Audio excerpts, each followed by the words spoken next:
Yo, what's up, Brian? How's it going? Randy, Chosen One, Sharklows, Graphics, Chimbalaya, Cop Kid, J-Dog, Master. They did, Sharklows, they did. The Groom's a little worse for wear, but the Hangover, he'll be okay. Yo, what's up, Jacorion, Oni, Mahesh, Letho, J-Hood, Fict, Lloyd, Constantine, OG Loco. What's up, Simon?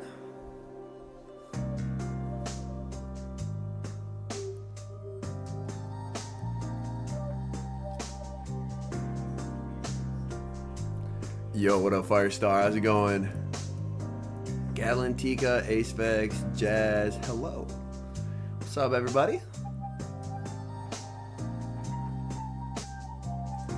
I'll be honest, I don't have a meme today. Normally, I have a meme for a regional. Fresh out of memes. I don't have any. I don't have any memes. Sinnoh Tour, odds are probably not going to be there. But I will be there for Worlds. How was my raid day? I was at a wedding, so I did one raid. But had fun with the one raid that I did. The wedding was in the middle of absolute nowhere. It was quite a drive. This stream was actually meant to be earlier. But when we were driving back, it was insanely foggy. And we witnessed a like high-speed car accident. So we had to like pull over and make sure everyone was okay. It seemed like the injuries were like one car, she was fine, maybe concussion. The other car, I mean, EMTs eventually got there, but it was, yeah, just like out of the fog in front of us, two cars, full speed collision and spinning off into the ditch. It was wild. The combination of ice and fog, deadly combination. Would not recommend. But anyways, we're here for the Toronto Regionals Mega Stream. This is going to be one of the longest streams I have ever done. This is going to be a crazy stream. For this stream, we're going to be looking at day 1 and day 2 of Toronto together. It's the Mega Stream. Azu, honestly, 52.6 is way lower than I expected. I expected that to be like 80. So these are the top 12 Pokemon of the tournament. Azu, 52.6. Claude, 38.7. Superior, 38. Diggersby, 36.5. Annihilate, 35. Shadow Drapion. This is Primeape right here behind Azu at 27.7. I can, look, Primeape. Alolan Sandslash. Look who's here, chat. Corsola. Making an appearance, 24.1%. I don't know how people are actually getting enough of these to trade. I've hatched like 40 eggs in a row without getting any. Wild. Alright, sounds good, Mahesh. What's up, Akash? Hope you're doing well. Shadow for Alligator, Mandibuzz, and Dunsparce.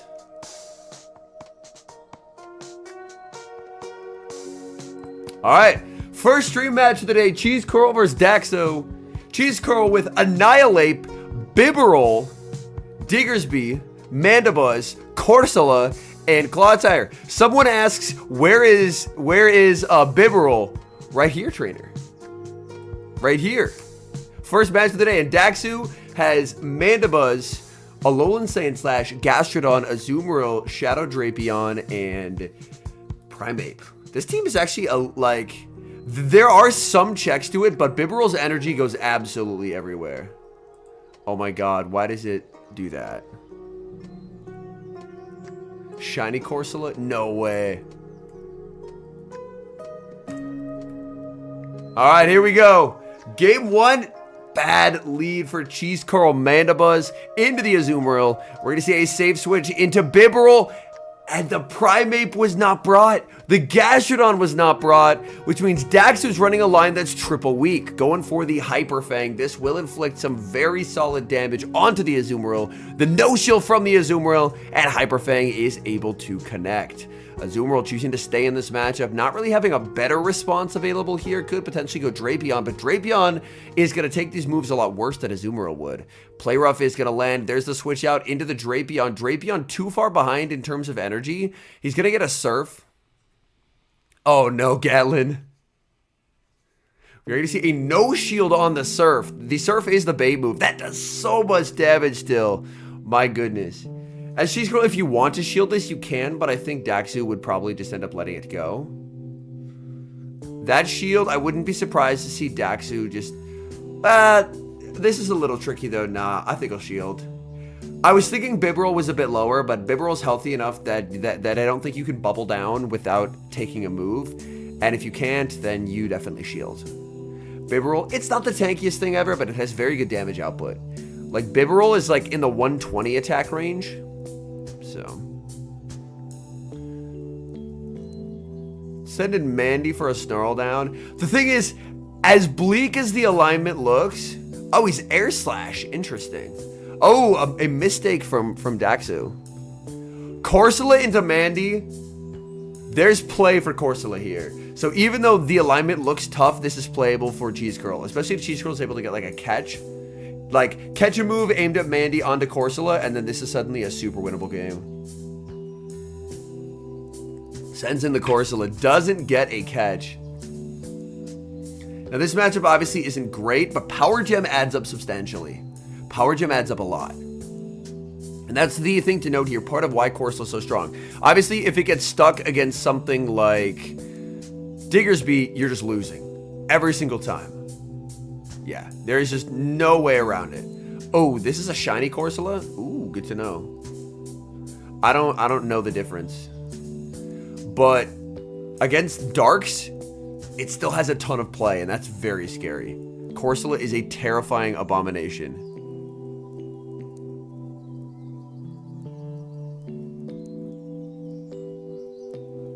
Farming up to 100. At this point, I mean, you can just let this go and win with Mandibuzz. He's gonna shield. Is this clock up? Can he switch out? Oh, he doesn't switch out! And that's just a game-losing misplay by Cheese Curl. This is round 1 of the tournament. But that is a game-losing misplay there. That's unfortunate. Bibarel's attack stat is close to Wugtrio's? No. No. Bibarel, 124. Wugtrio, 151. It's 151. Oh, you thought it was Ghost Rock? Yeah, it's actually pure Ghost. It's pure Ghost.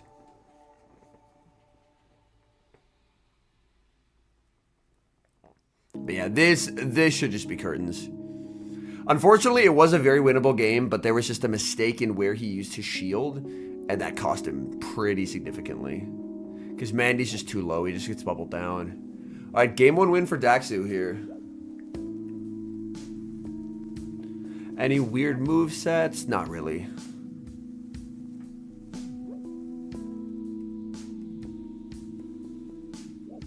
A Water and Ghost? Because it's still alive.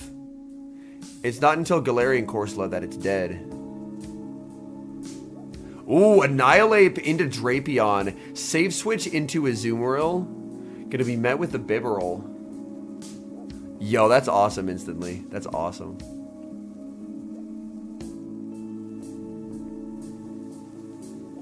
You're going to be met with the Bibarel. Hyper Fang is going to connect up energy. This is a lot more fine for Azu. Azu's going to... That's a very important distinction there. Azu right here throws at 9 bubbles. Now, can anyone in chat tell me how much energy does each bubble generate? If someone could tell me, how much energy does each bubble generate? Nathan is right, 11. And now this is where math matters. 11 times 9 is 99, which means you never want to farm past 9 bubbles of energy on a Azumarill, because if you do, also I think he can farm down here. Oh, he can. Nice. If you farm past 9 bubbles, you only get 1 energy for the 10th bubble, assuming you were starting at like full energy dry.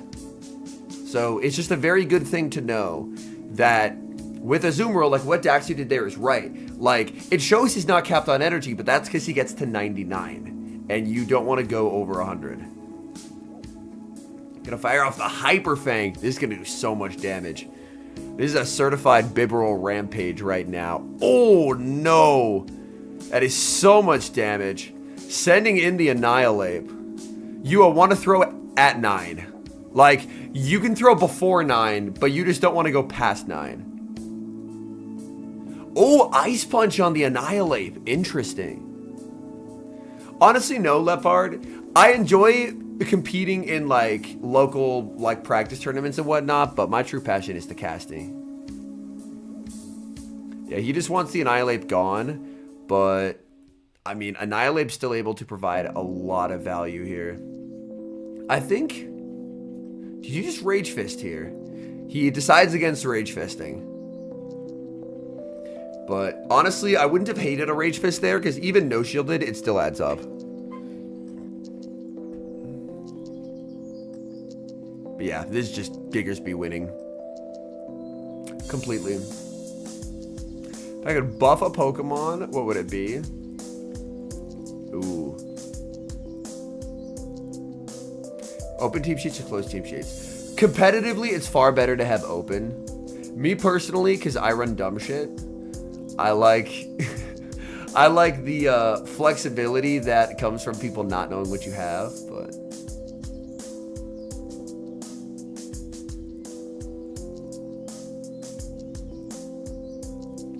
pick up one Pokemon. Tries for the catch. And he's just guaranteed, yeah, he is guaranteeing a knockout here with a bit of BM. He knows it's over. I mean, I don't think it was an intentional BM. I don't think it was an intentional BM. He clicked the button and then saw how low it was, and then he's like, oh no. Yeah, Diggersby farms down. We're going to game 3, folks. First match of the day.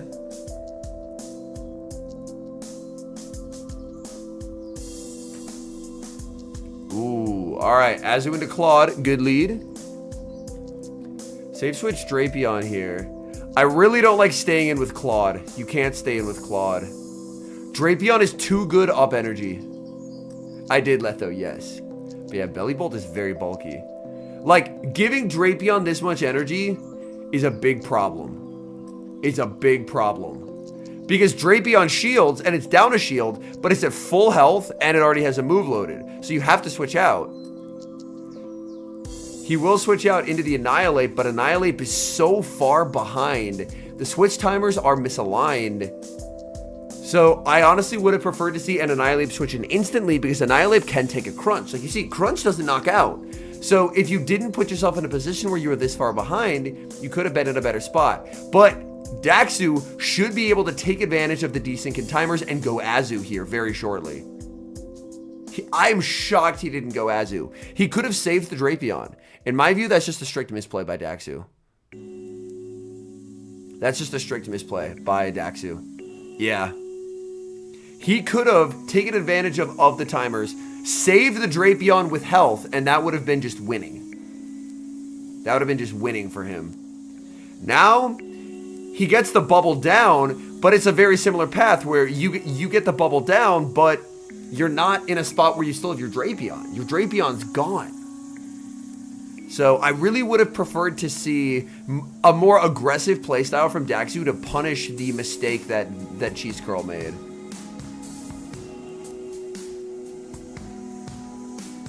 Up energy, Azu's good, but having Drapion, I mean, if you look across Cheese Curl's team, outside of Diggersby, Drapion is really good into everything.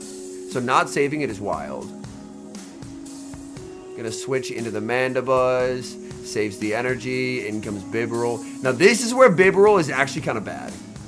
Bibarel, I think, is a really cool core breaker. It struggles against Mandibuzz because of the severe bulk difference.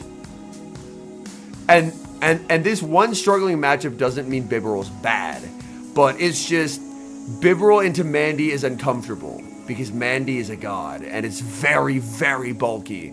Like, look at that Surf. That does nothing. Absolutely not a thing. He goes for another Surf here, but Daxu knows because it was 4-3, it can't be the Hyper Fang. So he's just going to let that go. I don't even think Bibarel can roll out down here. Bibarel would have to throw. So Daxu should just have this game won.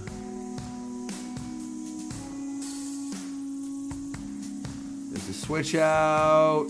Ooh, threw out alignment there. He switched in, but he mistimed his charge move, so a bubble went through. We'll have to see if that matters.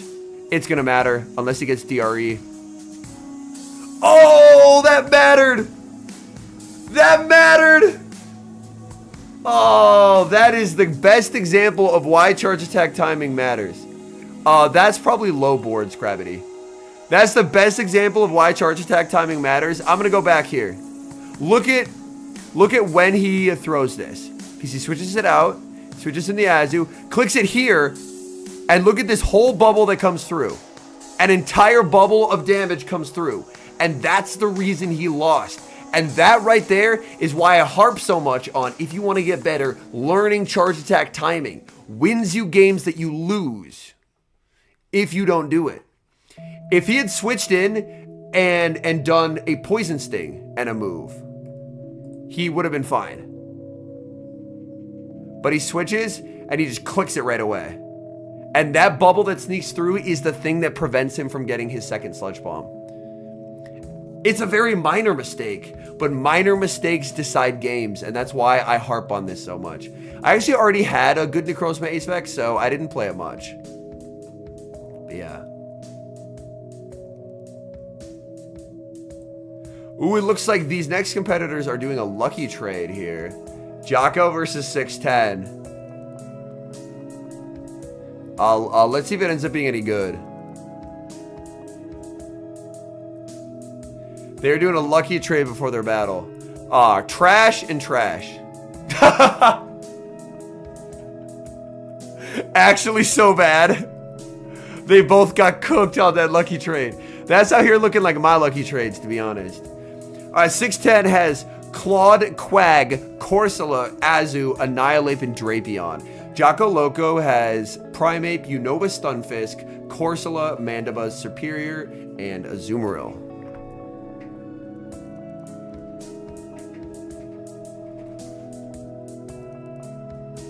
Mandy into Claude. Corsola safe switch. Corsola safe switch is extremely free into 610's team. Yo, it's a Dragoon. How's it going? Zacian is better. I'm excited to try Zama with Ice Fang.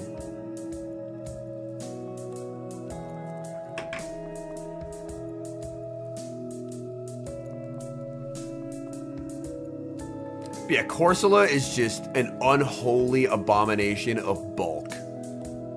Granted, I don't know if Jocko has a good Corsola, but the best Corsola, like the one you want to shoot for is the rank 1. He does live that Quake, but I guess he's just wanting to guarantee the matchup.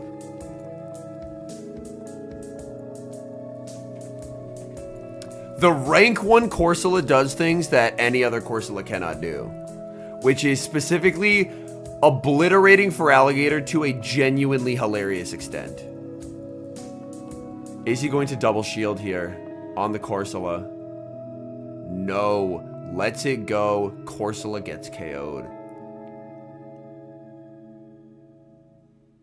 Yeah, it's not really a Mon that's built for Ultra. It's going to be better in Masters. Oh no, Tiger. 610 tries to cap tie. Jocko doesn't let him and takes the free fast move instead. But yeah, this is just over. Goes Ufisk. Quagged.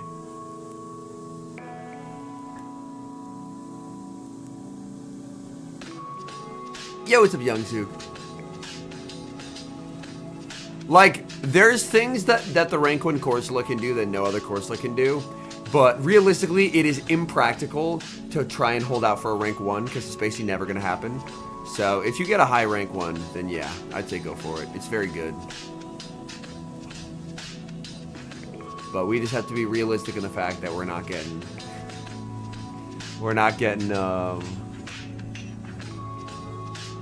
that a rank 1.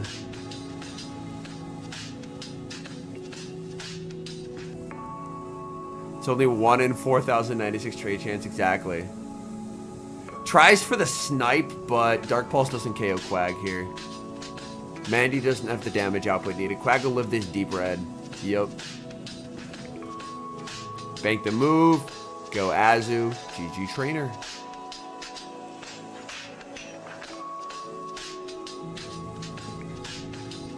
Yeah, well played by 610. Unfortunately, Jocko brought Ufisk, and 610 said you don't get to play Ufisk. Yo, GG's Mark.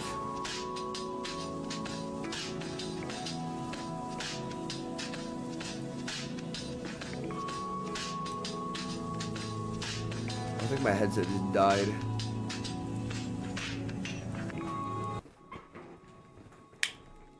Yeah, tomorrow's video is already recorded. And speaking of Mark, hey Mark, your submission is tomorrow's video. I was gone for a wedding all weekend, so I pre-recorded videos for Friday, Saturday, Sunday, and Monday. And the final one is Mark's submission.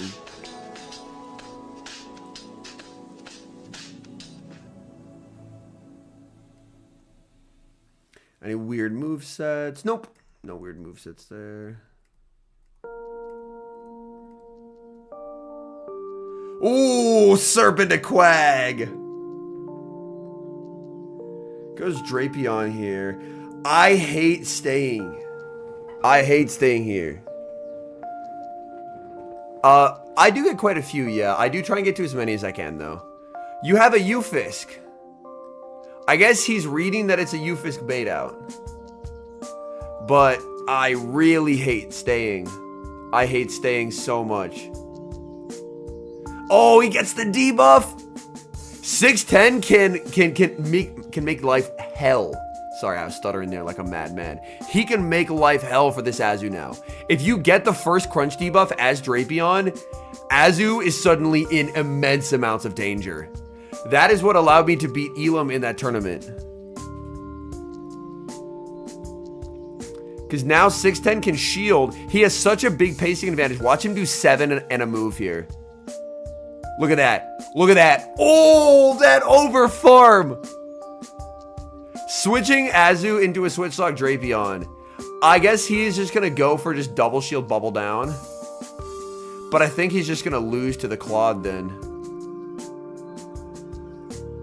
Yeah, he's just going to lose to the Claude because he needs this Azu energy to be valuable. And 610 just goes Quag and wastes the energy.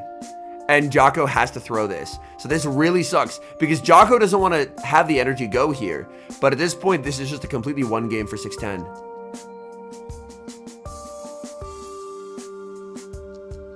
I mean, this Quag energy is irrelevant. This is a Clodsire sweep. Like, you gotta pray you catch a Sludge Bomb. Tries for it. Doesn't get it. I think he had to... yeah. Very tough. Because Unova Stunfisk does beat Claude in all evens, but obviously Claude is up a shield and up a ton of energy, so he actually can't even double up on Mud Bombs here. He's one short, but the Earthquake is reached. So this is just a completely one game for 610.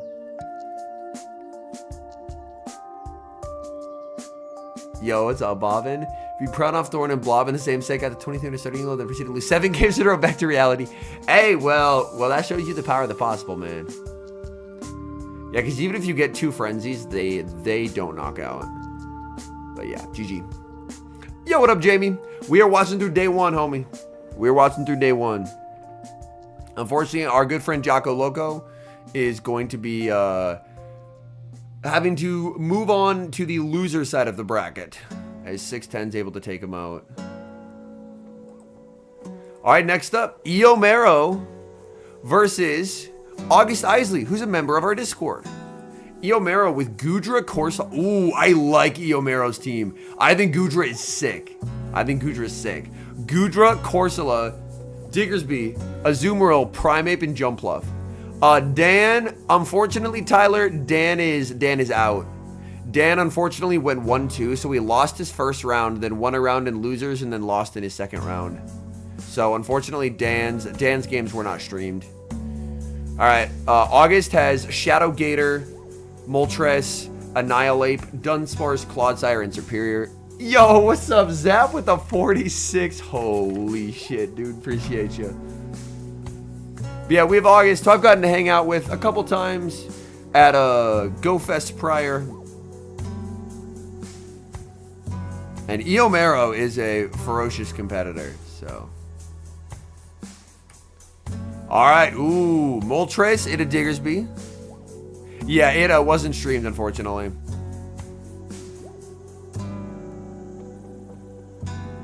Ooh, the catch and the sneak and banking that energy. August, don't do it to him. Diabolical. Diabolical. Oh, man. He sucker punched him in a pretty close to drill run range, too. Like, this is... Like, the goal is drill run range plus farm down. Yeah, and that's pretty close to rollout down range. That is diabolical plays. Oh, my goodness. And it's Serp in the back. Yikes. Can Eomero get this next move, though? Oh, he just does get it. Could have thrown, decided against it. He's just going to let this go. He's getting more Moltres farm. Oh, he goes Serp because he gets more farm this way. But yeah, he said he wouldn't see Serp, and he saw Serp, so he's just cooked. This is just instantly game over. Being up 2 Vine Whips there is very, very good as Superior, because Superior has 665 pacing, which means a total of 17 2-turn fast moves, or 34 turns, is going to be needed to make it to 3 moves. Diggersby is 555 pacing, which is 10-10-10, or 30. So being up the 4 turns means that he will make the 3rd Frenzy when Diggersby makes the 3rd Fire Punch. So Diggersby's pacing advantage is nullified by that 2 Vine Whip head start. Typically, that's the plan, Chlorine, yes. Yeah. If people submit it like when it's not in rotation, then yes. That is what I do. Mega Gengar video? Hey, well, I have a maxed Mega Gengar, so when Mega Masters is out, I'll be able to do that. But yeah. He can just KO with a Frenzy, Frenzy the Azu into a Brave Bird, and this game is over. Dustwind lead. Dust double water is a pretty solid strategy, for sure. And here, I think he's 2 off. I'm very okay with him throwing the move as soon as he gets it on bad timing. He stays principled, but he does stay principled. And then you can just switch and you're, yeah. Brave Bird time. That's peak Moltres gameplay, by the way. Being able to basically bank a bunch of energy for later. It is a similar thing that when I was in the tournament, I did it with Scarm. Brave Bird is an insanely good move, and if you know how to use it well, you can apply levers of pressure onto your opponent.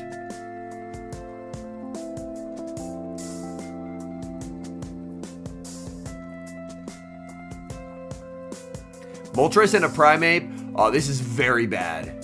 This is very bad. Primeape completely destroys Moltres, which is very funny that a fighter completely destroys a flyer.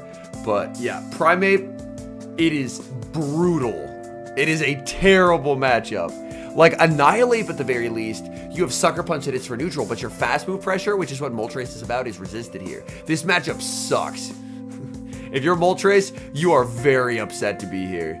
And now he's debuffed by 3 stages. He's going to save switch into Superior. Now going to be hit with a close combat. This will do a ton of damage. He's already given up 1 shield. Primeape is just on an absolute killing spree at this point. And now he just switches out into the Jumpluff. And yeah. Primeape is going to... I don't think Diggersby will even see the field. I don't even think Diggersby will see the field in this game. It'll just be Jumpluff, and then once Jumpluff is done, then Primeape will sweep the rest. But yeah, Moltres, good reason to run your daily incense.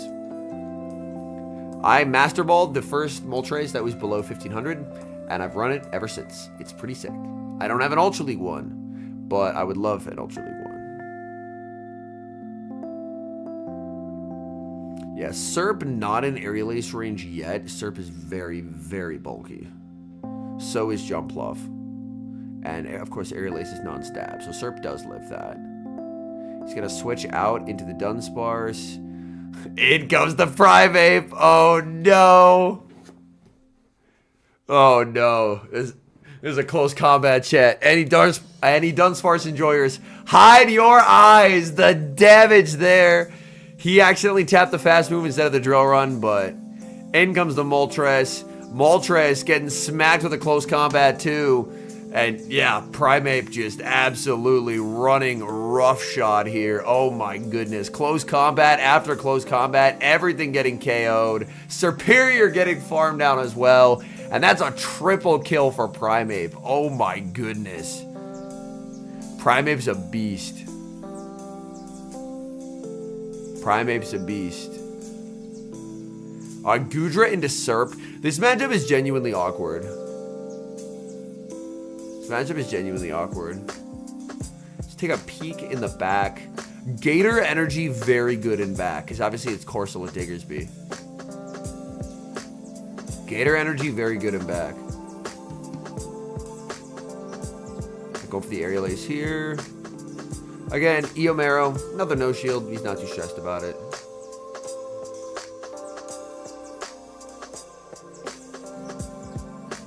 Firing off Aqua Tail after Aqua Tail, but this just does less than no damage. Aqua Tail, he's going to connect here. I'd love to see a Thunder Punch from him.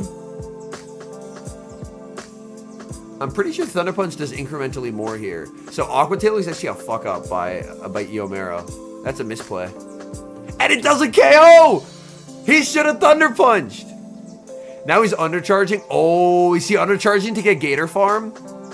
I think he's undercharging to get Gator Farm. He undercharged too much, though. He's going to get this. Oh, no. I saw the idea.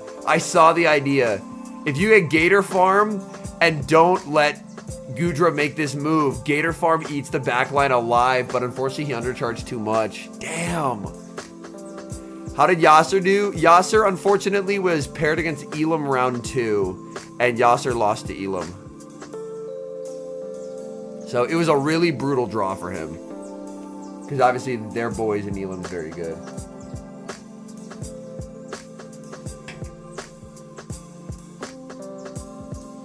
And he just throws on alignment because he wants to put pressure on that final shield. But yeah, this feels over. Probably because it is. Gonna bank a bunch of moves, and it's Diggersby. Yeah, GG. Alright. I mean, he has 2 moves loaded, but it's not gonna be enough. And you can see there, he knows. It's unfortunately just done for. There is not a whole lot you can do. But yeah, if you have the Master Ball, because they've given out at least 1 free Master Ball. Maybe a second free Master Ball, I can't remember. But I used my Master Ball on the Galarian Moltres, the free Master Ball, and it was so worth it. Is it buffering for anyone else? I might try closing out of the YouTube app and reopening it, Tiger. Oftentimes that'll fix it. 3 free Master Balls? Okay. I knew they had done 2 free, at least 1 paid. Gotcha. So I've had the 2 free ones then.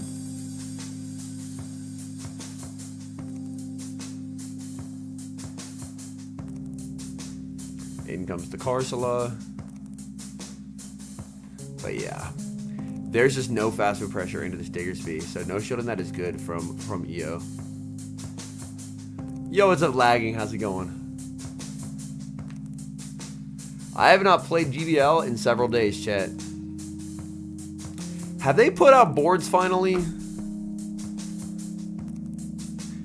Have they finally put out boards? I got to the point where I literally couldn't find games. They still haven't put out boards. But I'm sitting at 25 ELO. I was one of the first veterans in the world this season. And then it took me an hour and 20 minutes to play 1 set, and I was like, that's enough. I'm done. That's enough. An hour and 20 minutes to play a set is ridiculous. I will not be there. I will do other stuff with my time. All right, J-Jan versus Adib Khan. Adib, Diggersby, Annihilate, Jumpluff, Shadow for Alligator, Clodsire, Shadow Drapion. They put them live at some point in the season, but yeah, they haven't put them live for this season yet, which is annoying. Which, by the way, chat, despite what we saw from Primate, you know who I think is the better fighter? Annihilate. Counting is very helpful because it allows you to get as much energy as you possibly can. It can feel very overwhelming to try and learn the counts. A website that's been absolutely irreplaceable for me, it's been so good, is the website pokemoves.com. You can, and I'll put the link in chat if people want to bookmark it. You can go to their website, type in any mon, and then it'll just pull up the mon, and it'll pull up the fast move and the counts. So what I do is I will just take one. You learn energy for each move. That also works. Yeah, that also works. But yeah, Pokemoves is elite. It's a free website. It's great. Helps me so much. I'll just take one mon. I'll just say today I want to learn Azu counts. So you go look up Azu counts, and then in battles, you're like, okay, I know it's 5 to an Ice Beam, 6-5 to a Play Rough, 7 to a Hydro. And then you just work on counting throughout the course of the battle, and then eventually, day or two of counting it, and then it'll start to become second nature. But yeah. Oh, clawed into Gator.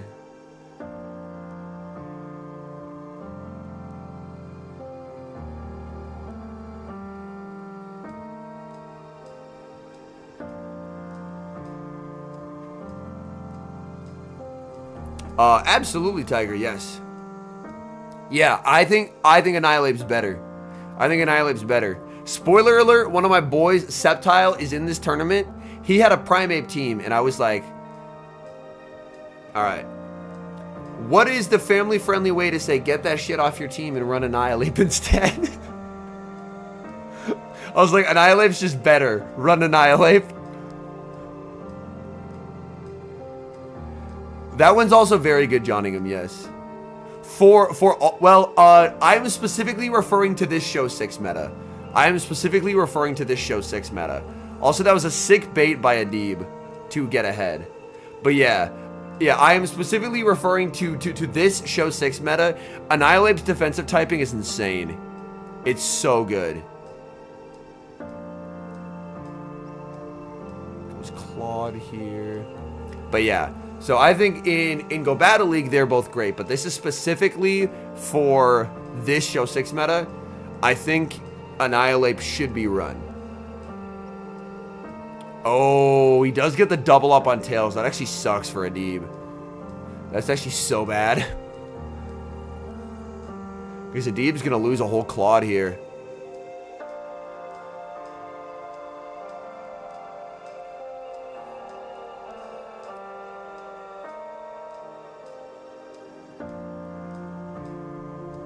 I mean, he can farm with Drape, and Drape energy is good too. But that just shows the power of Drapion right there. Like, Drapion just took a life. Yo, what up, Sceptile? We are watching from the beginning of day 1. I was just telling the people how I told you to get that a bad ape off your team, and you instead had to run the good ape. Which was Annihilate. For reference, Sceptile hates Annihilate as a Pokemon, so this was a difficult choice for him. Oh, that's a great cap tie by J-Jan. He just says Sag Cry. Whether a mon is Shadow or not doesn't impact the charge stack priority tie.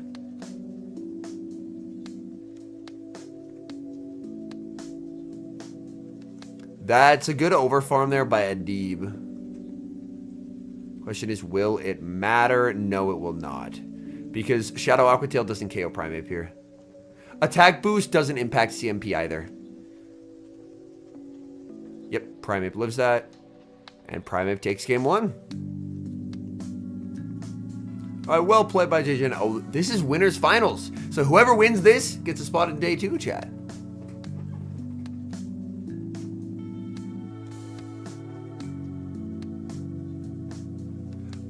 Dragoon.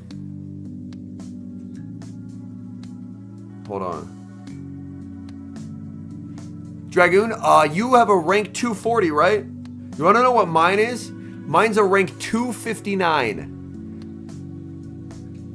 And I used my rank 259 to be one of the first vets in the world this season and to hit rank 6 in the world last season. Rank 240, it's super playable, my man, I promise.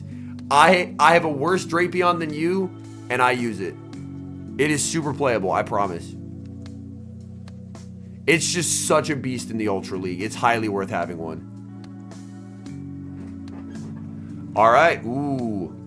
Again, Gator into Drapion is awkward because Gator wins the cap tie, but Drapion, if they can Aqua Tail bait, will be able to outpace. Absolutely, Dragoon. Absolutely.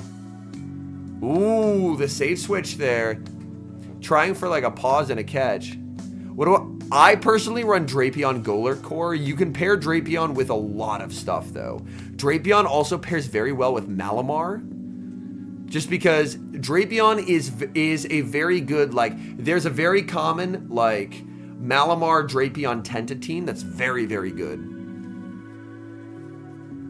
But yeah, it is such a beast, Dragoon. Like, it takes a bit to get used to it, but after you do, you'll be like, wow, this Pokemon is actually sick. I would keep it in Great for now, Chlorine. Yeah, the team that I ran, it's the same team as my rank 16 last season, but to be one of the first veterans was, yeah, it was, Gator Farmland. It was Golurk, yeah, the Golurk, Drapion, Shadow, and then Miltank. Oh, a Deeb gets one turn bring in there. That's unfortunate. Yeah, ABA Dark when there's no shared weaknesses is cracked. This is just accurate information. Yeah, XL Malamar is so sick. Unbelievably sick Pokemon. But yeah, the whole reason why people run Gastrodon in Ultra League is because Drapion is so overpoweringly strong. Yeah, Drapion is so overpoweringly strong on the safe switch that, letting it go. I like this. Yeah, it is so, but yeah. He just has to make the Hydro and trust that he's healthier. But yeah, like there's a lot of Zygarde Gastro, but the reason why it's there is because Drapion is so broken.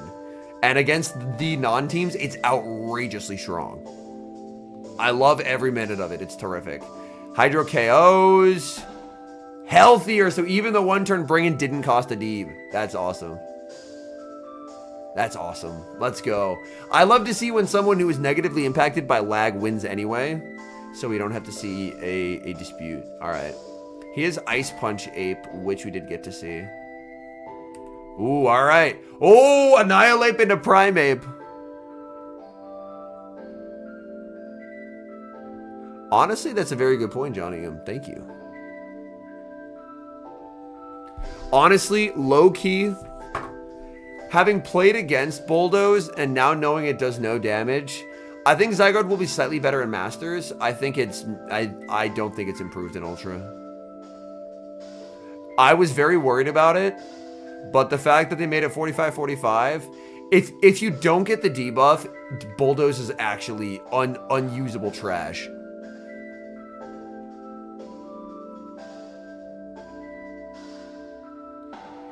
He is saving this Annihilate. The moment he sees Drape, yeah, he will be pivoting out. Yeah, it is still broken as shit. Oh, absolutely. He is going to be pivoting out because he definitely wants to preserve that little bit of health because it'll be annoying for Primeape to try and Karate Chop down. See, but the difference is Morpeko is glassy. So Morpeko being that strong is fine. Morpeko being that strong is fine. Oh, that's a risky cap tie from a Deeb. You'll want to pair it with stuff that does very well against ground. But yeah, he does get both here, but I mean, J-Jan should be able to do pretty well with Primeape here. No, what? No? Why? Why?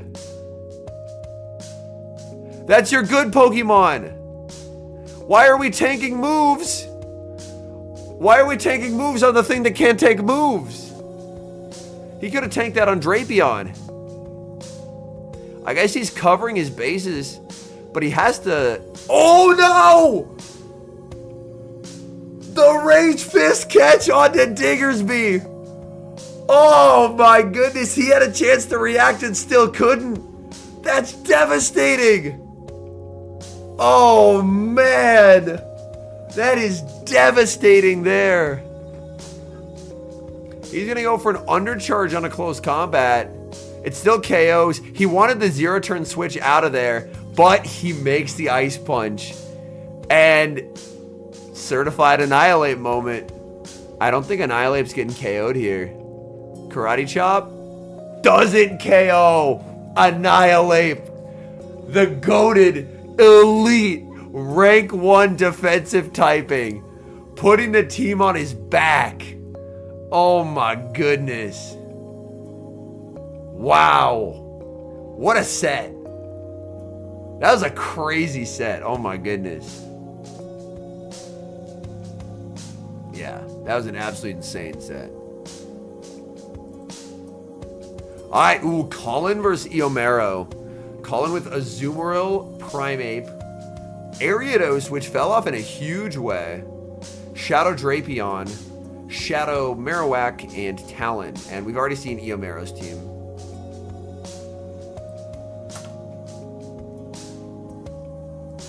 Alright, Corsola into Azu. Good lead for Eomero. We see the safe switch to Shadow Drapion, answered with Diggersby. If Scourging Sands are shielded correctly, things get awkward.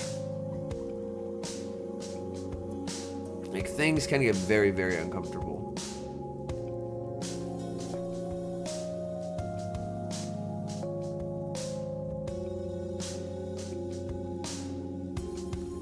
Kwak's still around. It's just, it is a bit, like, a lot of people still just don't have it. Which makes it a bit tough. But I still think it's very, very good. I still think it's very, very good.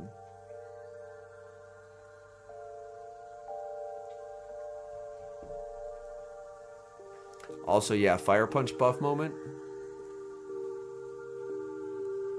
Well, people like Diggersby because Diggersby is a way to get ground damage while walling Corsola. That is why people like Diggersby. Is people just want to wall Corsola. Anytime Corsola can be sad, pro players will be happy. They know Corsola is an unholy abomination.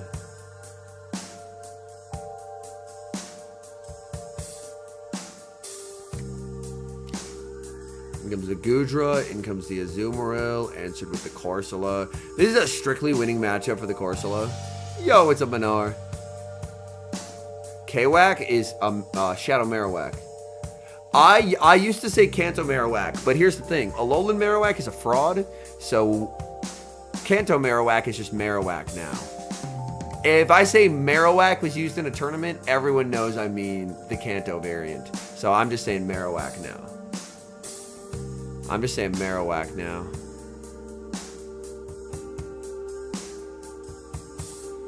Gonna fire off another Nightshade. Colin deciding where to keep these shields. He is saving the shields for the Talonflame. Does he just hard switch here? I wouldn't be surprised to see a hard switch. There it is. The double hard swap. Colin needs to land a Brave Bird here. Oh, he's baiting. Gets the shield. No. Oh, no. Knowing they're at 100 is the worst feeling ever. Because if you shield a fly, you know your ass is getting Brave Birded. Oh, my goodness. That's a knockout. Corsola gets the farm down. Oh my god. Wait. Is this a tie? It's a tie! Oh no! The game ends in a tie because his Talon was too low. The Talon couldn't register and incinerate on the Corsola. Yeah, the extra incinerate cost him. And now we get to play it all over again. Yo, welcome in, Wisteria. But yeah, he intentionally did the extra incinerate to get himself lower, but in doing so, because he didn't want to give the Corsola farm, but he had 2 shields, Corso was never getting 3 moves. So that was unfortunately an error there. All right, Azu, jump pluff, the Drapion safe swap. I'm super surprised EO did not throw a move. He didn't chip, and a lot of people chip there because you can make the ace 1 turn beforehand. Instead, he's just staying, but by not throwing first, he gave up the turn advantage, which is a very odd choice. EO's a good player. I would have expected cleaner fundamentals there. Yeah, that was just unclean fundamentals. Like, even if you're going to stay in and play it out, you want to throw before the crunch because then you deny Colin an ability to get a full sneak. There's a switch into Azu. Oh, there's an area dose. Does Colin end up saving this energy and just hard switching Ariados because the clocks are so misaligned? Yes, he does. I love Colin's playstyle. There is much to learn from Colin's playstyle. Colin understands the 50-second timer and how to punish people who desync it very well.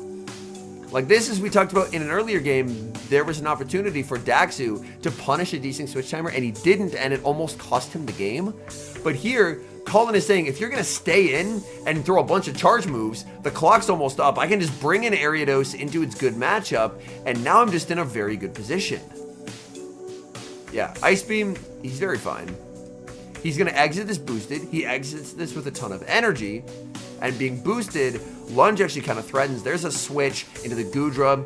Insta lunge here because he wants to preserve enough HP to make a second lunge, or his clock should basically be up again. So if he wants to switch out, he has the ability, and look at that, he switches out again. So a game where Cullen lost lead, he has switch advantage because he's able to take advantage of how desynced the timers are for EO. EO is debuffed, he's trapped in a bad matchup. Thunder Punch does nothing when it's debuffed. And Colin can look to overfarm. He'll do one more bubble, Ice Beam here, right before he gets the move. Colin is playing this magnificently. Colin made a misplay in game 1 and he locked in ever since. I love, to me it's like poetry in motion, watching good gameplay, and that's what we're seeing. EO would love to be able to save energy here and switch out, and does into the jump bluff, but jump bluff's going to be instantly met with an Ice Beam, and this will just completely knock it out. EO too far behind on energy, forced to let it go. Ice Beam is going to pick up the knockout. Clock's up for Colin. If he wants to switch out, he will get it. There's so much energy on this Gudra. Gudra going to be firing off a Thunder Punch. Thunder Punch is going to connect. Solid damage onto the Azumarill. Gudra going to be hit with the Ice Beam. We will see the final shield used. He's close to a move on Airy, but Airy, I mean, obviously no longer has the benefit of the Gudra being at -1. Can Airy get there? The answer is yes. Gets there, denying the last hope for Eomero. Unova Tour? Probably. I mean, they're probably going to do Kirin Black and White then. In comes the Azumarill. Simul KO. Alright, that's a win for Colin. Colin, no weird movesets or anything. Ooh, alright. Ape into Pluff. Safe switch Drapion. Will he actually throw the Aerial Ace first here?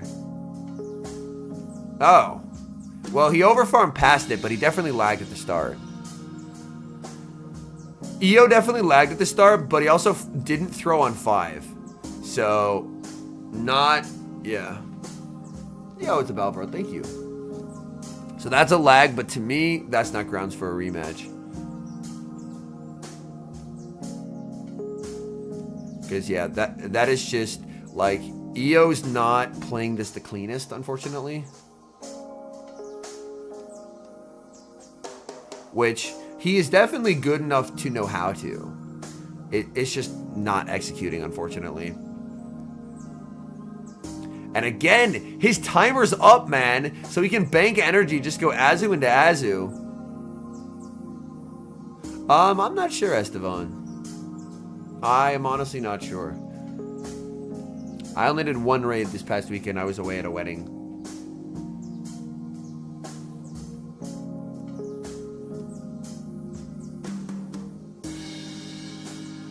Cullen farming up to 99.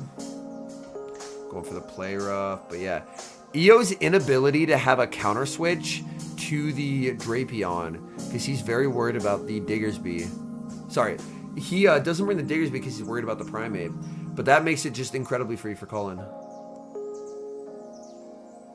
He can just continually abuse that Drapion safe switch with 0 consequences.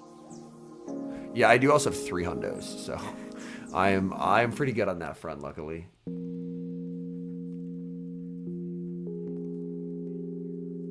Could go for a Drape catch. Doesn't go for it. I mean, play rough here. I think this is an IV check. I want to say a good Azu hangs on here. Oh my. I swear I haven't watched this. I swear I haven't watched this. And he's just saying Primate versus the world.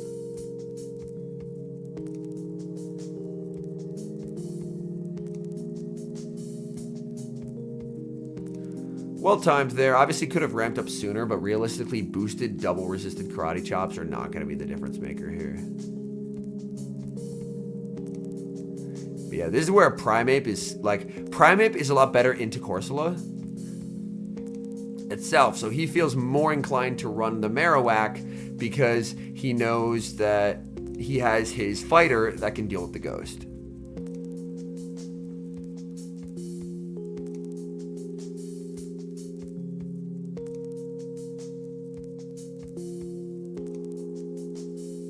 Yo, that's awesome, Tiger.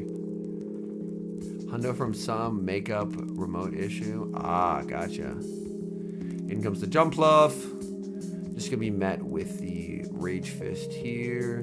But the Primeape's not low enough that it won't get farmed down. I think he got 1 turn, but it doesn't matter because even the Fairy Wind after that sneaks won't KO him, so it doesn't matter. Like, there was lag in this game, but it's still just like a very clean call and win regardless.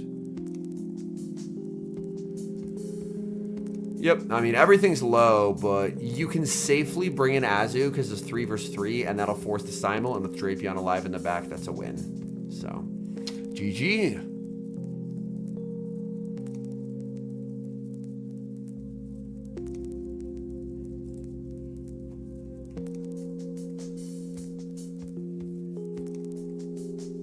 All right, ooh, Dunebug versus Valor Ash. Look at the Starmie chat. Diggersby, Clodsire, Shadow Drapion, Starmie, Pangoro, and Jumpluff. And Valor Ash with Azu. Yo, of course, Valor Ash shows up and Schmiedy's here. Azu, Corsola, Superior. Greninja's a very cool pick. Talon and Claude. I think the idea of a Greninja plus Corsola core is an inspired one. That's a really cool pick. Like, the only thing that breaks it is Pangoro, which obviously Dune has. But that's a very creative approach to team building.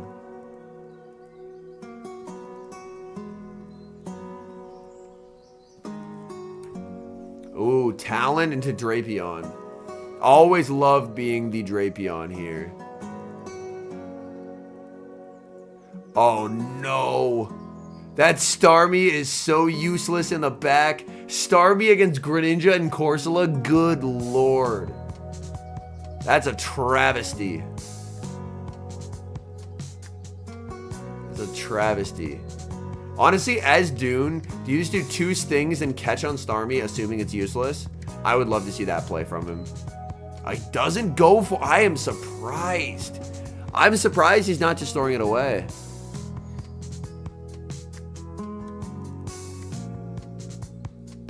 I'm very surprised. All right, well, Dune is double shielding. The issue is the Sting that sneaks plus 2 more won't KO, so he'll take the next Incinerate, and that's very problematic because that puts him in, yeah, like that is a range where Valorash can actually farm him down. So that's really unfortunate. I mean, you have to go Ninja here. Looks like he can live the next Water Shuriken to get a crunch off.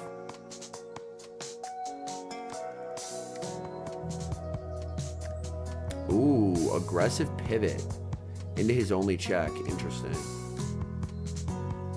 He's Energy Ball Acro. Interesting. I mean, Acro's a great move. It's just that the pacing is absolute garbage. Like, Energy Ball Acro, 7 to the first move. I don't know about that one, Chief. It's not great, if we're being honest. Drape has residual energy, though. That is the thing to keep in mind. Like, he preserved an ability to make a move later. He's now going to Energy Ball bait. Valor Ash, does he decide to shield here? Yes, he does. And now that means Greninja is shieldless. Yo, what's up, Kippy? It's going pretty well. We are working our way through this tournament.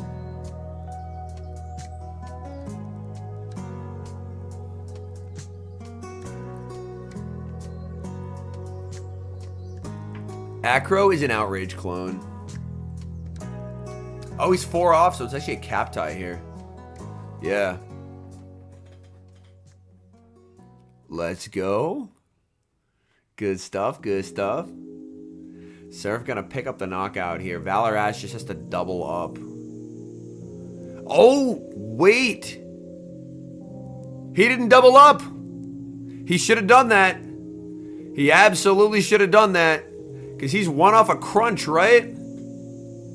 Oh my god. No. No. The loose con. He just had to double up and he would have been fine. But he doesn't. And that cost him the game. That was a completely one game for him. Oh no. Alright. Pangoro into Talonflame. I believe Pangoro wins the 2s because of how insanely fast it is. Yo, switches everything here.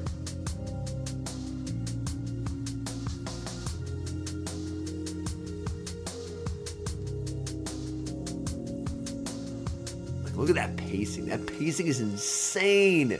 Who okayed this? That pacing is absolutely criminal. My goodness.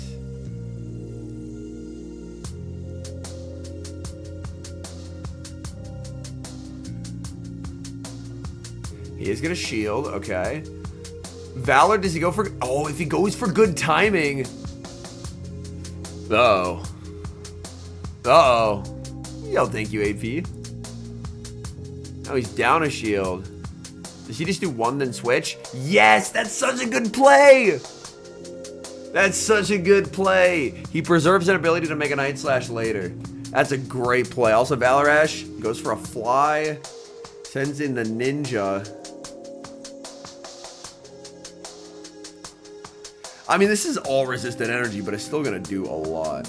Pangoro, the idea behind it is you have the dark type defensively. And defensively, that can be valuable in a lot of situations. Yo, what's up, Kelcav? Because there's a lot of, like, Shadow Claw, Ghost fast moves out there. So it also reinforces your fighter against Corsola.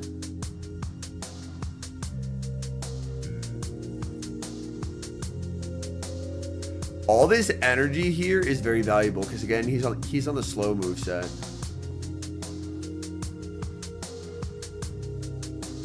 Clock's up.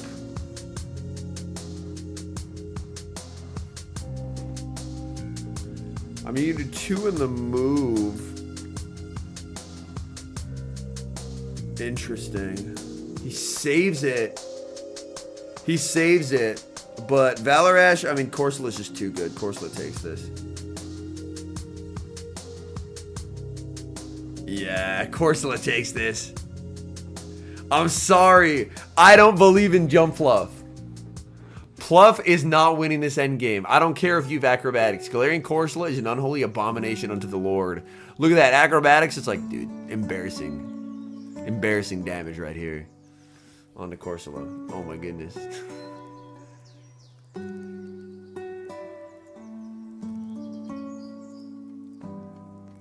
Damn, Kelcav. Rough. Alright, we're going to game 3, folks. Also, you wouldn't believe it. We've made it through 3 hours in only 1 hour. We're cooking. We're making great time. Ooh, Shadow Drapion into Greninja. Caught his ass ABA.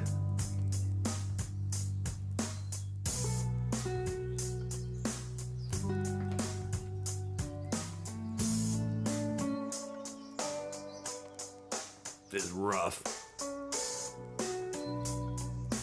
Like, anytime you play Valor Ash, you just have to be well aware of the fact that he will absolutely, categorically, always run Talonflame. It's his boy. It is, in my view, his greatest weakness as a battler. Is you just know he plays Talonflame every game, so you can just run ABA Strong to Talonflame. Ooh, tries for a catch. Doesn't get it. In comes Talonflame.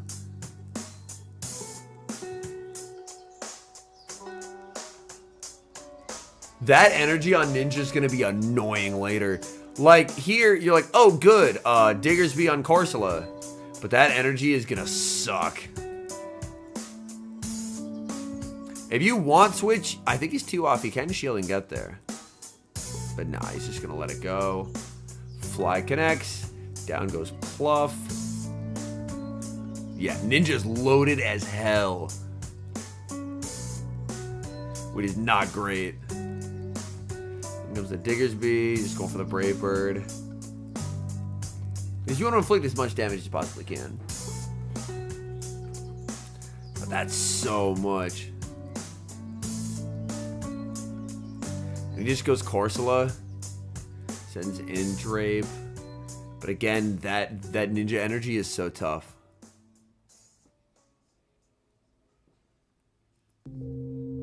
He's very close to just... I mean, gets a debuff. That debuff doesn't matter at all, but... Yeah, he has to let it go because he knows there is, like, close to 2 Hydros. So, you can't shield because your shield is spoken for. He's gonna have to... Yeah, basically just double up here. Does this even KO? Corsola is giga thick. Corsola is super tanky. Okay, it does KO. Now this comes down to... I don't think he has 2. So he should be... Yeah, this should be... Oh, no, he has 2! And he gets the snipe. And Dune's like, shit. He didn't have 2 Hydros, but he has 2 Night Slashes. Oh, man.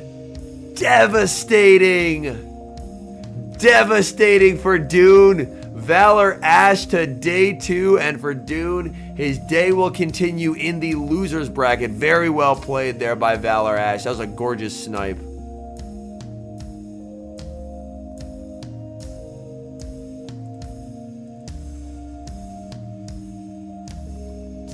Alright, we have Blob NA versus Marco.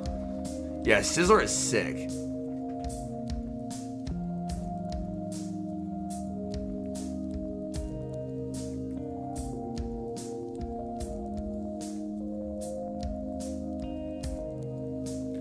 Corsola into Jump Bluff is a great lead for Corsola.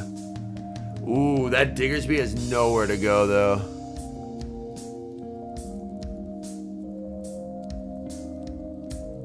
Yeah. That play was sick. That play was sick. Yo, that seems like a really bad Corsola.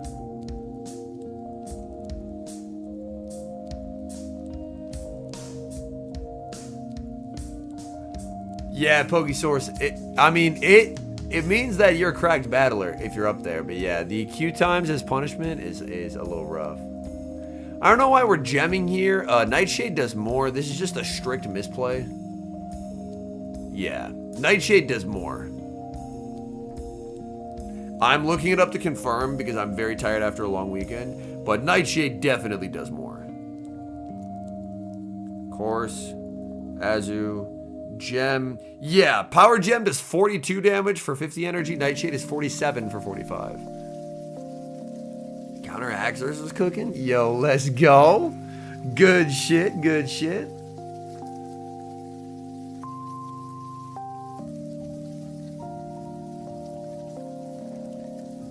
There's winners round 2 of Group F. There are no restrictions. Anyone can attend.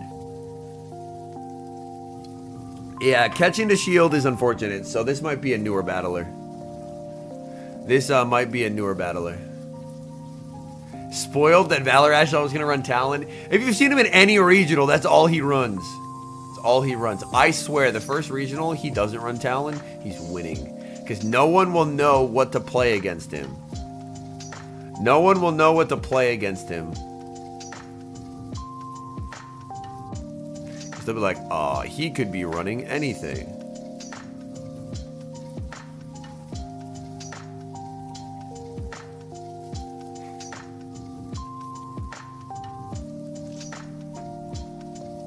But yeah, Blob should very much be in the driver's seat here. And a Wigglytuff without shields is not cooking.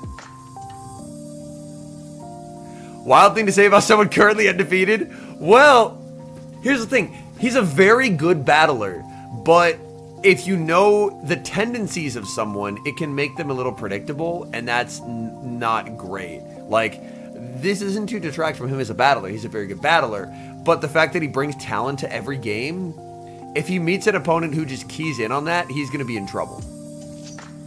Like, it has gotten him this far, which is awesome. Like, he will oftentimes make it to the end of day 1 or like early day 2, but he has, I don't think he's ever made a finals before.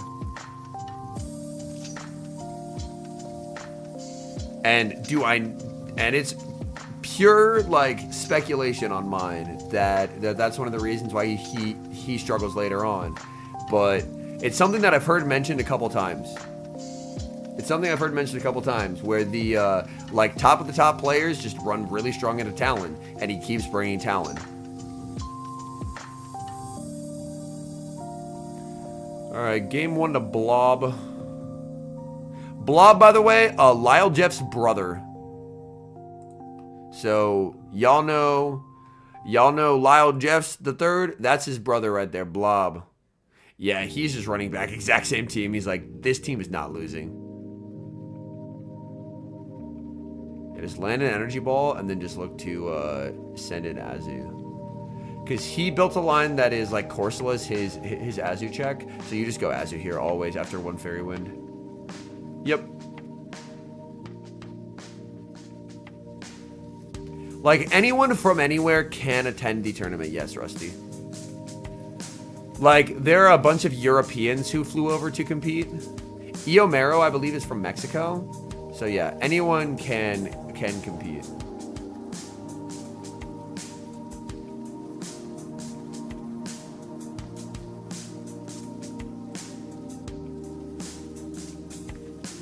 Yeah, Bubble at some point did receive a damage increase. Don't remember when it was, but it did happen.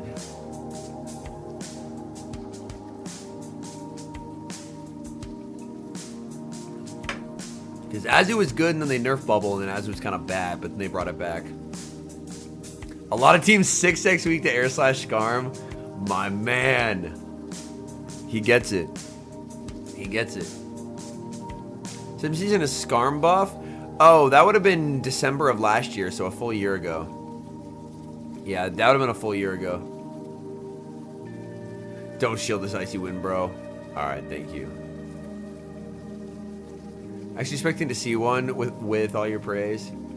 Nah, the stuff that I did in the background was just telling people named Sceptile to run Annihilate instead of Primeape. He's like, but I hate Annihilate the Pokemon. And I'm like, oh no, you'll be wiping your tears off after you win with it.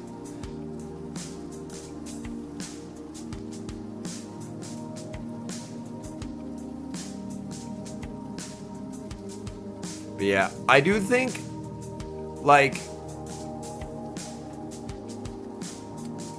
I think there's a place for Scarm, but if the meta devolves into, like, Azu, Dugong, Diggersby, then there's not as much of a play. There is still no more Pekos, yeah. Why is he going player up? He is clearly just a newer battler, chat. He is clearly just a newer battler. This is like a very early round of the tournament. Yeah. Like, anyone can sign up. So sometimes people will sign up who are, like, newer.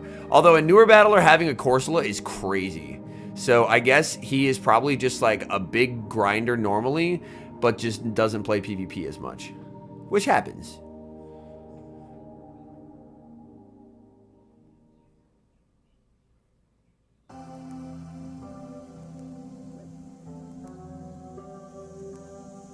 Skarm, in theory, does well into both of their teams. But, like, on paper, these are not the teams I would run Skarm into. Yeah. Yeah, these are, like, granted, obviously, I would have to know the other teammates, but I wouldn't, my first thought wouldn't be to run, like, it wouldn't be to run Skarm into this. Yo, Magmar, man. Oh, chat. Does a certain type core look very familiar from my tournament run? What was the core I tried to build my whole team around? Ufisk and Bug Water. Ufisk and Bug Water. Although he's running a Bug Water that doesn't suck. Well, actually, no. Golisopod still sucks. But it sucks less into Annihilate. It sucks less into Annihilate. Still loses to Primate pretty severely. But less bad into Annihilate. But yeah, Ufisk Bug Water core. Is there a Bug Water that's good? That's a trick question. Currently, no. There is not a good Bug Water type in the Great League. I need pairing it up with that core, Shadow Typhlosion, Annihilate, Superior, and Alolan Sandslash. And It's a Satire has Shadow Typhlosion as well, Gastrodon, Mandibuzz, Clodsire, Cresselia, and Azu.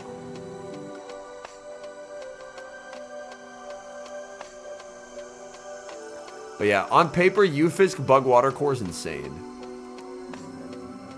Okay, Ufisk into Azu, pretty solid lead. I think if I'm Magmar here, I would throw I wouldn't have thrown there. I would have thrown on 10 and then done 1 in the catch on Golisopod.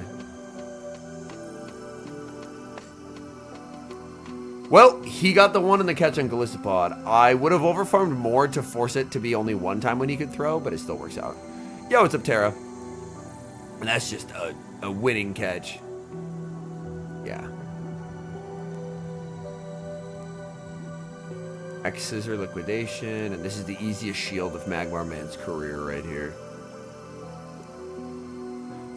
He waited to the last second. I was like, there is just no way. Yeah, it's better in Ultra. He shields. I mean, you just wanted to move again. Oh, cap tying him. That's fair. It should KO.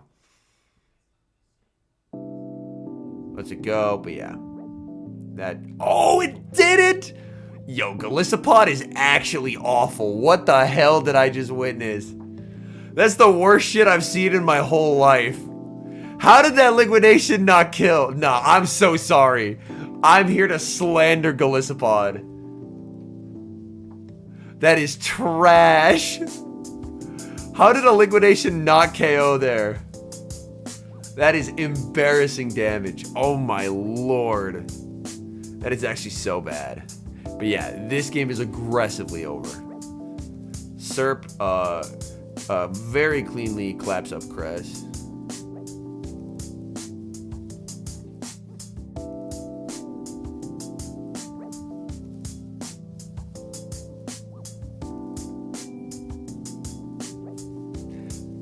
There's Typhlosion. Very slow switch from Magmar.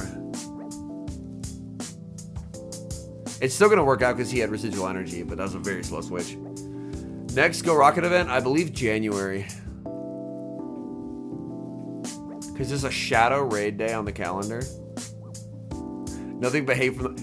Phenom, did you just see that liquidation not KO and Azu? Because I saw that, and it was already like well into the red. That was the most embarrassing thing I've seen ever. in my entire life. That is unrecoverable levels of ass.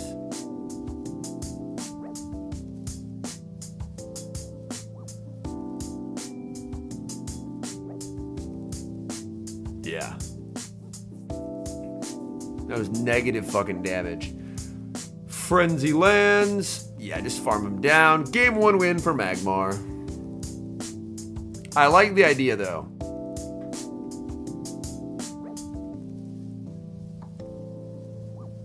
Buff Shadowclaw. Yeah, Astonish, please.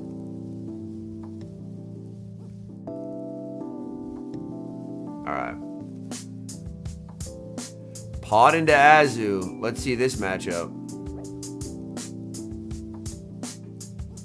This will be interesting. This will be interesting. Ooh, got the liquidation debuff. That's kind of nice. I mean, if you live 1, you're always no shield in the first. So. Peck buff. Friendly reminder, you know who has Peck? Malamar. Malamar's still good. Kayshawn, people are just going through a phase where they forget it's a Pokemon because Drapion is so good. Like, currently, the best core is just Drapion Azu or Drapion Gator. And Malamar isn't super comfortable considering how strong Drapion is. So, it'll cycle back. It's amazing in Show 6. But currently, people are just not really running it because they're all scared shitless of Drapion. Turn them without team sheets? Yeah. I mean, I would argue these are some of the most variety we've seen. Like, there's the dueling Typhlosions, a Eufisk, a Golisopod, and a Cress, and you almost never see Cress anymore.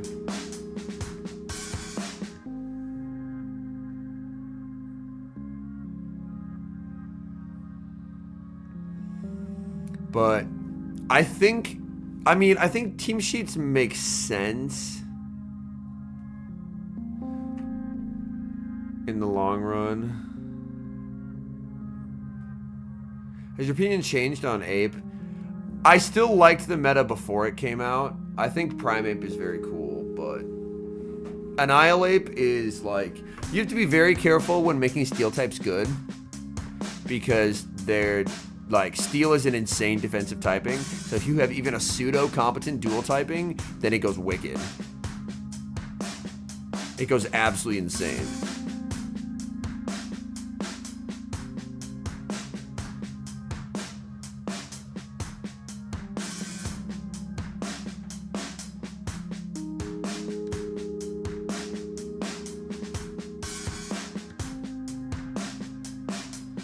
Force to Sludge, rough.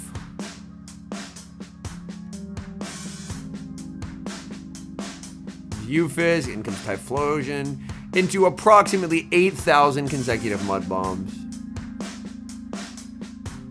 Ape with better pacing would be the best Pokemon the Great League had ever seen. Under no circumstances is that motherfucker ever getting better pacing. It can't be done, I'm sorry. It can't be done. Legally, we cannot.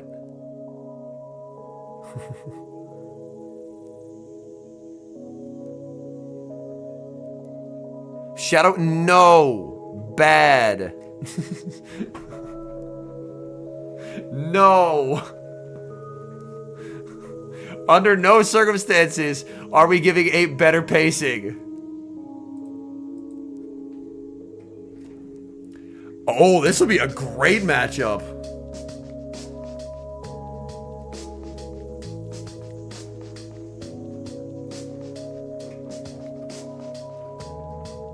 Tomahawk versus Rocha Babyface.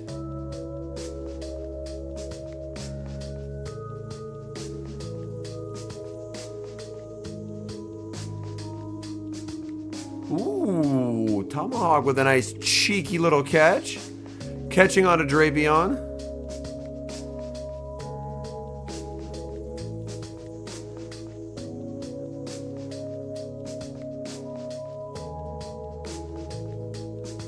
Yeah.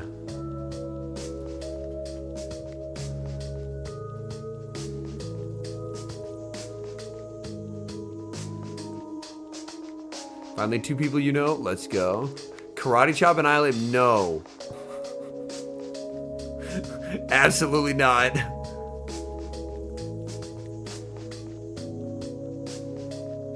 I cannot stress enough that we cannot let people cook if they want this buffed.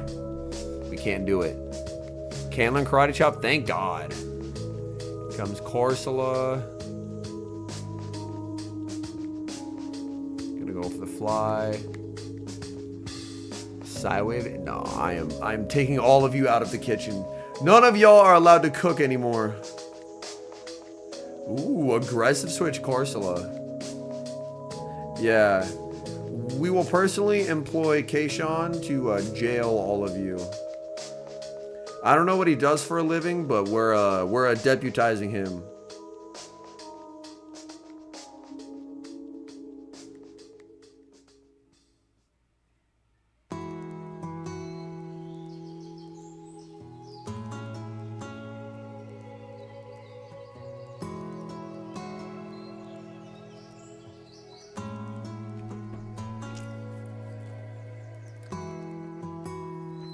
Revert the Mudshot nerf? No.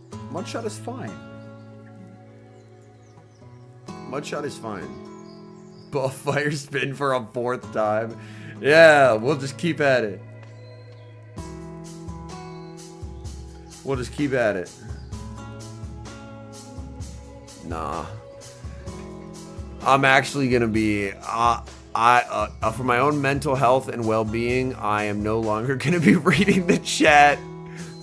Your takes are so bad. They're making my brain bleed.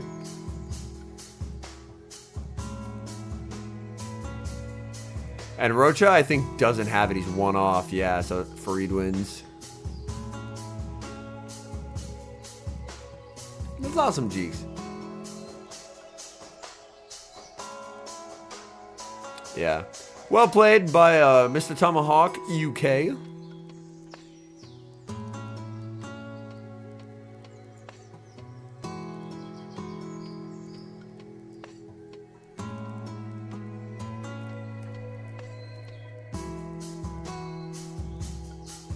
I can't hatch them for the life of me.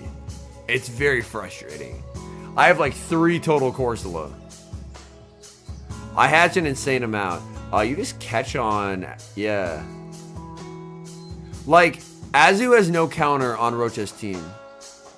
So just save Drapion energy, catch on Azu, and you'll just win the game.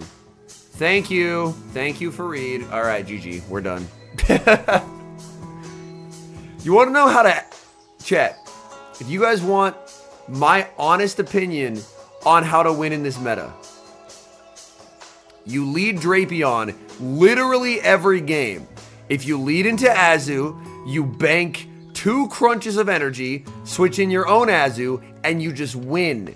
Because Drapion's energy goes everywhere. It literally comes down to, do you know how to make Drapion's energy into a fucking nightmare for your opponent? If you do, you're gonna win a lot. That's literally what it comes down to. It's very straightforward. This Show 6 meta, I think, is very straightforward. You just bully people with Drapion, because Pokemon don't actually beat Drapion. You might think things beat Drapion, and you'd be incorrect. Yeah, Drapion needs to be Shadow. Also, can we talk about Fareed having a Shadow Swampert on his team? He didn't bring it, but...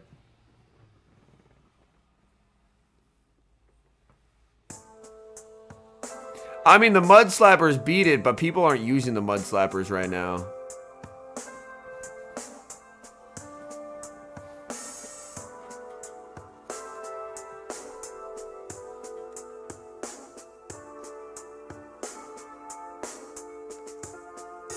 You'll bet Skarm does? Honestly, I bet Skarm doesn't beat it. If I'm being very transparent.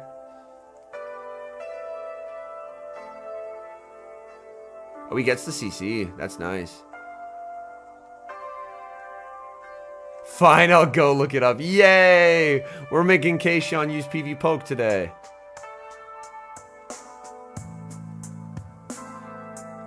Skarmory is sick. It has ass pacing. He got 1 turn bring in there, but realistically, he was losing anyway. He was losing anyway.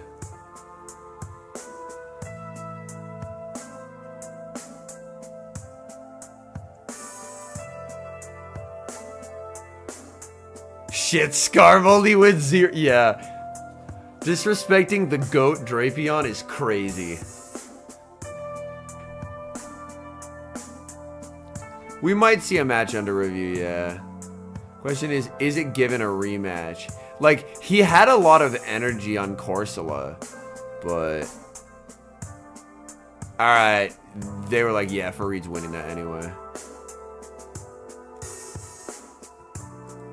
Alright, Cody Lawson versus Freezing Sun. We have a Wigglytuff on our screen.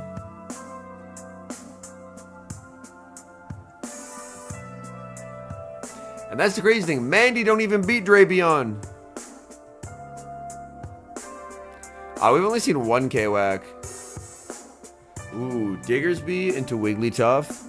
This is pretty playable. As the Diggersby here, you should always be baiting the first. I don't like going straight Scorching because every Wiggly player in existence is shielding the first. I say that as he no shields for some reason. Why are we no shielding our Charmer? So we bring a Charmer not to click shield. Hello? Why did we bring a Charmer to not click shield? The whole point of Charmer is you click shield.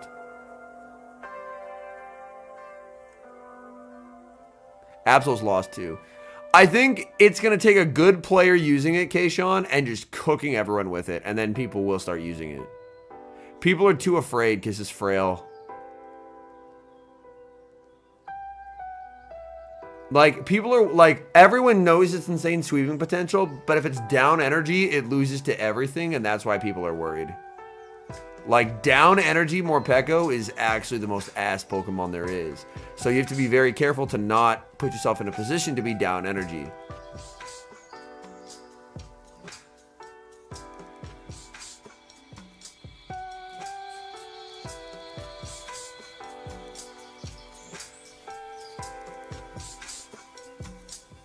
I was gonna say, I think he's, yeah.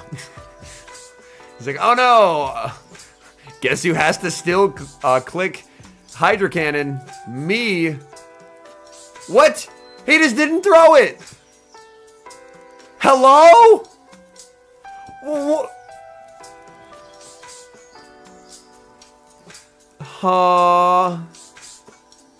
Yeah, the apes coming back made it a lot tougher for Machamp. The apes coming back made it a lot tougher for Machamp. And it's... I mean, it is Sludge Bombs. You just gotta wait for him to Sludge Bomb. Oh, he threw an alignment.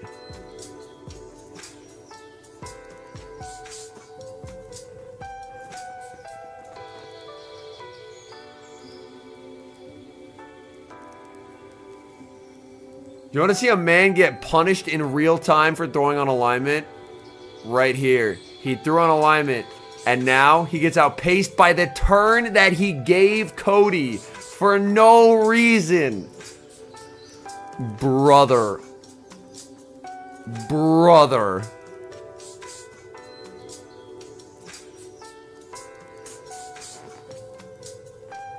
Alright, we're just going to move to the next match.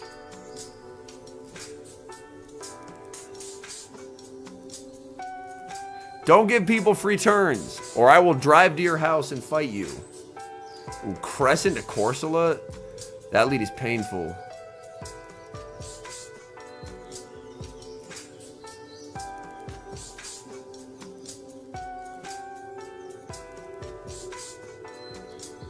Rather lose to me throwing on good timing than bad.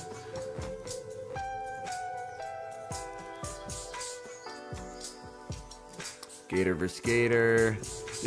This should be unwinnable, basically.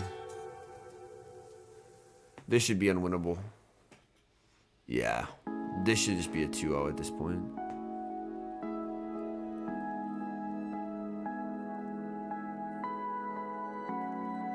Yeah.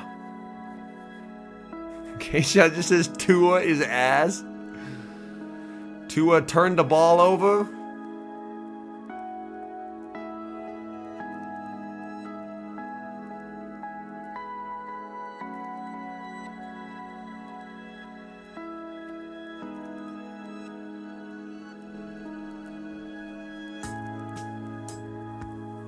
Oof, no farm down either.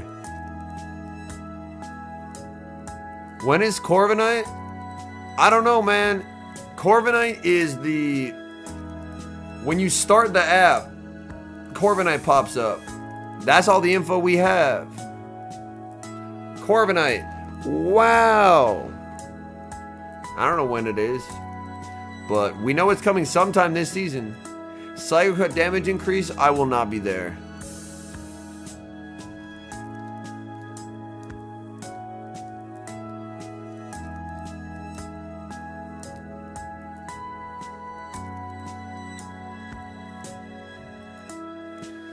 Go for the Brave Bird now. Just gonna let it go. Better Scarm, yes. Its moves are better. No! Medicham has Psycho Cut, people. We're not buffing Psycho Cut. Medicham is staying dead forever, and you will like the fact that it stays dead forever.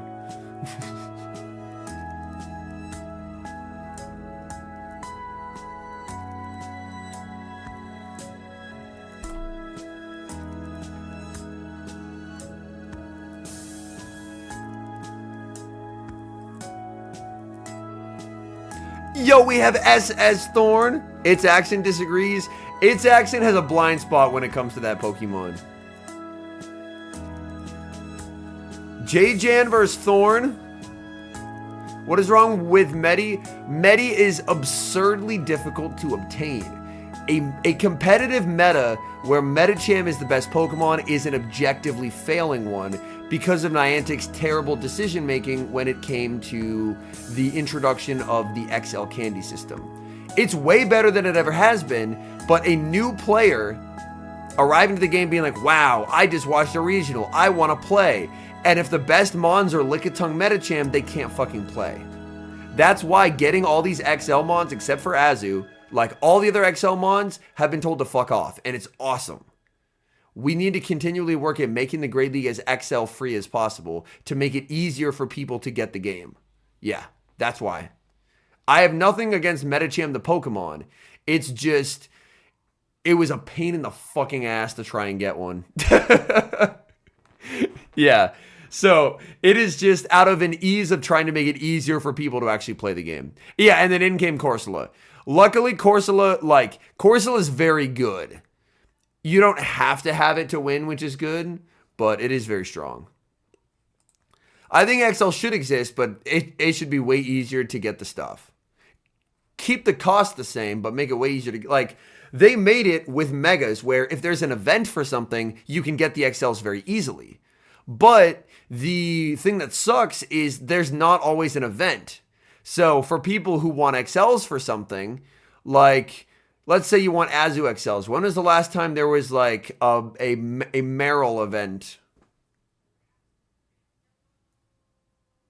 Not for a long time.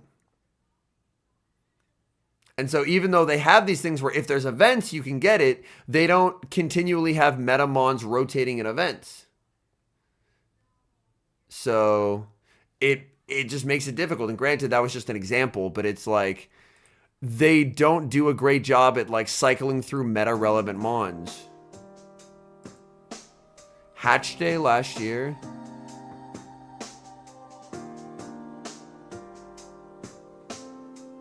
So someone who, let's say, watched the Baltimore Regionals and they were like, holy shit, I saw Wadaj win. I want to be like Wadaj and play. They haven't been able to get Nazu. Shadow Cubone hasn't been available in like a year. Like... Oh, it's just frustrating, man. There's so much they could do to make their game easier to play, and they refuse.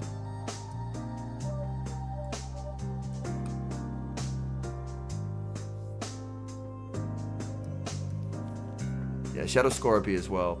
But yeah, SS Thorn. SS Thorn, by the way, chat, lost round 1. His first match of the day, he lost. And he had to go through a fucking loser's bracket gauntlet to make it to losers finals. So he's been locked in. He lost round 1, which is like the worst case scenario, but he is locked in ever since. And by the way, did you know at Toronto last year, this was the grand finals matchup. And J-Jan beat Thorn. J-Jan beat Thorn. Thorn was up 2-0 in Grands, and then J-Jan reverse swept him to become regional champion. So this is a grudge match of the finals of last time Toronto.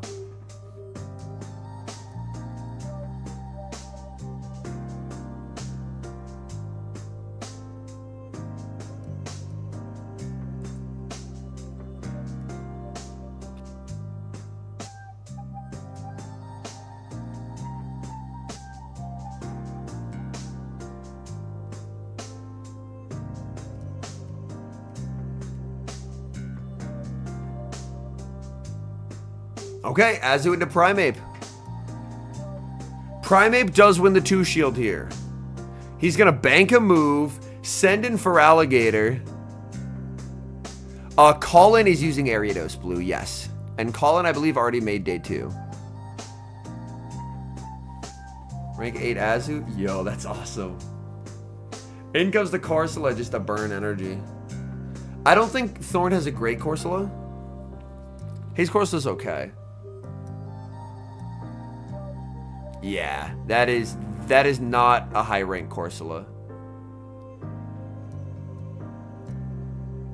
I don't know, Kayshawn. This game is like, if Thorn's Corsola dies to this Rage Fist, he loses on the spot. That's what this comes down to. And judging by the damage values here, GG. Yeah. Do you want to see a dead body? Because that's about to be what happens when this Primeape gets going. Primeape is now boosted. It's up a shield.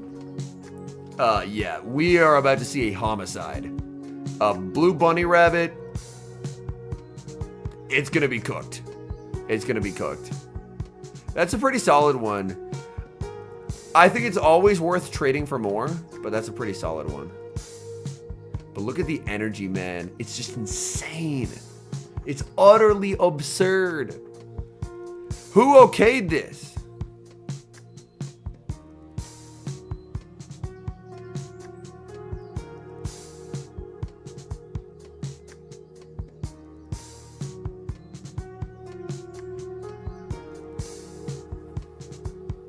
I mean, the Shadow still has a lot of use as well. Superior pairs well with Electric. It just wants anti-flyers. But yeah, JGN has the Aqua Tail, so this game's over.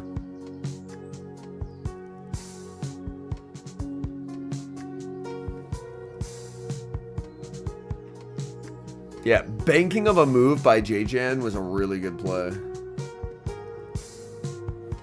Shadow Pluff is also better zeros versus Drape, is my recollection.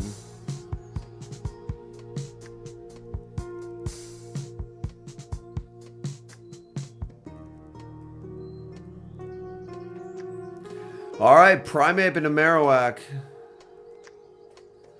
Oh my god. This whole line is saying Jumpluff doesn't exist, and Jumpluff is being brought. Yo, what's up, Joshua? Welcome in. Welcome back, homie.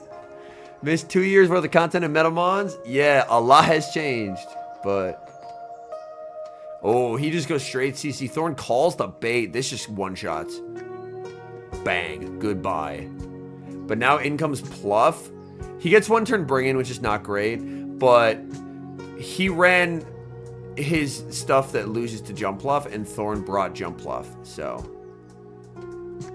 Serp. Ooh. This pivot, Thorn might stay thinking it's Claude. Thorn might stay thinking it's Claude.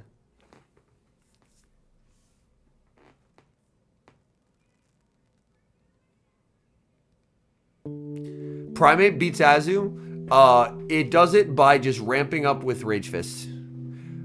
I was at a wedding this whole weekend, so I wasn't really able to play it much. Nah, Azu, like, that's Azu with Bubble. It just straight up loses the 2s to Primeape. Yeah, Serp is sick.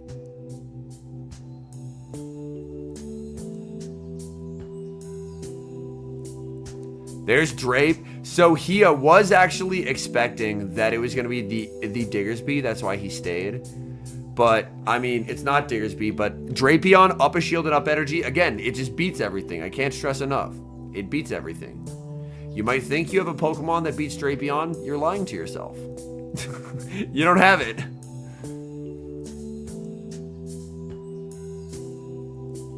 I honestly try not to run either. I'm not as a massive Jumpluff fan in terms of it's not really my play style. But I do have access to both. But yeah, certified Drapion Masterclass.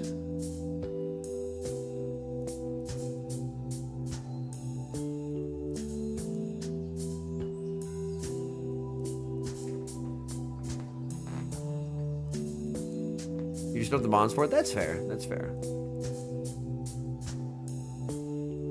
Yeah, it's definitely I hope you have Azucup. So Thorn, forcing a decisive game 3. Shadow is better because Aqua Tail is not the strongest move ever, and the Shadow really allows Aqua Tail to really hit.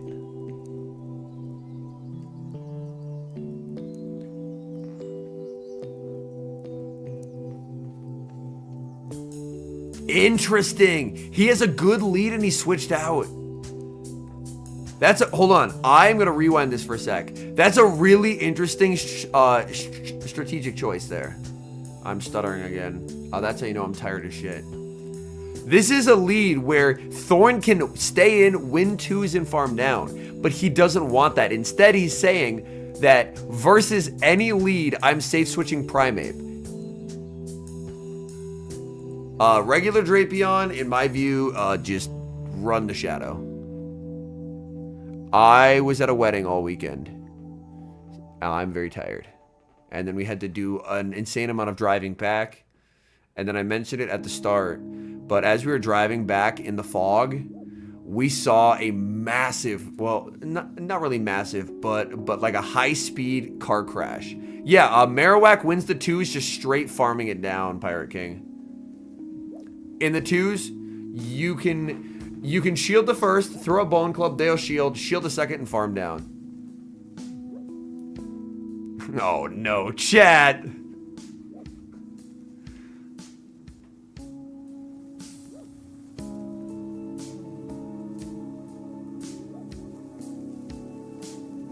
He does get to this. This is a heavily boosted move. That does actually add up. But yeah, it was a very rural highway and icy conditions and fog, and car was going straight. A car on a side road tried to stop, couldn't, skidded through, and they ended up colliding at like 50 miles an hour, and like the cars went spinning and flying into the ditch.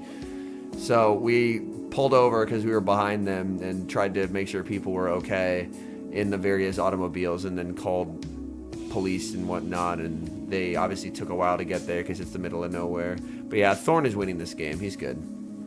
Probably go to Dragon Breath. They will not do that. I don't even think it's good people. I think it's just literally anyone would do that because that's what you're supposed to do. Like, if you see a bad car accident, you pull over and you help. And it's the middle of nowhere, so if we don't stop, no one's stopping, so. But yeah, it seemed like, yeah, I mean, JJ knows he's cooked. He knows. And then you just switch K-Wack here. Yep, just to force energy. Thorn gets his revenge. Let's go.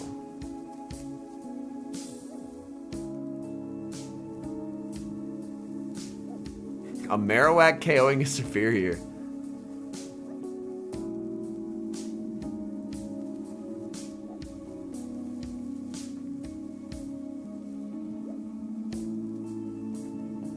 Alright, well done, Thorn. We're happy for you. Alright, ooh, we got Eomero versus Dilop.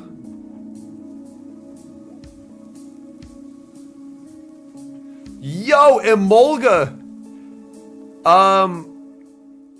One of the drivers, my guess is concussed. The other driver was complaining about like stomach pain where the seatbelt dug into her. So they obviously got paramedics and people on site to deal with it. We gave our statement once police finally showed up and then just headed out. But yeah, why is there an Emolga in a group finals before a Morpeko? Hello?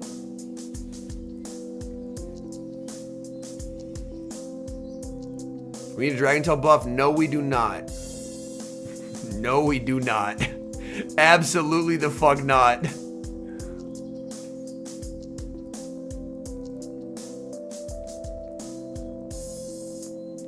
Anyone trying to make Zygarde better? Straight to jail. Straight to jail. Throwing away the key. Why? Zygarde has that move, man. Why are you trying to make Zygarde better?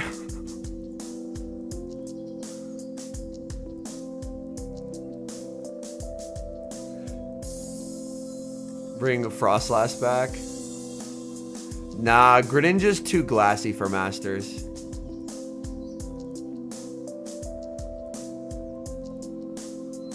No. Zygarde is an NPC Pokemon. It's an NPC Pokemon. I would like Grass back in the meta. Trainer, there's a Superior and a Jumpluff on the screen right as I'm reading that comment. Grass is back. Mahesh is correct. Even if you're a mandatory reporter, you're not required to report if someone gets bullied because they suggest a Zygarde buff. Yes, Joshua. Any IV Zygarde is worth grinding.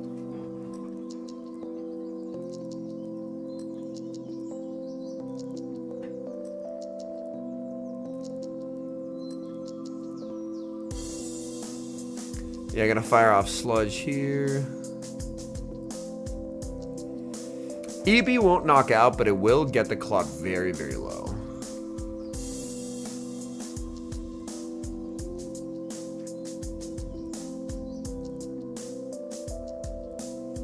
In comes the Goodra.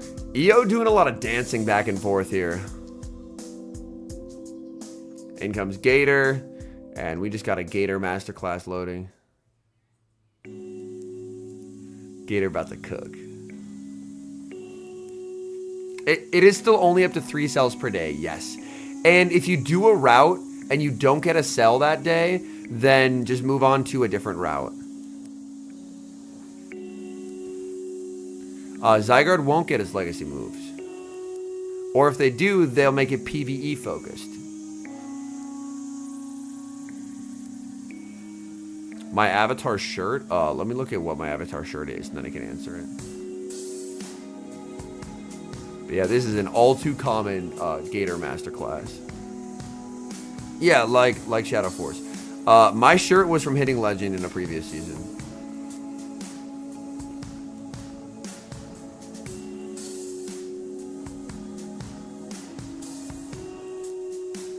He Ice Beams here, and Dialab knows he doesn't have to shield it.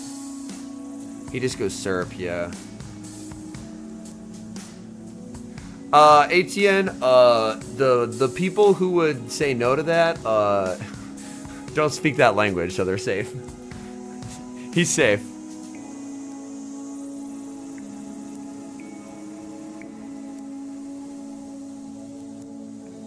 Alright. After this battle, I'm going to pause and run and refill my water. I'll be back in a minute, chat. That's a game 1 win for Mr. Dial-Up. Alright. I'm going to run and refill my water real quick.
I'm back. I have obtained water.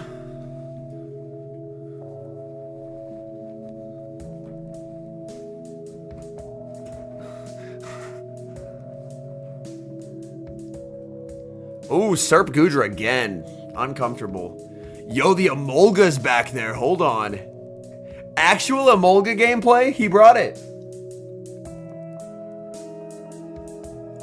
He brought it, chat. It's in back. Can an Emolga make a day 2? It'd be pretty sick if Emolga made a day 2. In comes Corsola.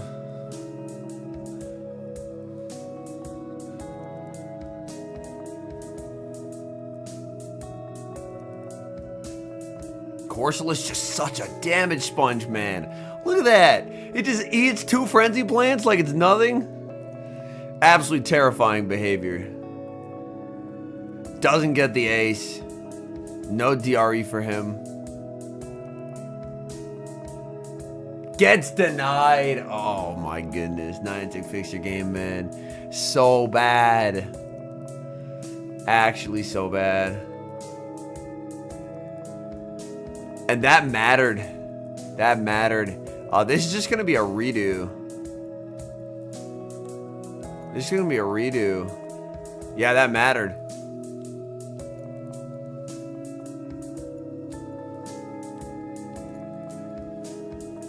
Well. Just let the Aqua Tail go.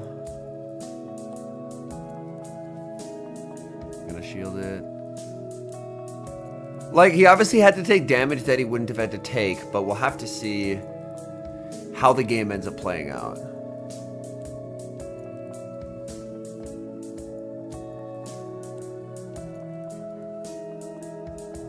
In comes Emolga. Oh, it's on Discharge Acrobatics.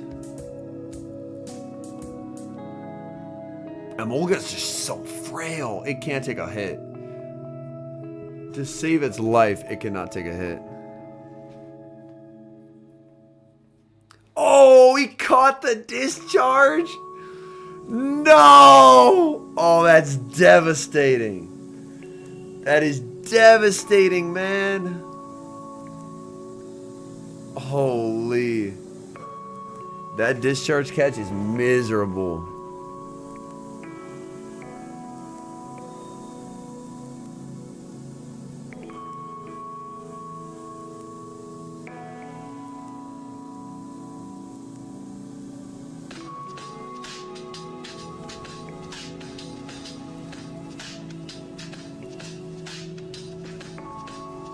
Yo, thank you, Daryl. Welcome in.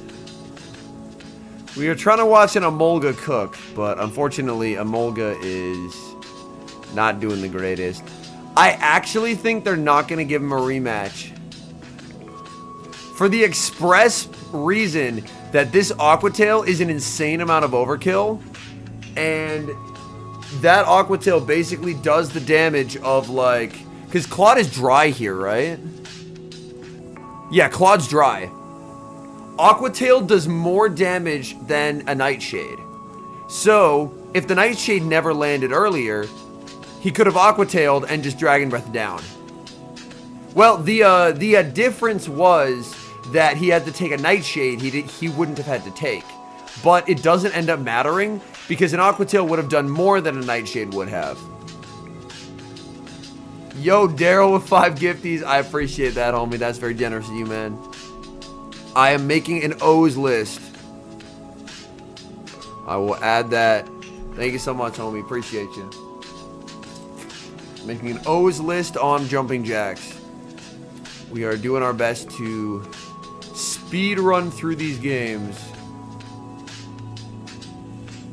Alright, game 3.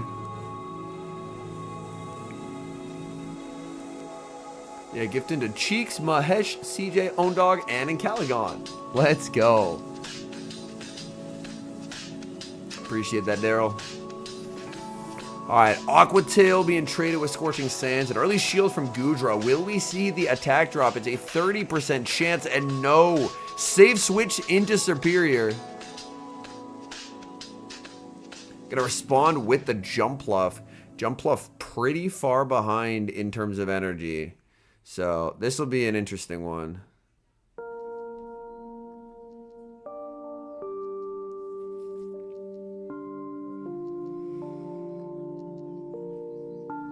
Yeah, Aerial Ace after Aerial Ace coming through, but Jumpluff can actually live this. Like, Jumpluff tanks 3 very comfortably. Unfortunately not Christos. He went 1-2, and none of his games were streamed, but he's unfortunately out.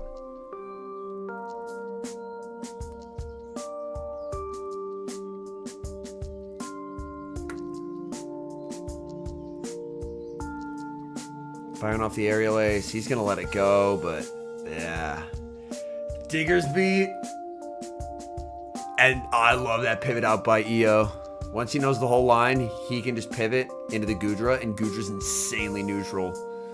That's Dialab's biggest issue in this matchup, is Goodra is just a neutral god into his whole team. He has not, like, he's relying on Superior to be Goodra, purely based on the fact that Superior, at the very least, walls the charge attacks. That's the best option he has. He doesn't have an actual counter. He's just saying, please, Superior, help me. But yeah, this is extremely over. Because Goodra is too much, and then it's Diggersby versus Claude. So Eomera will be making day 2.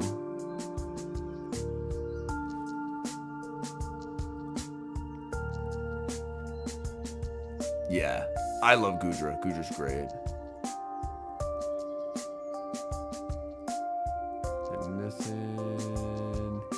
Cap tie there, but yeah, realistically, cap tie or not, it was over.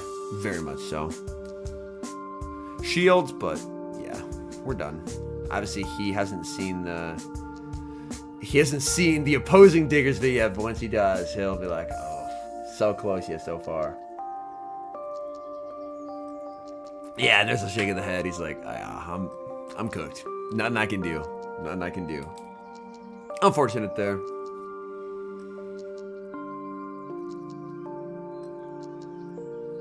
Fire off Scorching Sands. Go for another Scorching. Honestly, Fire Punch probably KOs from here. Last season, I would have said it wouldn't, but this season, I think it does, because it actually has that extra damage. But yeah, down goes Diggersby, in comes the Claude. And yeah, it's a slow, painful death for Dialab Chung. So close to day 2. Emolga almost made a day 2 before Morpeko, but not quite. Yeah, and he knows, so he's just not going to click his move. All right, Eomero, day 2. Just give a bunch of stalling. Losers finals, Jocko Loco versus Dunebug. Jocko trying to day 2 with Unova Stunfisk. And Dunebug trying to day 2 with Starmie. So Starmie, Pangoro, Jumpluff, Shadow Drapion, Diggersby, Claude, and Jocko is Primeape, Unova Stunfisk, Galarian Corsola, Mandibuzz, Superior, and Azumarill. Dune was knocked into losers earlier on stream. I can't remember who knocked him. I think it was... I can't remember who... Oh, it was Valor Ash, right? It was Valor Ash. Alright, Claude. It is a Sludge Bomb Claude. And it's an Air Slash Mandibuzz. Interesting.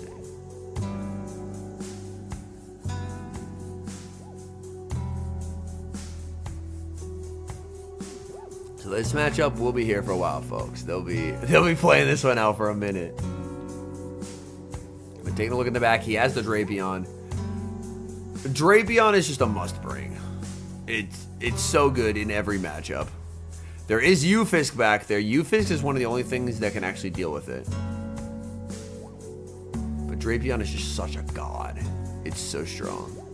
I'm gonna cook rice in the rice cooker and this matchup still will not be over? True. That's just accurate information.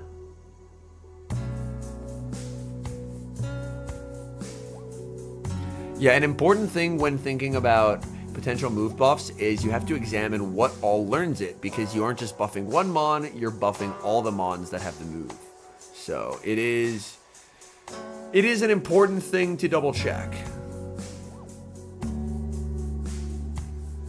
Water Shuriken is one of the best examples of good game balancing they've had in a while. They made an extremely overpowered move, and they gave it to terrible glassy Pokemon. So that way glassy Pokemon could actually live and do things. Great game design. Now Drape's up energy. In comes the Ufisk. I mean, Ufisk already has, like... It loses the pacing fight, but it's close enough that it's fine. But being down this much energy is rough. Especially we gotta catch at some point.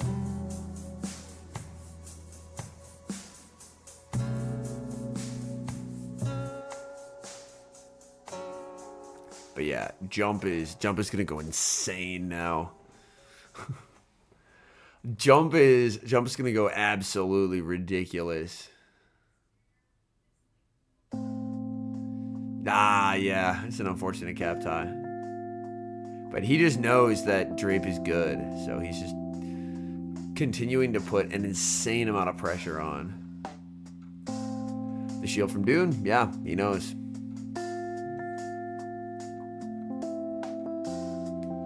I like that homie's discussion skills involve asking questions and then no discussion about the answer to those questions. He's just looking for engagement, nothing else. Love it. Yeah, it is a pretty sick jacket. It is a pretty sick jacket. And Dune can't even bait here. Because he doesn't have Aerial Ace. So he's forced to go straight for the Energy Ball.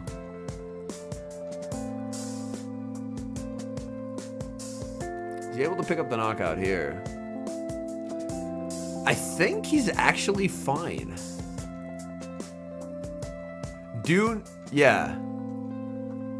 Dune needs like a crunch debuff. And even then, I don't think it's enough. I did not see that playing out in that way. We're going to blame tiredness and not washedness. But Jocko takes game one. Well done. Yeah, we have not seen any Malamar. Malamars have not been around. Malamar missing in action, unfortunately. It's just fucking gone.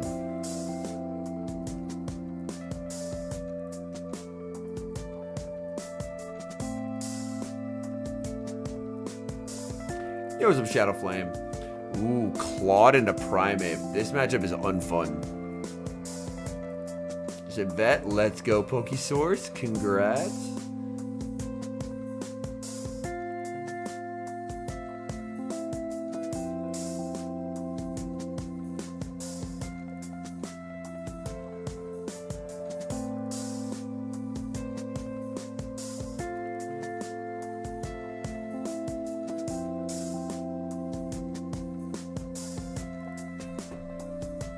And he's more than happy just to tank Rage Fist after Rage Fist, because Rage Fist does not get same type attack bonus here.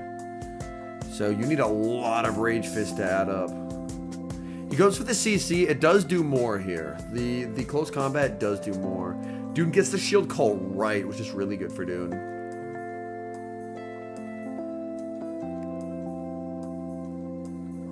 Bring in Mandy. Mandy immediately met with the Sludge Bomb, just to soften it up a little bit, because it's a little uncomfortable. Brings in Diggersby. Okay. Yo, congrats. First hunt on the Necrozma. That's very exciting. It's very exciting.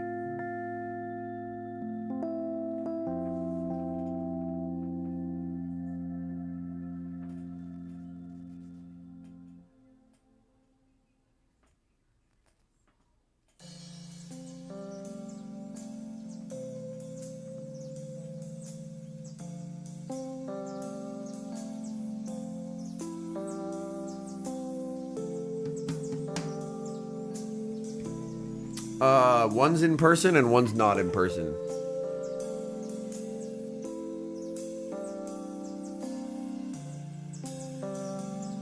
He throws right before the move. That's very, very nice. Yeah. Hondo Kirim. Yeah, the fusions should happen at Unova Tour.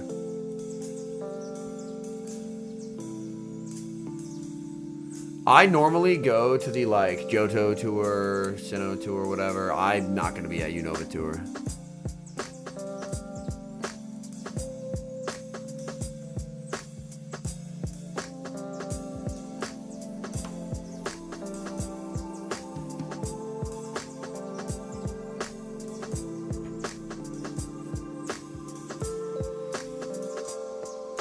there's so much energy. In comes jump. Oh, denial. He's like, you gotta be kidding me, man.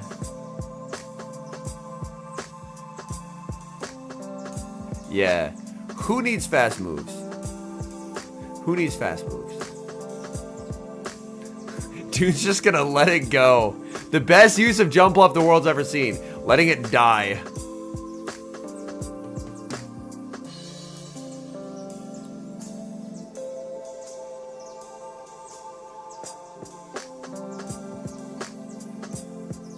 In comes the Mandy. Fire Punch won't KO though. It'll do a lot, but it won't KO. Yeah. Mandy lives that. He clicks the aerial ace.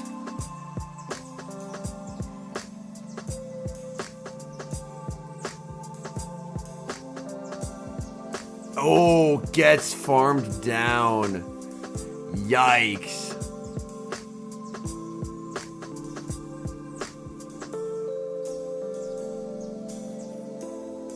In comes Primeape. I think Primeape is not living this. Primeape is very glassy. Oh, it does? Oh, not enough. Not enough. In comes Azu. Oh, man.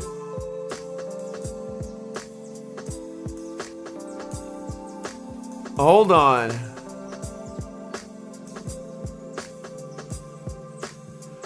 That one fairy wind. That one fairy wind he missed earlier. Yeah.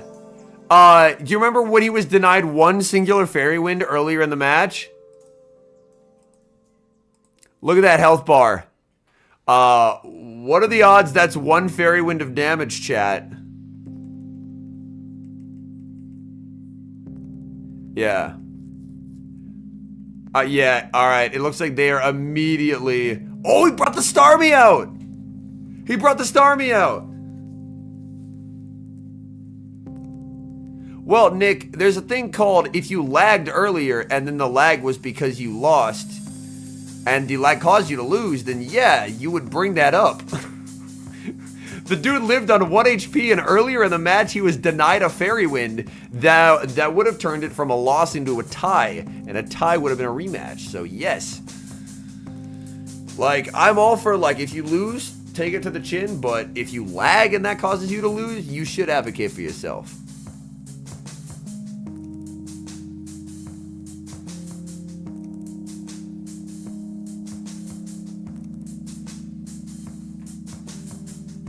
Also, his team is so weak to Air Slash Mandy that his best response being Diggersby is insane.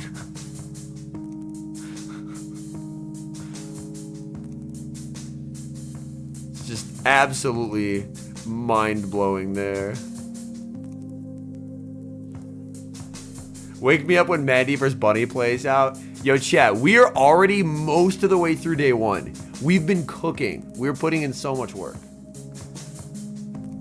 Alright, chat, how do we feel that after day one, as a halftime show, I will do the jumping jacks that I owe courtesy of Daryl? How do we feel about that? I will be the halftime entertainment?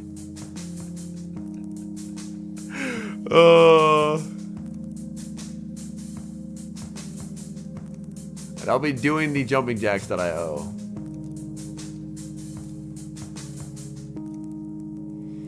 But the nice thing is he didn't really need Switch. And this is just a one game for Dune now. Because obviously he's ABA weak to Jump Pluff and he's ABA weak to Starmie. Because Starmie just beats Azu. I mean, Starmie's taken damage, so now it probably can't. But Starmie normally just beats Azu straight gem. Yeah, Starmie's genuinely very sick. Starmie's genuinely very sick. We are big fans here. We are big fans.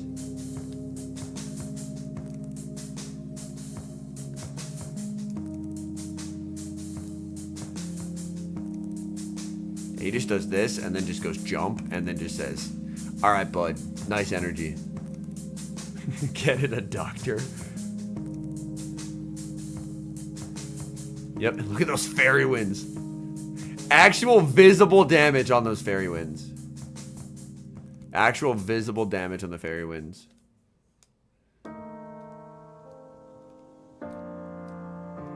That's fair, Etienne. Well, good news is it'll be gone soon. It'll be gone soon. Yeah, Rage Fist after Rage Fist. Go for the Energy Ball, because again, no Aerial Ace available on this Pokemon. Jocko's gonna shield. I'm excited for Masters. Ooh, he CCs here. But yeah, it is a cap tie.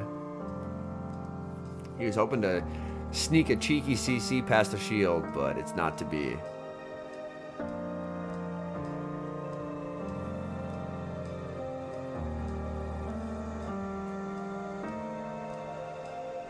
Let's go Starmie. Look at this thing. This thing is so sick. I'm excited because there are going to be more dragons that can beat fairies. And I don't want to lose to an Amorous anymore. I'm done losing to an Amorous.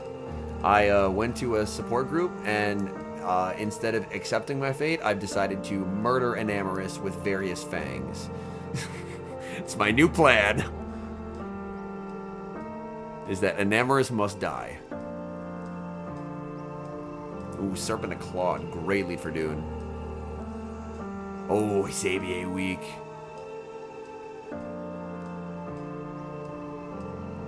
Nice catch on Mandy. Oh, it's gonna be Diggersby again. It's gonna be Digger. No!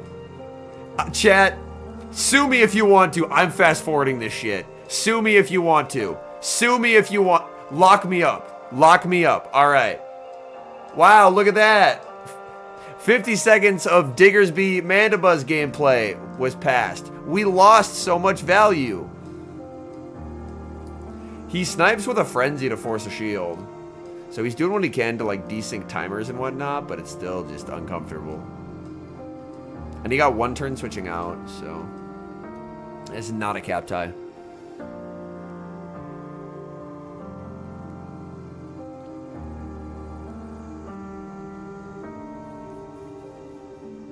This is unfortunate for Jocko, because obviously Dune is way weaker to Serp in the back. Firing off Frenzy. Dune with the shield. Does Jocko pivot out again? Make a sneaky catch on a Mandy, maybe? No. I'd rather watch the stalling in between. Damn, that's a dire indictment right there. Able to pick up the knockout. Down goes Claude. Now it's just the Star and the very bulky Bunny Rabbit. Fire punches instantly. KOs. And I think Starmie's actually going to take this. I think this is a win for Dune. Yeah, he just goes Star.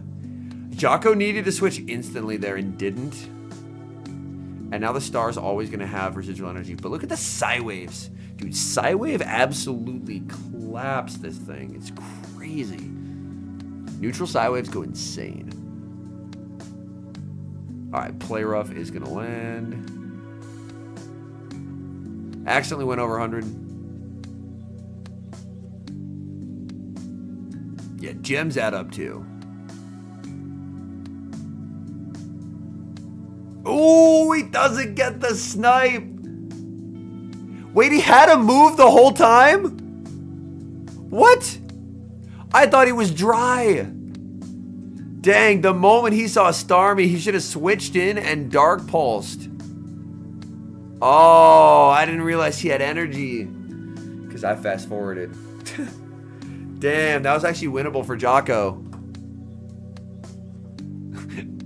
I did skip that part, and I have no regrets.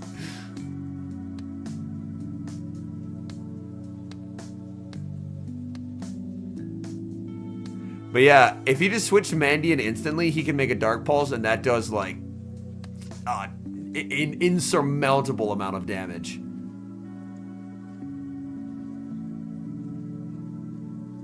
Yeah. Alright, Elam vs. Blob.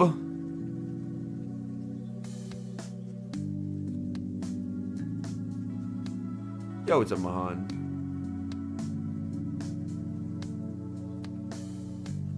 So, Nick, if you're going to talk like that in chat, are you saying he didn't lag in the game? I'm very curious where the vitriol is coming from here. Because if something's like a bad dispute, yeah, people will go for it. But that was a pretty standard fare of opponent won on 1 HP and he was denied a Fairy Wind earlier that would have forced it into a tie. Morpeko isn't banned, people just aren't using it. It's going to take someone good to use it and to like shred, and then people will start believing in it. Yo, Drapion versus Drapion, this is peak gameplay. Yeah, it is freezing in Toronto. They both capped high on 7. Well, that's good info for Elam to have, knowing that he wins cap in the mirror.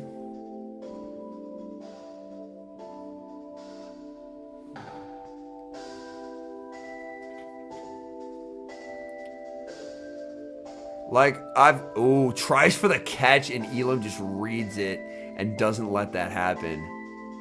And now just goes Corsola and saves all that energy. Dude, Elam is wicked with Drapion. There is much to learn from how Elam plays Drapion. Again, like, we're seeing time and time again, these best Drapion players, they farm up so much energy in these bad matchups and switch out because they know the energy is more useful elsewhere. And now, like, 100 energy Drapion into something like a Dugong is gonna shred that thing.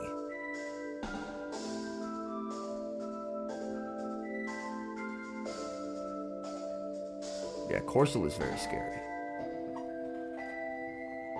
How does everybody have Best Buddy Corsola?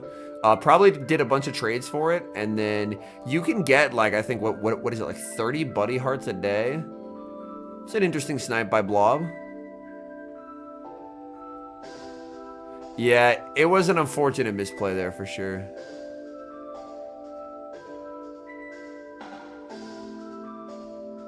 Like, there were win cons for both in game 3. And he lets it go. Ooh, that not KOing is worse because now he just gets more energy. You can get Best Buddy in 11 days if you get every heart. Oh, that's good to know, Fix. Thank you.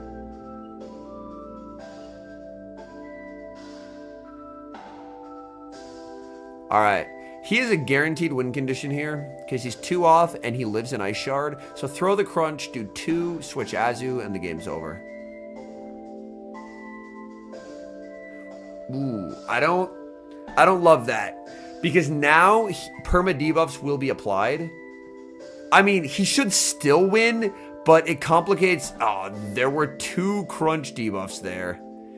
It complicates the math a little bit because now you, like, saving a crunch and an ability to reset a debuff is a guaranteed win. But it gets slightly more uncomfortable where now we already see the debuff applied, Azumarill versus Azumarill, but Elam's just going to farm down and win. So he should just be in a winning position.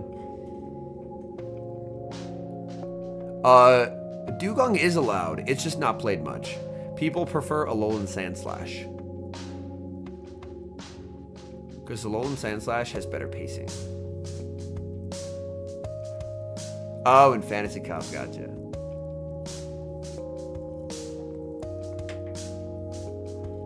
But yeah, Elam will go over 100 here, but it's intentional because he wants to exit the matchup with 100 energy.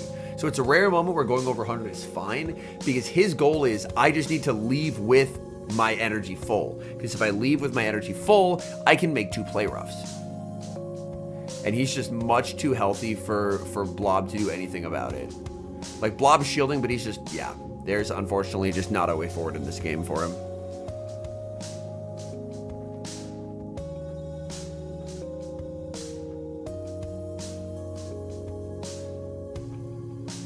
Yeah, because 2 drill runs do not KO here. You'll get it into the red health. You can get it that far, but... yeah, nowhere close. Nowhere close.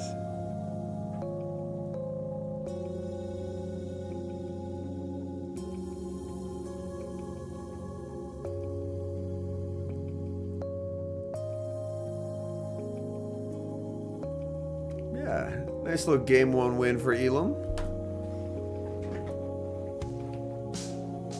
In 10 days, we used the ++ with sleep tracking thing. Oh, interesting. I didn't know that did Buddy Hearts. As you can tell, I do not have one.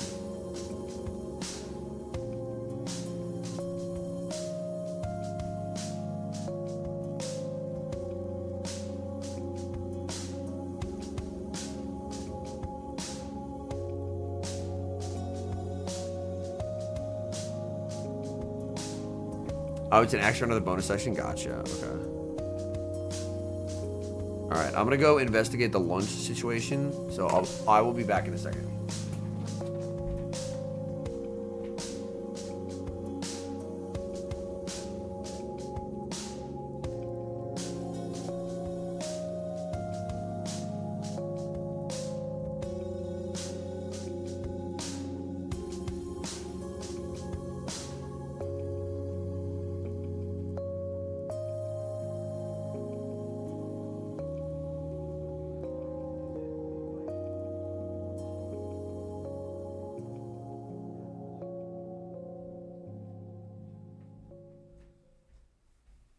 Alright, I'm back, chat.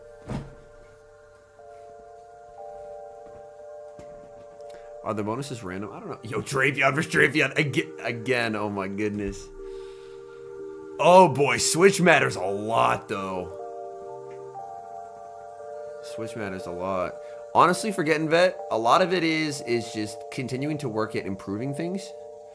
Like continuing to work on getting your counts more precise, continuing to work on charge tag timing, stuff like that. And then as you continue to work on those skills, the elo gains will end up happening. Ooh, Elam didn't throw, expecting a catch. You on your Pokédex? Oh no.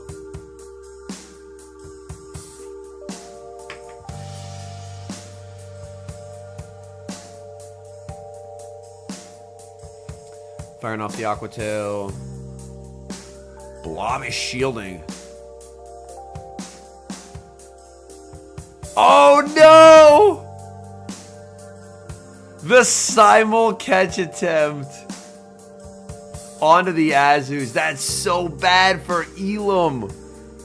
Oh man, and so good for Blob. Because now it's Corsola into Diggersby, and that's the worst matchup for Corsola in the entire game. There's nothing Corsola can do against Diggersby. Even against Dunsparce, like, you at least have neutral damage. But, oh my word. Oh, this is the Toronto Regionals.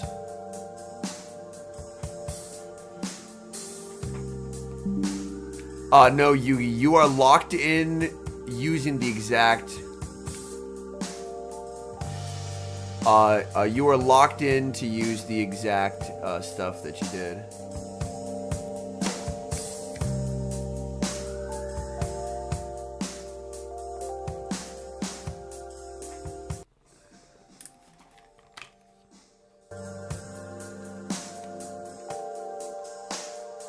Huh, that's odd.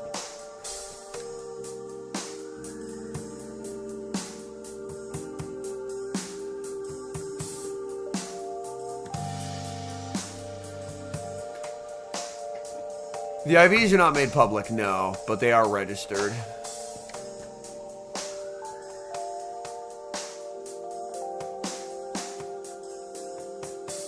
Interesting. Can he get enough value out of his Drapion to actually escape this situation? He's gonna need a very good overfarm. Yeah. Yo, Pirate King with the 5, appreciate you. Ungodly is back in 21. I actually exported an Excel file of the Duocean Sims, just cleared my comp and found it. Yo, that's funny.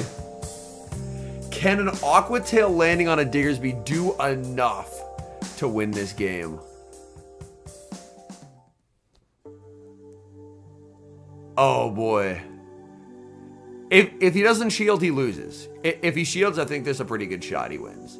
But he just has to go Corsola now. But Corsola is so bad here. Like, Corsola just can do nothing. It's so miserable. Like, this is Corsola in peak shambles hours. Scorching Sands, no debuff. A bit of good luck. I mean, Scorching Sands also does nothing, but... like, Corsola is... yeah, this is terrible. Oh, the attack drop as well. Gonna throw a gem. This is now a non-stab, debuffed, resisted power gem. Oh no, that does nothing. Oh, yikes. That's so bad.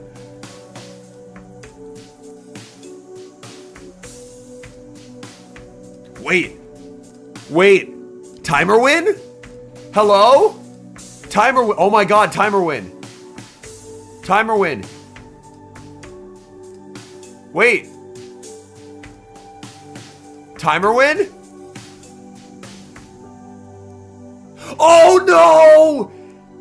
It came in just before the timer was up. Oh no. I saw the vision. I saw the vision.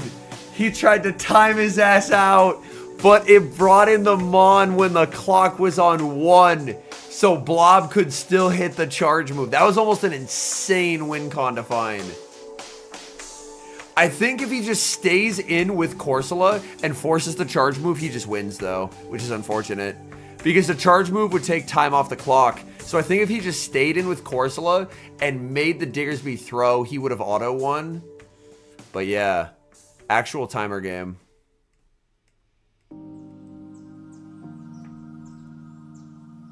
Drapion versus Azu. Who's ready to bank a ton of energy and bring in your own Azu? Come on, Elam. Do it to him. Yay! It goes off of Pokemon Alive. And then if it's the same number of Pokemon Alive, then it goes off total health. But yeah, 2 to 1 it is a guaranteed win. But that's how you do it, folks. You lead Drapion into Azu, farm up a ton of energy, and just bring in your own Azu, and then you're just gaming. It's a horrifyingly successful strategy.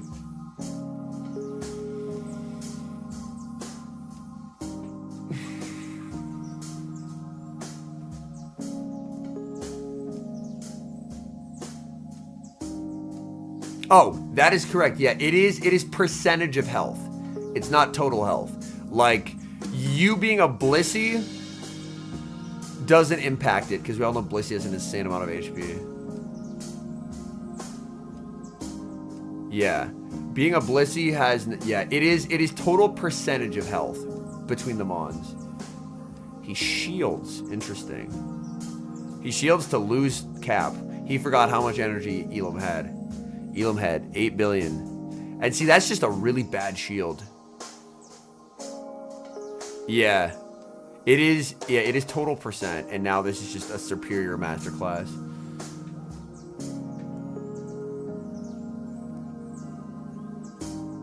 Yeah, so you go off the actual health bar.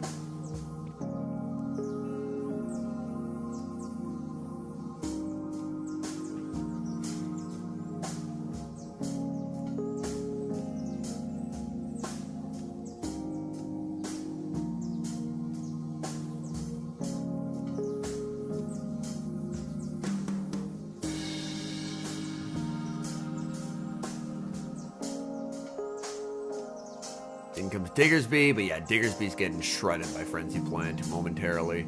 It doesn't one-shot, but it does way too much. And Serp still has a shield to hide behind. What a good day. Yeah, way too much damage. Easy shield from Serp. Ooh, that would be awesome, yeah. Superior is a demon. I love Superior. That is my grass type of choice. I'm a Superior merchant. I'm a big fan. It's still losing, but you fight back better. Yeah. Yeah, and he just makes the frenzy. Elam to day 2. Blob will have another chance in losers. Shiny Shadow Beldum, let's go. Yo. Alright, here we go.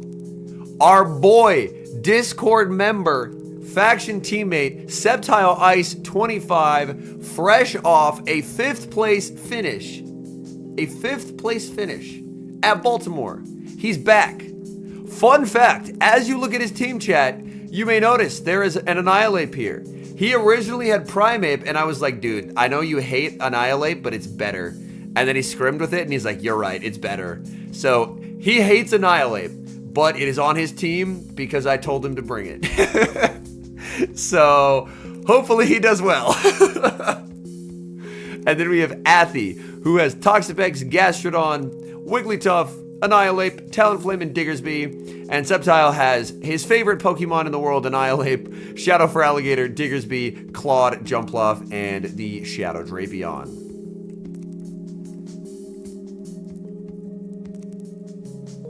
I helped a bit.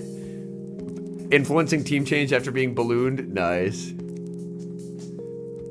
Yeah, Pirate King. The amount of people who hit me up for scrims is a lot. It's a lot. Not quite yet, Noxious. Not quite yet. Also, were you the same Noxious who was competing? Did you knock inadequates to losers? Because that's insane if so. But yeah, we are in day 1 winners finals. Ooh, Shadow Feraligatr into Gastrodon. This is not a fun matchup to be the Gastrodon. I would always prefer to be the Feraligatr here.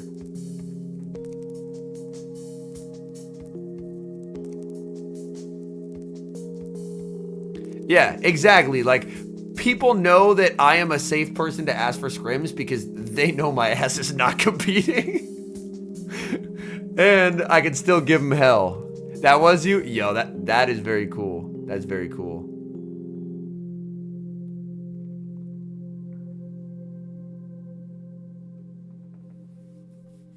Able to land the Hydro. You do get the slam here. Got me on the revenge tour through losers. Gotcha. Hey, still though, being able to knock someone like him down to losers, impressive. Oh boy. Gator energy actually goes wicked into Athy's backline. Bringing in the Diggersby. At this point, you know what's back there. And he is always going to overfarm to try and cap tie. Athy's not going to let that happen. Talon energy is definitely scary. Let him get there. Could have thrown to deny it, but instead try for the farm down. Lets it go. He's saying, fuck it, Talonflame time. I love the 1-in switch there. So he preserves an ability to catch. Sceptile's playing very well. Sceptile's playing very well. I think Athy lets this go as well. No, a shield. Okay, interesting. Yeah.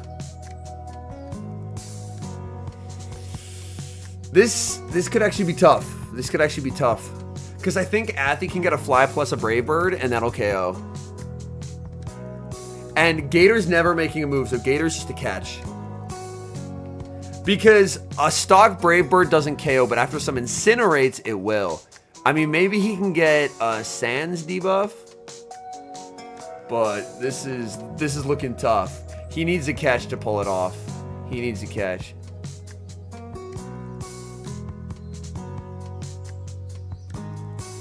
Oh, try. Oh, no. He switched too early. He switched too early. Oh, no. Sans. Debuff. He got the debuff. Does he live this? Hold on. He got the debuff. 30% of the time. Oh, he died. Oh, he lived. Oh, my God. Yo, the clutchest debuff the world has ever seen. Oh my God. A rare misplay from Sceptile there, not knowing that it was 3 there, but he's able to take it. Yeah. Like, Sceptile made an error, but the debuff saved him. The debuff saved him.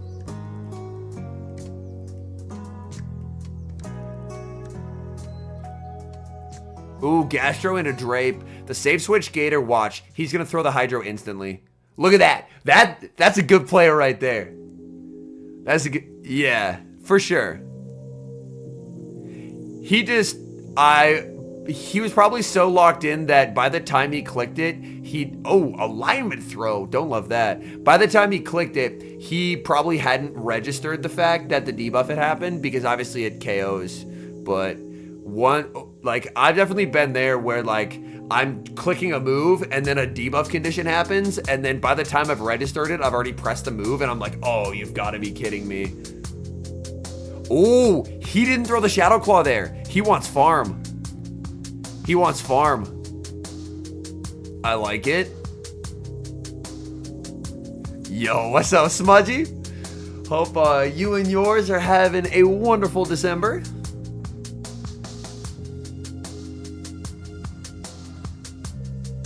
Yeah. Pluff farm is pretty sick. And then when you see talent, just do 1 and switch. Oh, 0 and switch. That works. Oh yeah, no, this is extremely free. Drapion should just win this. Drapion up energy and up a shield. Oh, look, it's a ground type. Surely this will beat advantage Drapion. Absolutely the fuck not. Drapion is such a stupid Pokemon. I love it so much.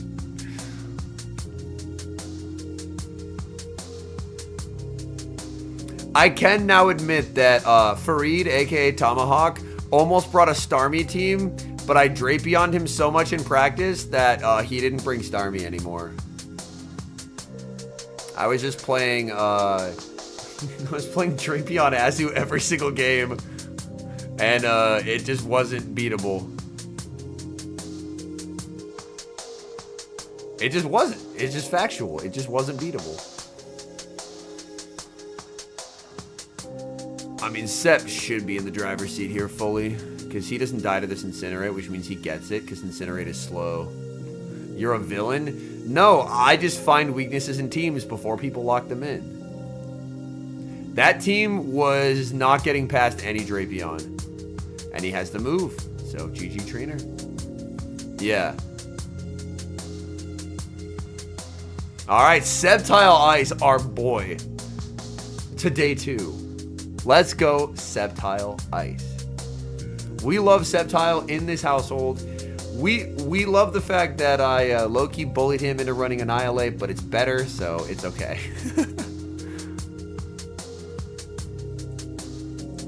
Another homie, Dr. Roast Beef, and a Shady Equation.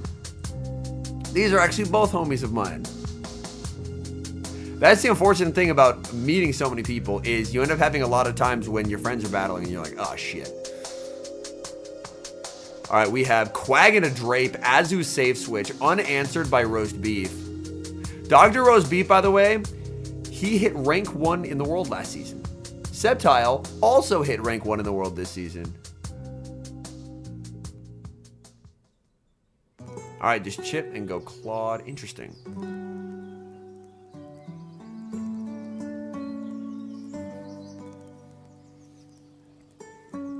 Ice Beam Lens. Yo, Invader Wing, 33 bucks. Appreciate that, man.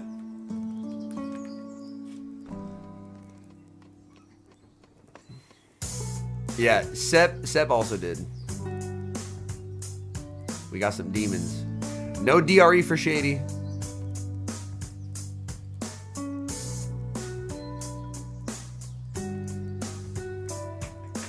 It's well timed. Shady's very good at what he does. He's a very, very, very good battler. But yeah, Malamar is missing in action because everyone's running Drapion. Although Dr. Roast Beef, if I can move my head, look at this team. Bibarel, Quag, A/Slash, Jumpluff, Shadow Sableye, and Clodsire. That's a sick team. That's a sick team, be honest, chat. One of the cooler teams you've ever seen, right? It's a pretty cool team. If he calls this, he's a god. He's thinking about it. Oh, last second shield. So close. Like, you don't have to call that, but it would just be a purely ego call. No Kingler, but still cool. We need to incinerate Kingler in our lives. Would it be good? No, but that's not the point.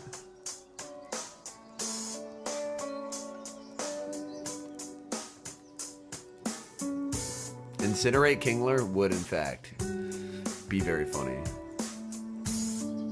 Oh yeah, no, I'm not saying it'd be good. I'm just saying it'd be funny. Does it get in the main series? I don't know. I didn't play the main series.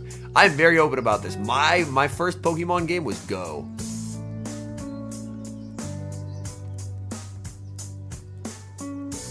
Crunch does a massive amount of damage here, but it doesn't do enough.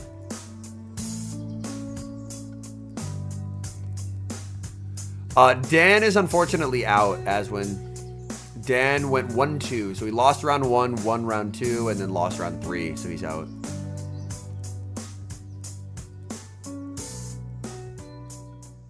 All right, Dr. Roast Beef, well played. I might try him at some point. Quag into Azu. It's just like Azu, Drapion, or for Alligator Drapion, they're both just the best core. So Shady's like, time to run all 3.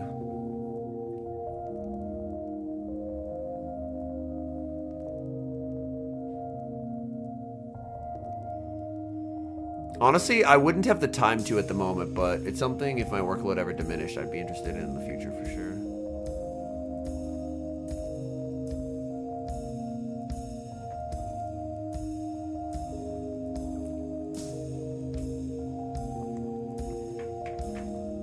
Claude Farm does actually go kind of wicked here. Hold up. Oh, Gator Energy. Oh, I think that's just GG. I think that's just GG. You can't beat it, man. You can't beat Gator Energy with Jump Fluff. It cannot be done. He's just going ace here. Shady's gonna let it go. Psycho Cut Armored Mewtwo. Yeah, a Mewtwo I genuinely don't think they're ever bringing back. Like, he knows there's no way Shady baits here. He does call it because he kind of has to. And then just try and win, but we are going to a game 3 here. This is over. There's no way to win this. Gyarados gets Incinerate. Oh, Lord. Lordy, lordy, lord.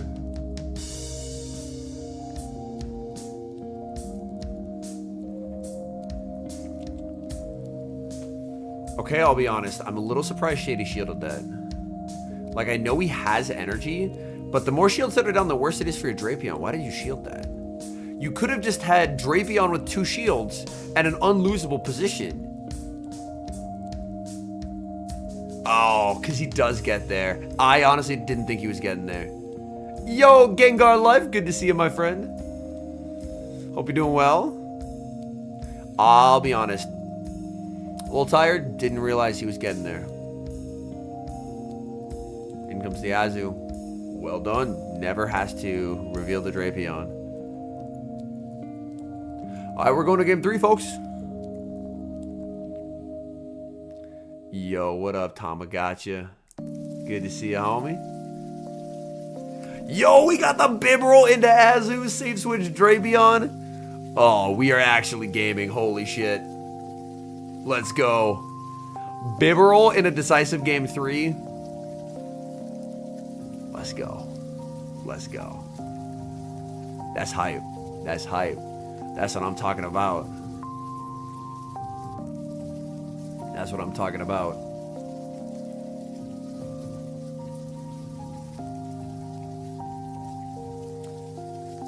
Now has to decide, does he want this energy? But if he shields, then Drape can probably shield back and farm down, which is uncomfortable. Goes for the Hyper Fang here.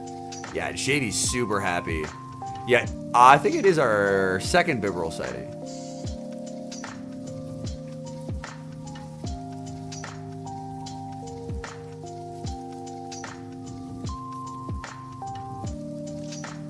Shady's really weak to jump, though. Brings in jump. He's also weak to Claude's energy, too. So even though that mid-game went very poorly for Dr. Roast Beef, like, he ended up losing the Bib and the Drapion's still around, I think in the grand scheme of things, it's not awful. Like, Claude can probably sweep here. And like, what is Shady's fast move pressure into the Jump Fluff? And Jump Fluff's now on a 4 cycle, so Serp can't even be brought in.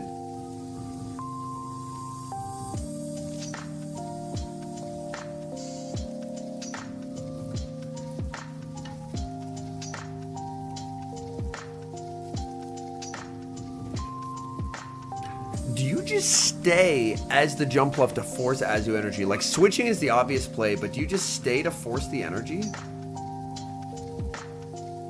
I like that. I like that a lot. I like that a lot. I'm a big fan. And now he's going to shield because he just has the move and he can just click Energy Ball and it'll do massive damage. And if for whatever reason it doesn't KO, then he can just try and snipe with Poison Stings. Yup, there's the stings and no move. Savagery. Savagery.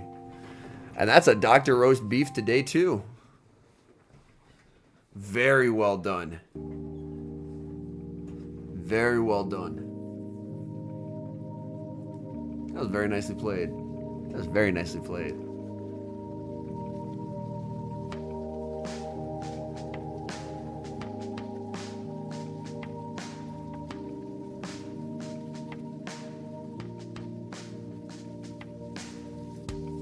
Needs a catch to pull it off.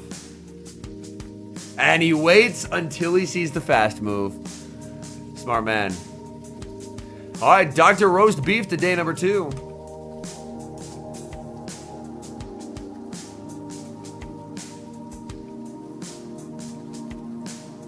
That's awesome, Crazy Cow. We will eventually get there.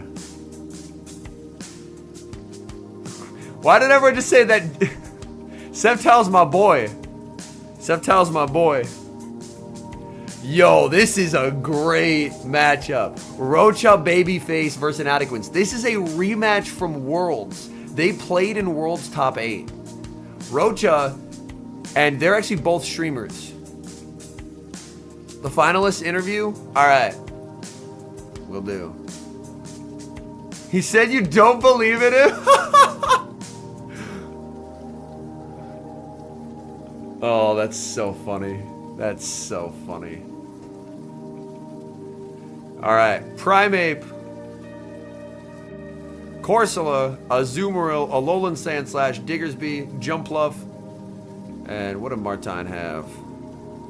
Ooh, Azu into Corsola. Great lead for Rocha. Corsola dominates this matchup.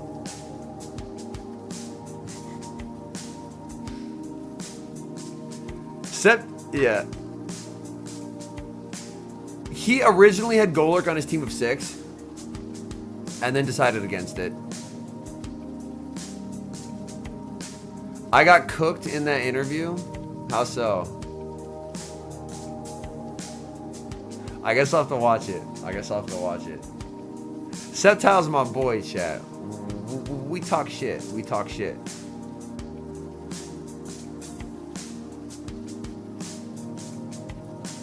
Ooh, I love this Drapion safe switch. He's kind of slow into the response to Primeape. Primeape, odds are probably no shield in the first always.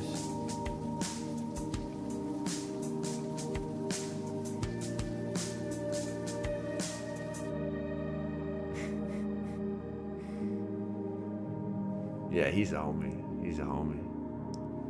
Ooh, gets the call right on the CC. That was cap though. Rocha, oh, this is tough for him. He's in an awkward spot. He said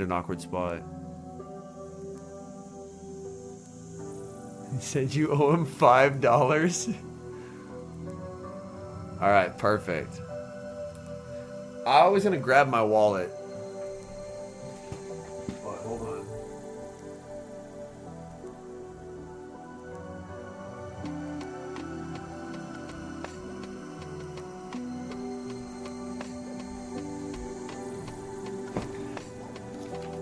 $5 USD right here, chat.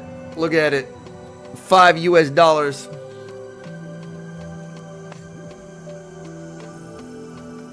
There we go.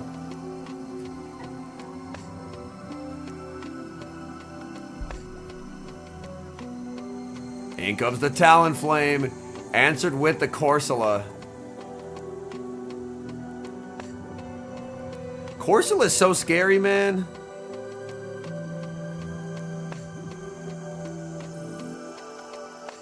Smudgy. Does he get the farm down? Oh, he does! And that's GG. Because the Talon's not an ace range, so. Yo, what's up, XZ? How's it going?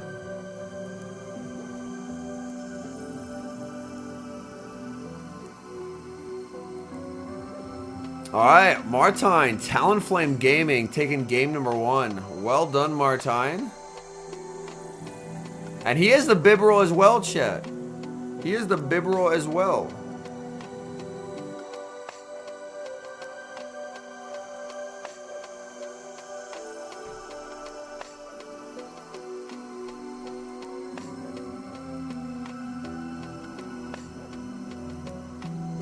Alright.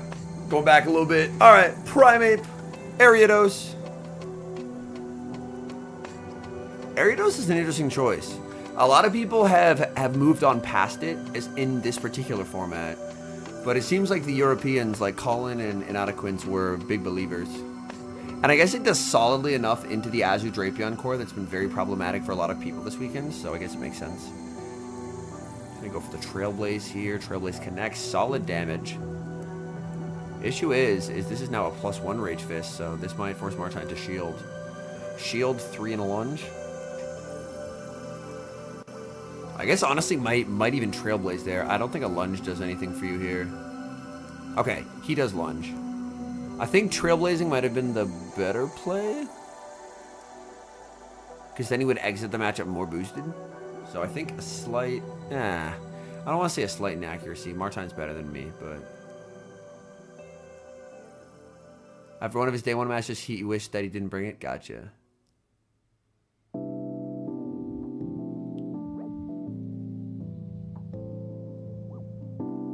He said he wished he didn't bring it as he leads it. Hey, it KO'd 1.5 Pokemon by itself. It's doing okay. Yeah, this is looking pretty solid. Martine, always with the accuracy on the timing. You just love to see it.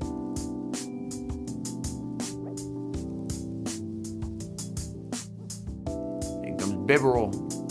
King Bib.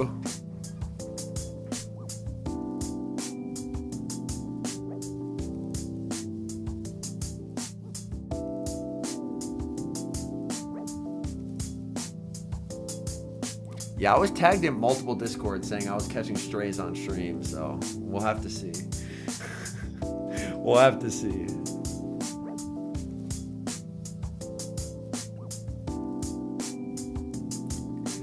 Yeah, I like Bibberel more than I like Dunsparce this season. Like, Bib is just great. And if you're an Adequins, you just massively, massively overfarm. If he lives the crunch, which I think he does, you could tail to deny the energy. Or, oh, he's just gonna go for energy for the pluff.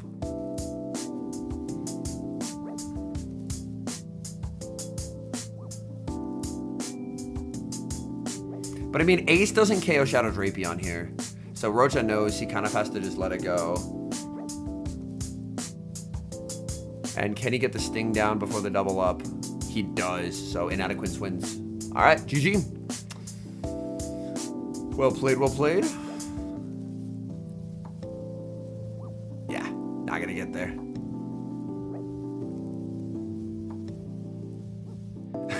Martine with the fist pump. He's on to day number 2. All right, ooh, we have Wadaj. Yo, any Malamar enthusiasts in chat? Yo, this is a team Wadaj shredded me with in that tournament. And he's going up against Freezing Sun, who is Wigglytuff, Cress, Clodsire, Talon, Dunsparce, and Shadow Fraligator.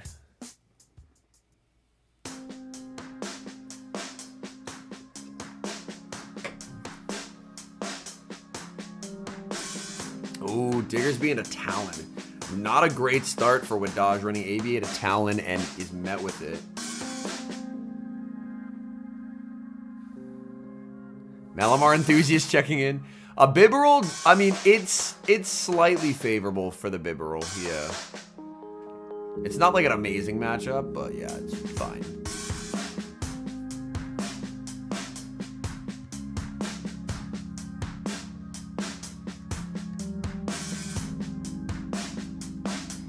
He could shield and sell out for swap. Let's go, Smudgy. I'm happy to hear it, brother. It is. That thing cooks. That thing cooks outrageously hard. That thing cooks outrageously hard. It has no business doing the things that it does to people. It's very awkward because, I mean, you can farm down with Azu. But I think he's just, yeah, I was going to say he's going to pivot Gator.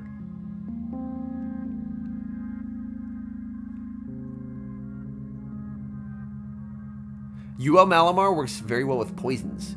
So Pokemon like Shadow Drapion, Tentacruel, Galarian Weezing.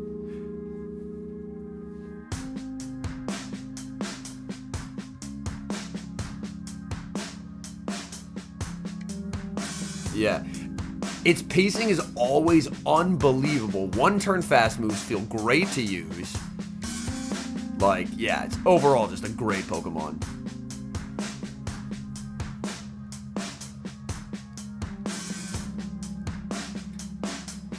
It can carry some absolute bums. It can carry some absolute bums.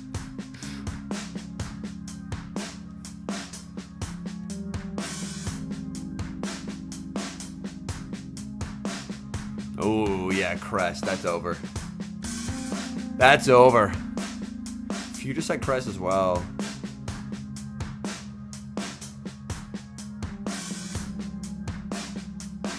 Yeah, Vriz is very solid. A lot of teams, my own included, disrespect it as a Pokemon, so... But yeah, this is just curtains, unfortunately, for Wadaj. At least in Game 1. Obviously, best of 3, he has a chance to fight back.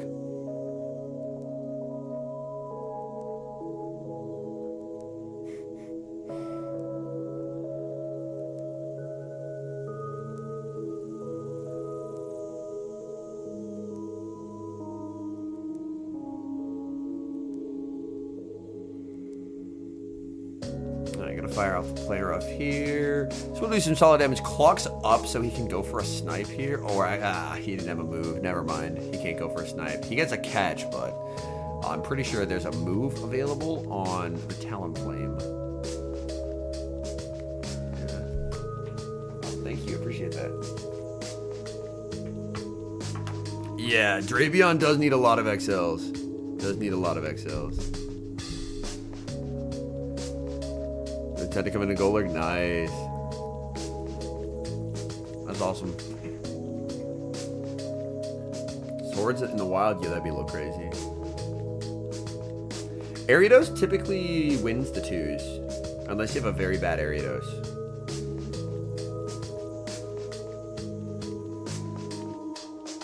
Yeah, even my attack weight Ariados wins 2s. Also, I haven't eaten yet today, so we're fixing that.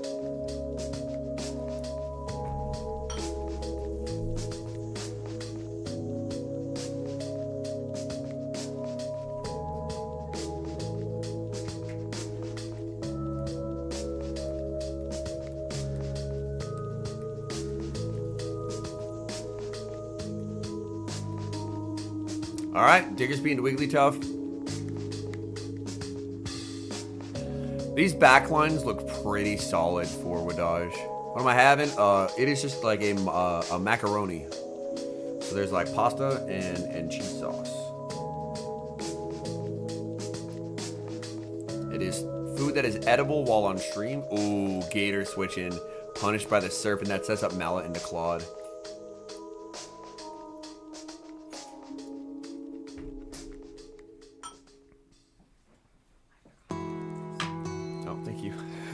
I appreciate you. Thank you so much.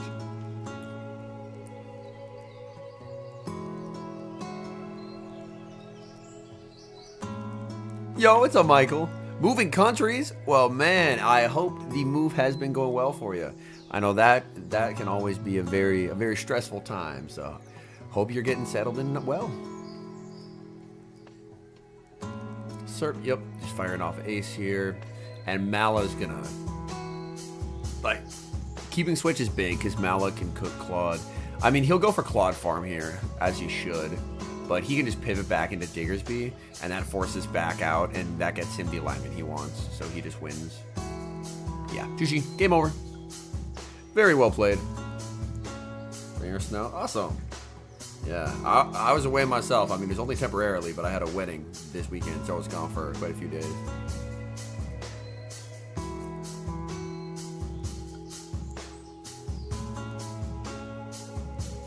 Yeah.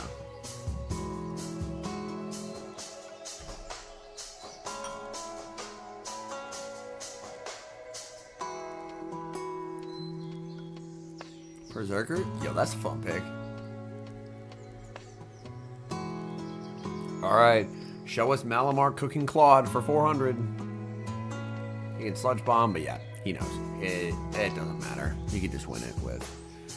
You just win it with Mala. Mala's great. Terrific Pokemon. It's kind of a shit team to bring it into, just because Wigglytuff is really scary, but if you avoid Wigglytuff, it's good into literally everything else. So it's just Operation Don't See Wigglytuff. Awesome, thank you. I'm going to be slowly eating it over the course of a couple hours. Whenever there's a down moment.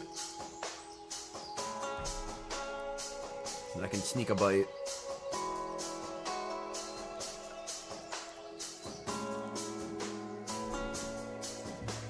Yeah, very comfortable win.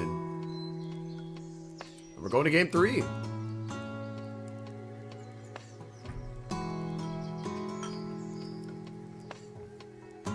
ASMR, oh no. Alright. Oh, Malamar, no Wigglytuff, no! Oh boy. Diggersby and a Talon. Pray you Sans debuff the first time. And the back line isn't even that looking that good either. Okay. Debuff. 30% of the time works 100% of the time. Did get the Sans debuff here. 2 for 2? No. No dice there. He's going to let this through. But even if he wins Switch, like, it's Gator into Malamar and Azu into... And that's still, like, you have to go down a shield to flip Switch, and it's still not a convincing matchup.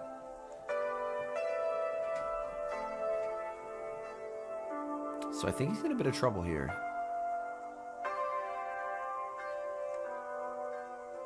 I think he's just going to go Wiggles and Socket and then just click shield on his Gator a lot. And that's not going to be a fun time.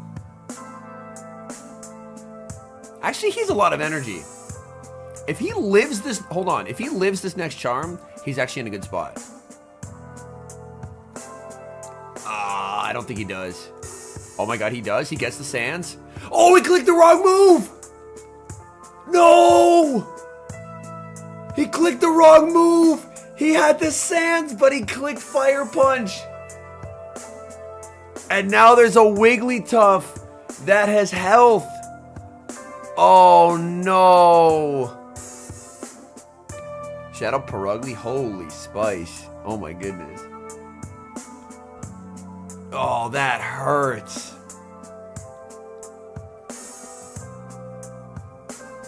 He gets 2, but the Shadow Claw went through, so he doesn't get the second one.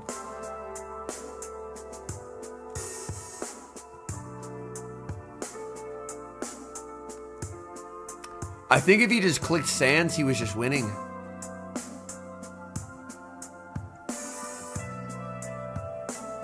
But unfortunately now, Wiggly's in a range where it can't be bubbled down. So it's just over for Wadaj. Dang. That's a tough way to go out. That's a tough way to go out. Just a game that was winnable. And he actually gets a catch here.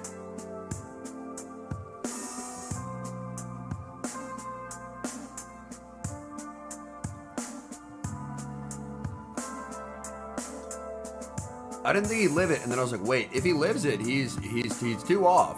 So you can get that move. It's not DRE. And yeah, the Hydros do too much.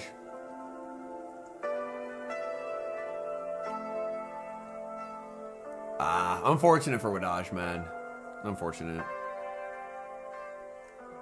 Overall, still a hell of a fucking battler. Hey.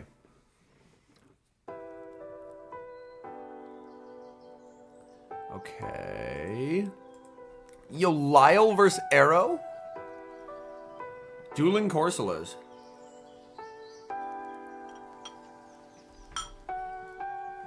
And I believe someone asked for fire back in the meta. There's a Typhlosion. This would be a good matchup. This would be a good matchup. You're two great battlers. Lyle right here, understanding how to run ABA to jump fluff. If you run ABA to jump fluff, Azu's your lead. Azu is the lead in the ABA. And you just trust that your backmon is going to do well. And his back line is very well positioned in arrows.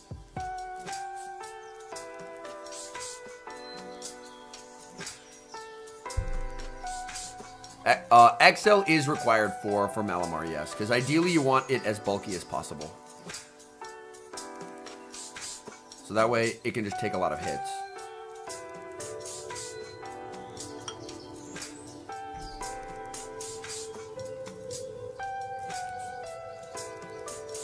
Here comes the Drapion.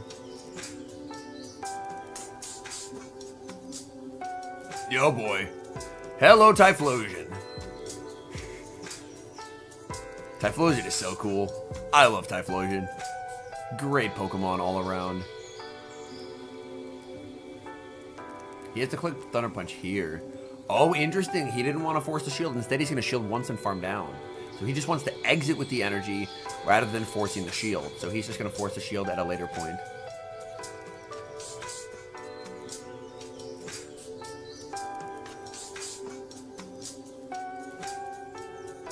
Comes in Azu. Thunder punches instantly here. Does that a bubble through as a result? Another bubble through.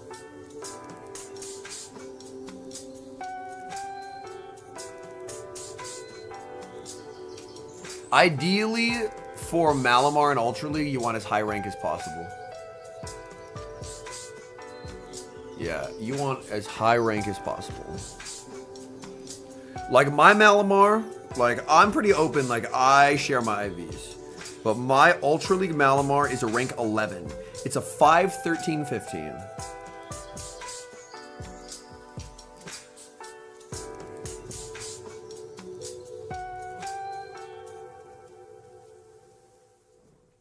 Yeah. Even if you lose Cap in the Mirror, it's well worth it because you just want the max bulk. A team to build around it. Pair it with a bunch of stuff that makes Fairy type sad. Oh, he tried for the farm down and couldn't get it. Like Tenta, Drapion, Weezing. This is true. Yeah, Mala, you can get optimal IVs from training from Best Friend. That's actually a really smart point. Because you're aiming for about 5 attacks, so it's literally perfect. So if you have like a family member or a friend who plays and you're best friends, then yeah, swapping Inkay, great way to do it.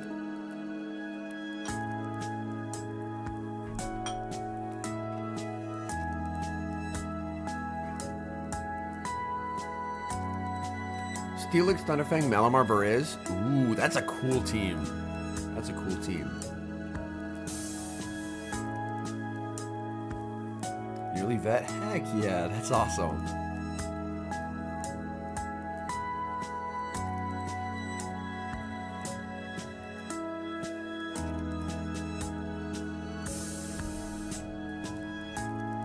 Alright, fast forward through this replay. Alright, Quag and Azu. Typhlosion in the back. Typhlosion energy is very scary in the back.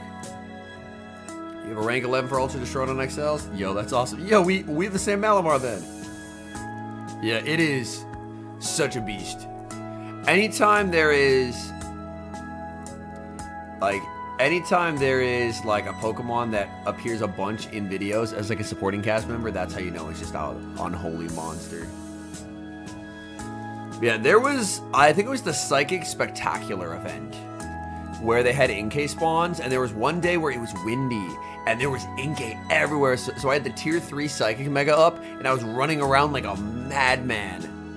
Say Mallows me for Great League? Nice.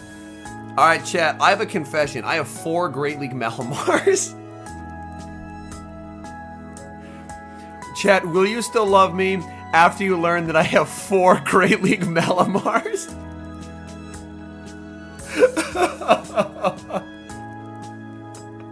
I need different spreads for things.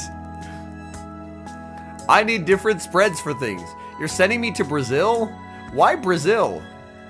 There are a lot of battlers there. They will help me build more Malamars. This will not cure my addiction. It will do the opposite. I have a high stat product Malamar. I have a Slayer Malamar. I have the first Malamar that I ever built, which was from field research. And then I have a 4th Malamar that is like a real Slayer spread. I would love you if you were a worm, but not for this. Again, I cannot stress enough that Stardust is never a problem that I have. The problem that I have is charge TMs. Because what's frustrating to me is you can get Stardust by just playing the game. Charge TMs, you can't get just by playing the game. Charge TMs, you have to do a raid and hope, or you have to do GBL and hope. There aren't like guaranteed free ways to get charge TMs like there is for Dust. And that's what's frustrating, because if there's an easy way to get charge TMs, I would get them. I would have them. From raid day, unfortunately I was at a wedding. I wasn't able to play the raid day. Yeah, I did 1 total raid because I was at...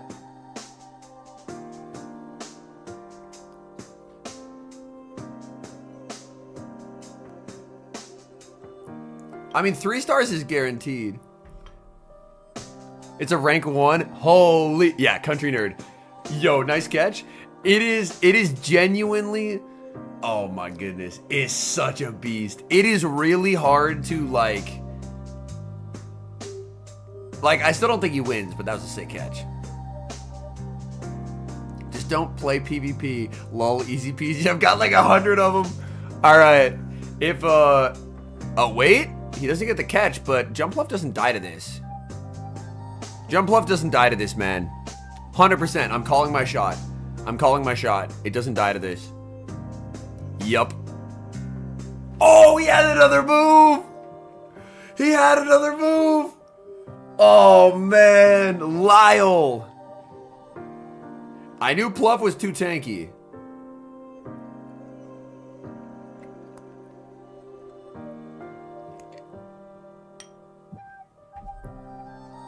Nah. That catch was nuts. All right, here we go. Ooh, course land to Guzzlord. Yeah, I am always at, like, fractional TMs. It's rough out here. What am I sitting at right now? We're sitting on 8 whole charge TMs.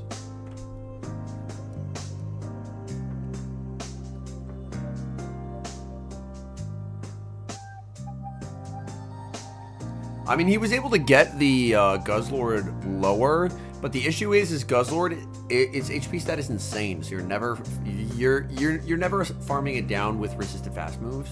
So trying to astonish down is not going to be a fun time.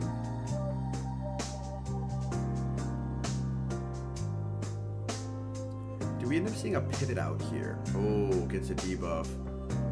It's cap. Took 18 before he gave up? Oh, no. That's unfortunate. XL candy.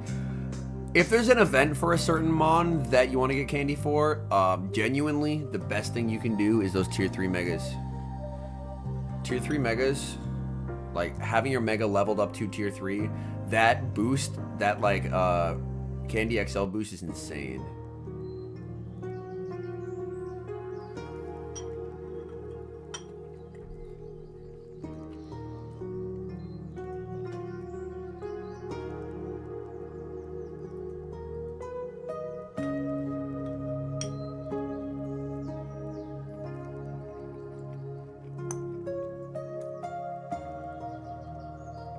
Working on megas, awesome. Ooh, hold on. That's a nice catch. Can he do something now? He's still probably lost, but like, That's step one in like the 10-page plan. Like, he still probably loses, but he's trying. He's trying like hell.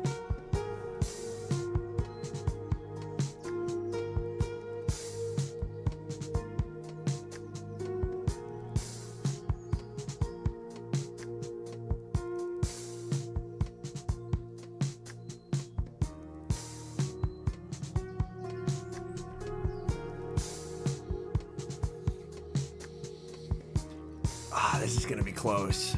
This is going to be close. He does have energy on the Corsola. He does have energy on the Corsola. But this is tough. This is tough. When I will not be participating in a regional. I'll be hopefully casting one, but I don't really want to participate. Oh, the simul switch out. Going for the power gem here.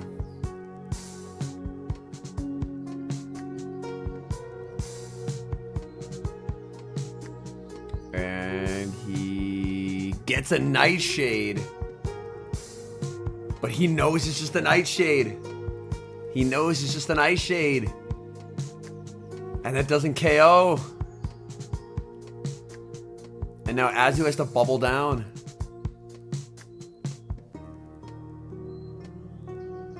Oh, man.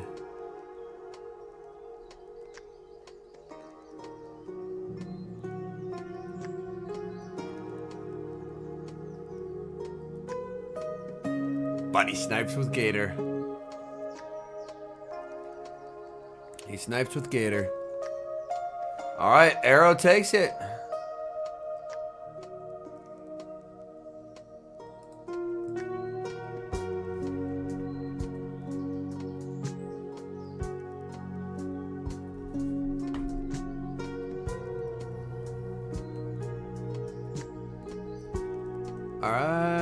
All right, Mormon Matt versus Ashton Ash. Yo, we have a Morpeko sighting. Hold on, wait, we have a Morpeko sighting. It's up there.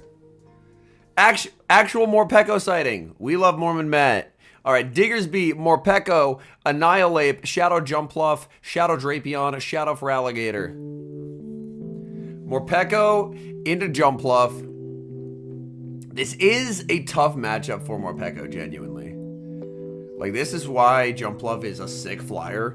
Because Fairy Wind, I mean, you have actual faster pressure into Morpeko. Oof, that damage. He's gonna bait him. Matt's thinking about it.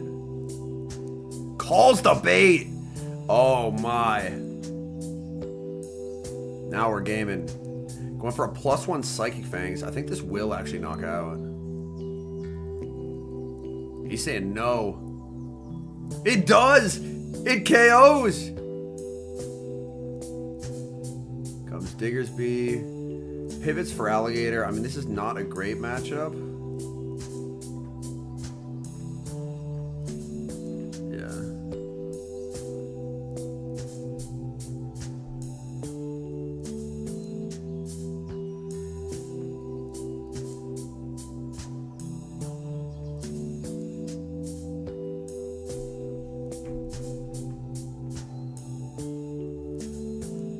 He does get there. Yeah, Ashton Ash is not going to let him CMP tie. Best third Pokemon with double electric. I mean, you're going to need something to cover against grounds, because ground types will be a problem for sure. I mean, Jumpluff should still be in a pretty decent spot here. Catches on Azu, doesn't get a sneak. The awkward thing is you kind of don't want to rebank energy here. Morpeko. Double Psychic Fangs. Yeah, he won't get the Aura Wheel, but he will get the Psychic Fangs. Like, going for the Aura Wheel risks DRE and it's not worth it. You just have to tap the move here. Yeah. I think there might be a Fire Punch and Ice Beam combo in the future for this jump bluff.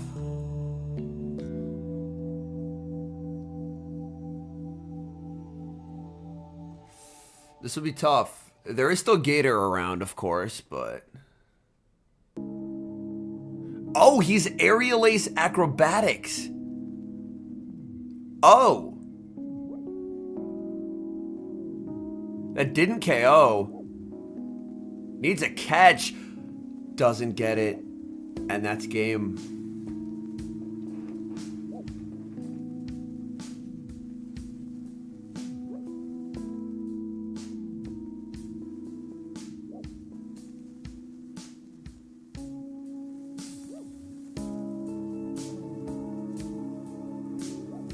Oh my goodness.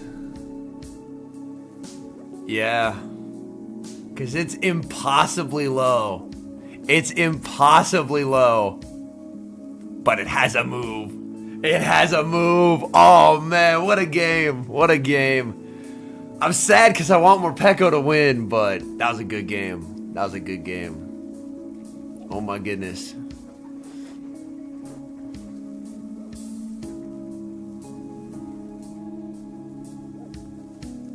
Alright, Drapey on Azu.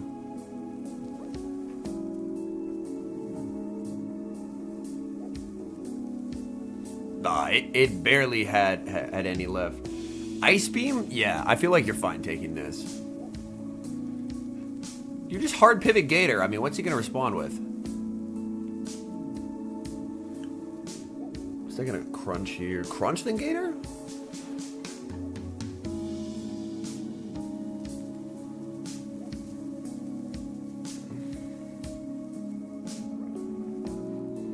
Choosing to stay.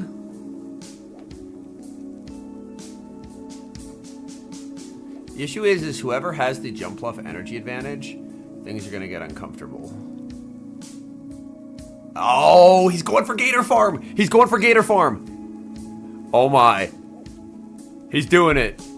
He sees the vision. He sees the vision.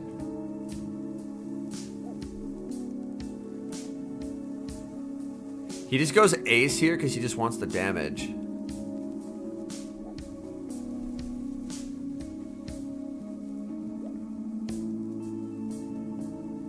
Because people know that if it's just an ace, they won't shield it, but they just want any kind of damage on this Pokemon. He full sends.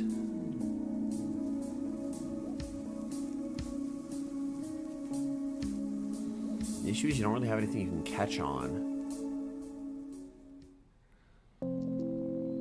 He just lets it go. He's trusting in his jump bluff to win it. Oh, he gets one turn bringing. That's unfortunate. That's very unfortunate.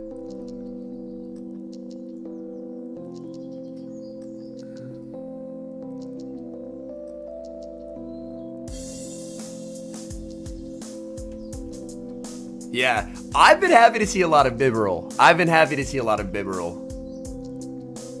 Yeah, this is... Oh, boy. Hold on. I'll be honest. I checked my phone. Oh, I think he could have farmed him down. I think he could have done it. Maybe. It's tough. It's tough. Maybe he could have farmed down. But that's my fault. I checked my phone.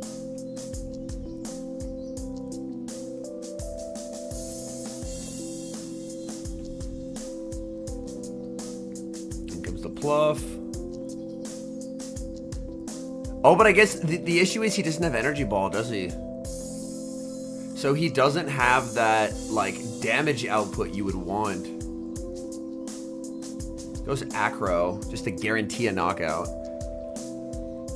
I don't know Shadow Jump Bluff, Aerial Ace versus Shadow Jump Bluff damage.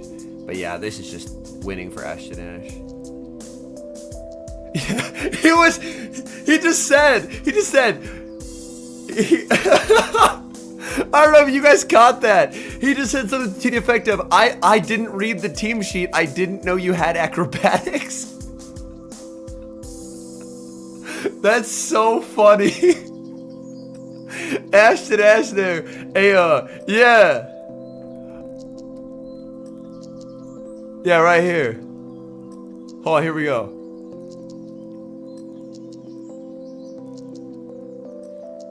What? That's so funny, man. Oh my, and Matt's laughing about it too. They're having a good time. They're having a good time. Oh, that's hilarious.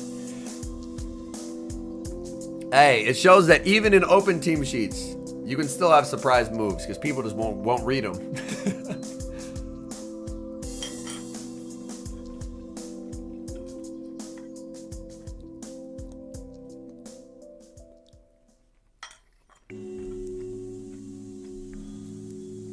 Yeah, that is actually hilarious.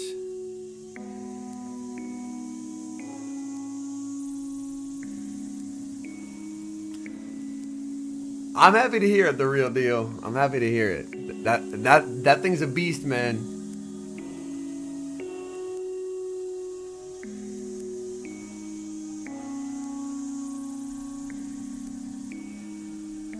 All right. We have Blob once again. Yo, there's... I'm sorry, is that a fucking Dartrix on my screen? Hello? Why is the furthest a Morpeko has ever gotten with a goddamn Dartrix? What? Nah. This is the coolest shit ever. This is the coolest shit ever. Nah. Kira, Button, I need you to win. Dartrix Morpeko core is insane. What the fuck, man? That's so cool. All right, for a spot in day 2, Blob NA versus Kira. Yo, Dartrix is so sick. Dartrix is so sick.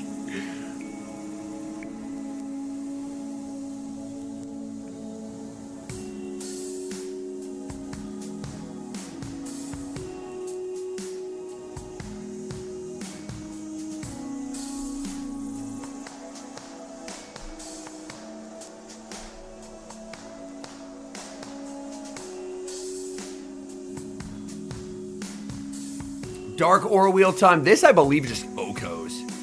Well, not Okos, but from this range, I believe it knocks out. So we will actually see a shield. A hard pivot Azu is going to take the Thunder Shocks. Azu energy is very scary for Blob and back.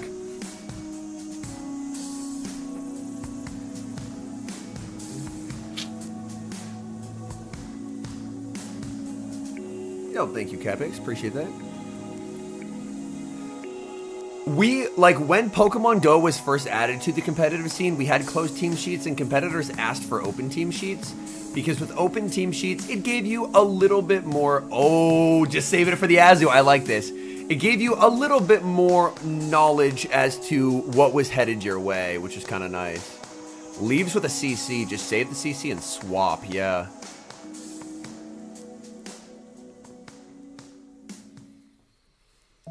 The issue for Blob is Blob can never let his Diggersby be on the field when Kira's clock is up. Because a CC will clap that thing. It will be rough. It will not be fun. So he kind of has to go Diggersby like here. Yeah, that's perfect. That is what he has to do. He has to keep Jumpluff alive. Because he's fine tanking Ice Beams on this thing. But for Kira, what Kira now wants to do is just burn clock, wait for Blob to throw, and then snipe with the CC. So Kira, shield here, farm up, pray your clocks up. I don't know, Tiger. Oh, clock's up. No! Accidentally transferred the quick attack! Oh no! Disaster! Oh, I've done that before. That feels so painful. I've done that before. That shit hurts your soul. When you try and snipe, but you mistime it, and then the fast move KOs you. Oh, that is devastating. Oh, that's unfortunate. That's unfortunate right there. Oh, that hurts.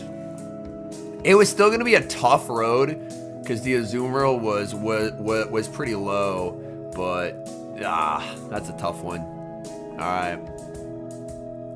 Will we see Dartrix the Owl make an appearance?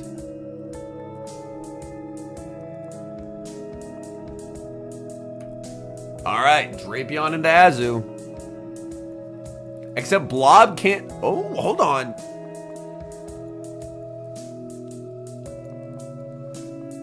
Morpeko looking kind of pretty sick and back, if we're being very honest.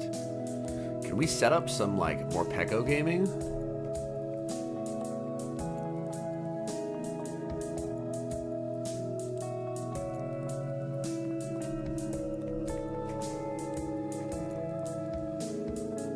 Azu and Azu. Morpeko time!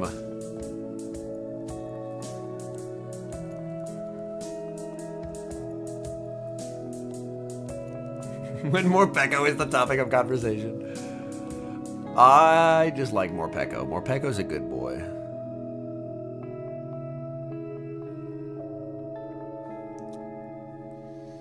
The awkward thing, of course, is now your electric ore wheel is dark. So you have to throw a move to undo that. So this is going to be resisted, but it is +1 attack. So still a little bit scary.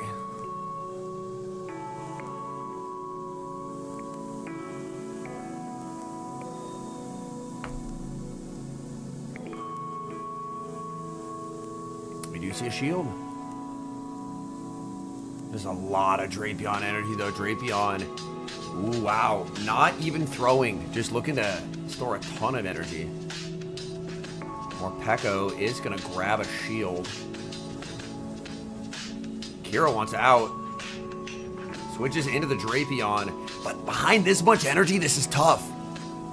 This is very, very tough. Aqua Tail is going to connect. That's some substantial damage. Another Aqua Tail is reached. And it's not like the other Drapion is in farm gun range either. This Drapion will have to throw. This is tough. Kira just doesn't have a lot of health remaining on these Mons. Nice little turn weight there. Yeah, Mark, we have a Morpeko in Losers Finals.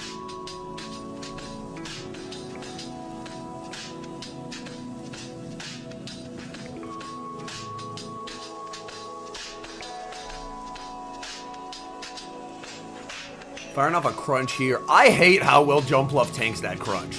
It tanks that comfortably. Makes me very sad inside.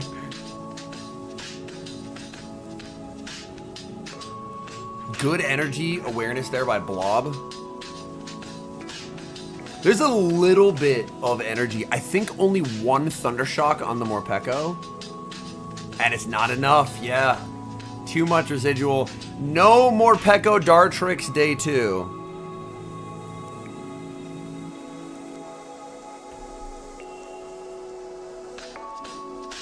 No Morpeko Dartrix day 2, but overall, some very fun games.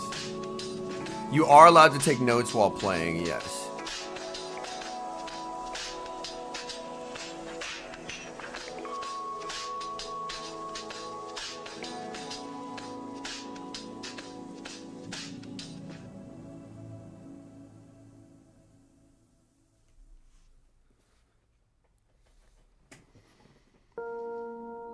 All right, Arrow versus Athy for a slot in day 2.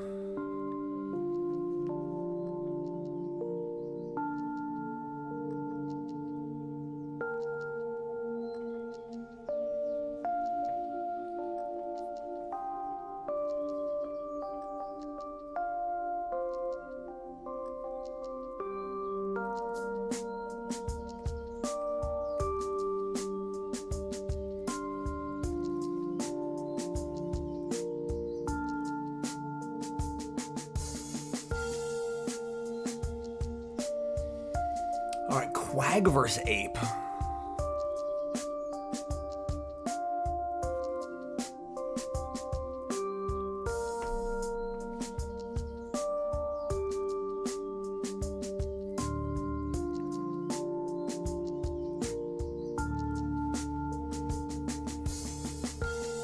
Yeah, Ape is very annoying in that it has an ability to just farm things down.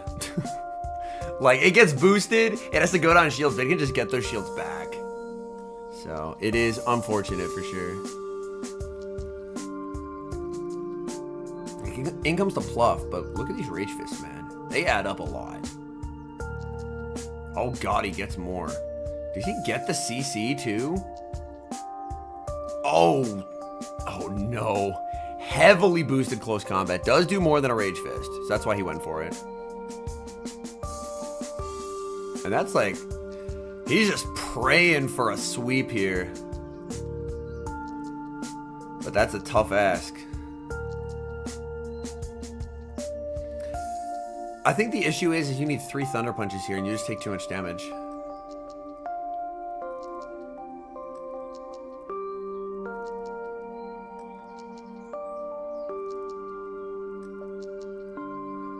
Yeah, like you get to see a lot of different strategies, which is cool.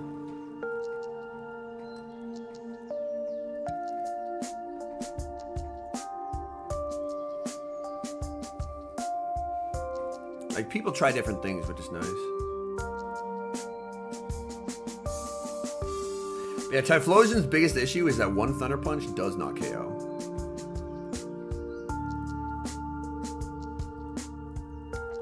Do you bank a burn and then snipe with the Pluff? That's what he's gonna try. Gets a catch. Did Wigglytuff sneak through a move, though? If it didn't, then I think Pluff gets another Energy Ball. Oh, but that doesn't KO! Oh, man. And I don't think you're living a charm on Typhlosion. Typhlosion has to double up here. Yeah. Damn, that's a tough game 1.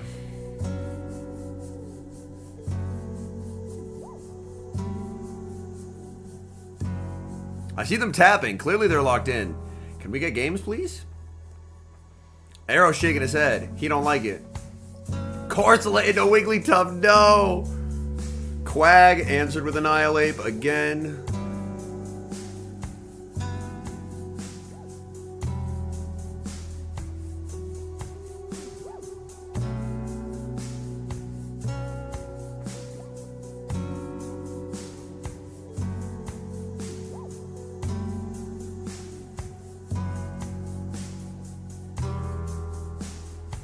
Rage Fist, and this will probably almost feel like deja vu.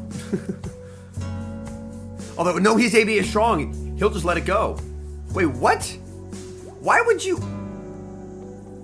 shield there? That shield to me makes no sense. Yo, what's up, Emmanuel?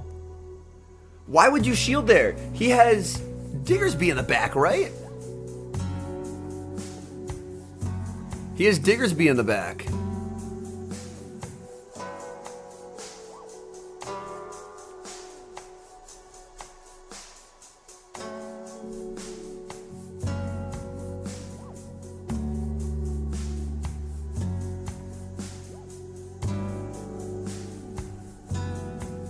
Haircut Henry, yes.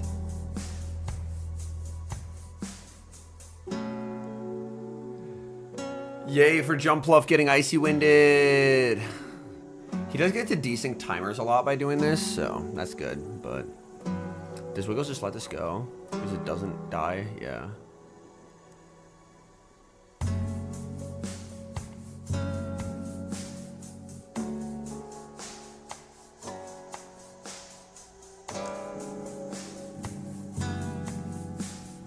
Diggersby, but you're debuffed. You don't really want to bring Corsola in because Corsola, Diggersby can get just infinite energy, so you're stuck in this really uniquely shitty position where it's very hard to play out of. And you need like 8 energy balls because you're debuffed. And like even a catch doesn't really save you because Corsola just gets farm.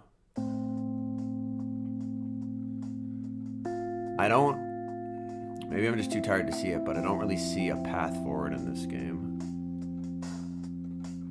He lets it go because he knows there's just no fast move pressure. It's debuffed Fairy Winds and Astonishes. Yeah, he's going to try and win it with Corsola itself.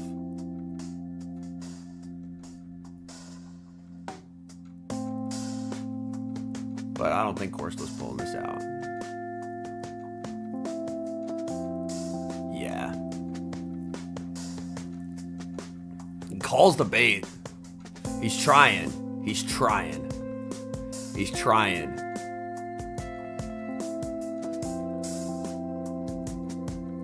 Throwing on alignment is crazy.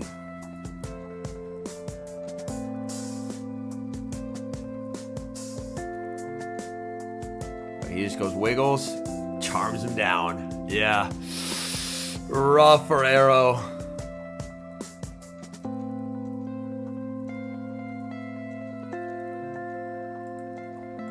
Alright. We move on. We're almost done with day one. I warned y'all it'd be an 8-hour stream. Shady versus Ashton Ash. Alright, again, ABA to jump left, but you lead the Azu. Because Azu can fight back. Like, you're not going to win that matchup, but it's about having an ability to fight back. And that's what leading Azu provides. But who would have thought jump left becoming this much of a meta terror?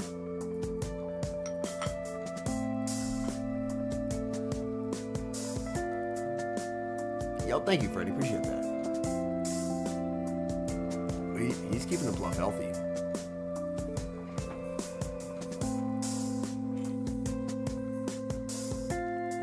I think Shady wants damage on this. Ashton could try an Azu catch, but it's a bit of a riskier proposition, knowing that Shady has a SERP that he could bring. All shields down. Interesting. He just pivots Drape.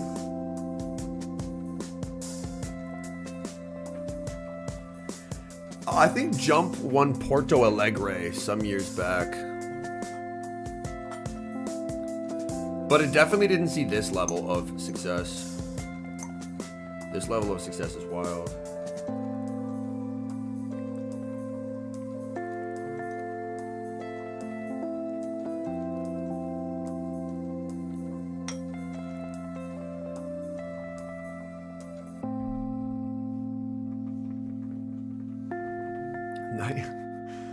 We have Real Deal as our #1 Azu hater in chat.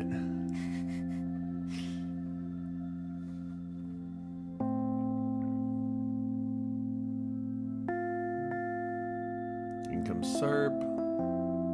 And Serp is pretty solid in the Corsola.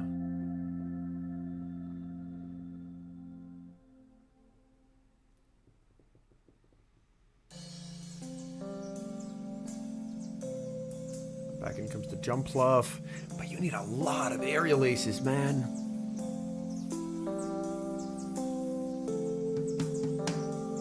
Cause it's Shadow, can you actually KO with a second here? Oh, he gets a catch. I don't like fully zero bubbling this. I think Ashton Ash is forgetting how healthy this thing is.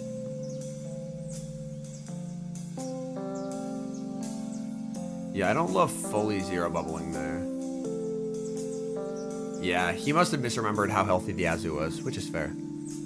Only 3.5 hours late to stream. Well, we got 4 more hours to go, so buckle up. We gonna be here a while. And there's still a whole Corsolet in the back, so he's good.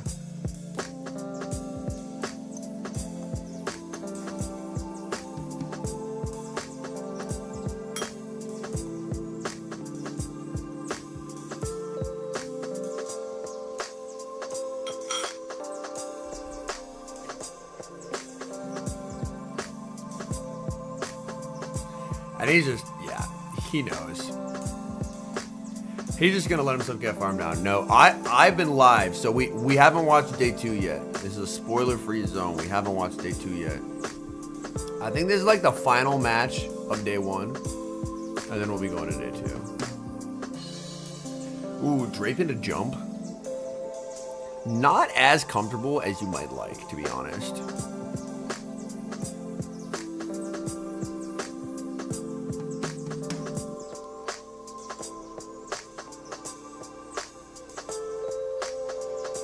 Shady always loses game 1 and comes back. That's fair.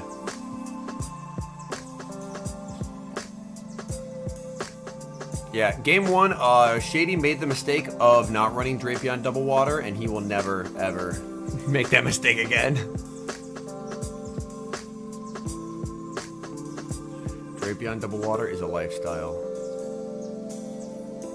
Sending in the Azu. Bank all the energy and switch. Yup.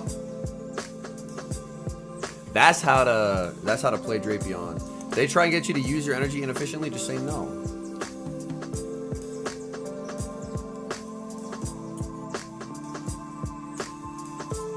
Switch doesn't matter if you have that much Drapion energy. It gives you insane flexibility.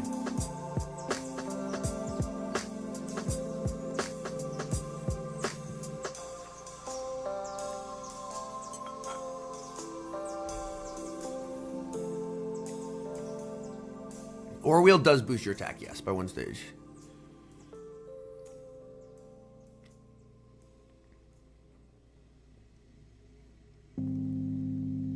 Switch into the Pluff. He's just getting rid of it real quick with an Ice Beam. But yeah, that Drapion energy.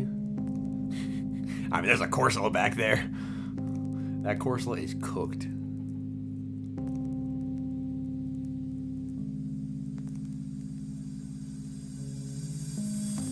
Shady wins the cap tie. Interesting. Yeah, and at this point, Ash knows. He knows.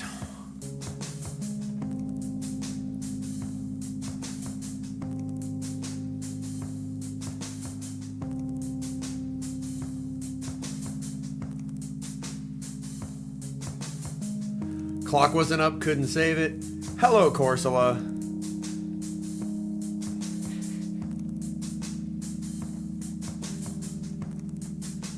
I do a little bit enjoy the fact that Corsola's getting kind of cooked in this game. We've seen a lot of it. We've seen a lot of it.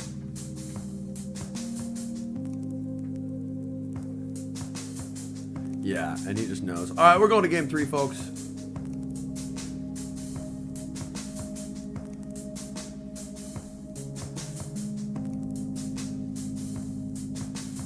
All right, Azu, Jump Bluff. Drapion.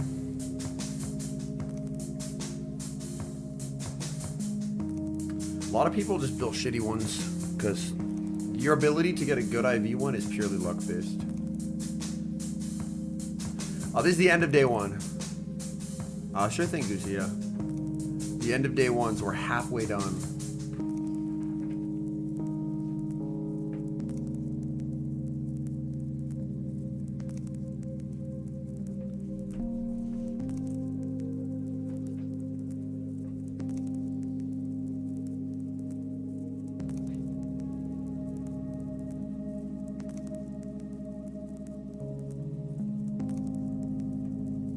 Is he gonna go for it?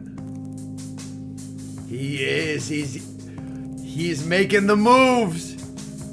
He's making the moves. He's saying, "Give me switch advantage." Ash says no. Quick protect shield. The switch back into the Azu to get energy. And you get there first. Yes, that's clutch. That's clutch. This does a ton to a Shadow Jump Love.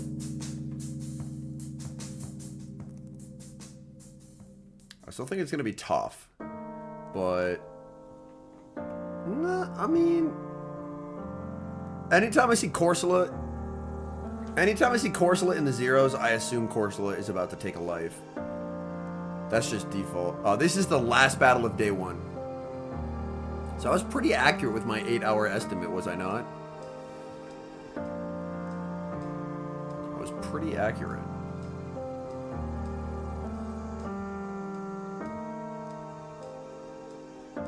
Yeah, huge farm here. Holy. Energy Ball does a lot though, and then it's Corsola time. I don't know if he can overcome the Corsola. I don't know if he can overcome the Corsola, if I'm being honest. Corsola is fat, dude. That thing is so thick. I mean, the Astonishes aren't doing a ton, though. Yeah, I think Shady cooked.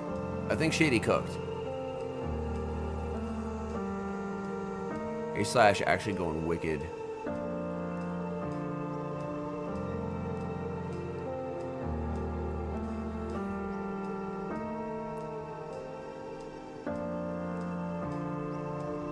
Powder snow better. You need powder snow, otherwise you are actually pretty shit into jump bluff. It's shocking, but it's true. Powder snow just helps in a lot of matchups. You're way better in a Drapion, who tries for a catch, doesn't get the catch, but gets the Aqua Tail. Oh my!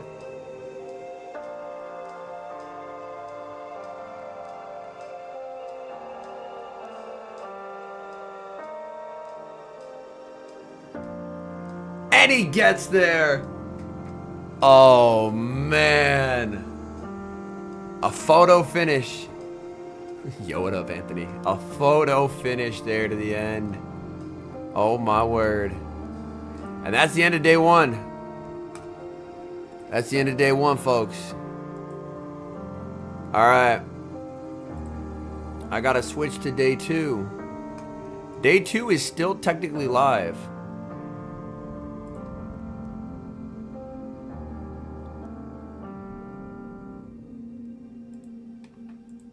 Ooh, okay. Day two usage. The GOAT. That's why he's the GOAT. Drapion 62.5%. Annihilate at 43. Azu at 56.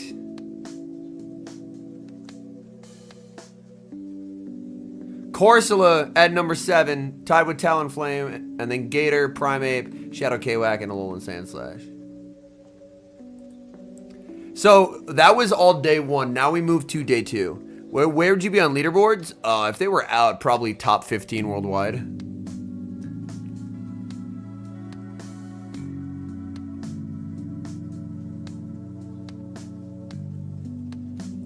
Oh, we have Sceptile round one. I have to refill my water. Hold on. I'm gonna get water and then we'll be back. I gotta refill it, chat.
Alright, I have water.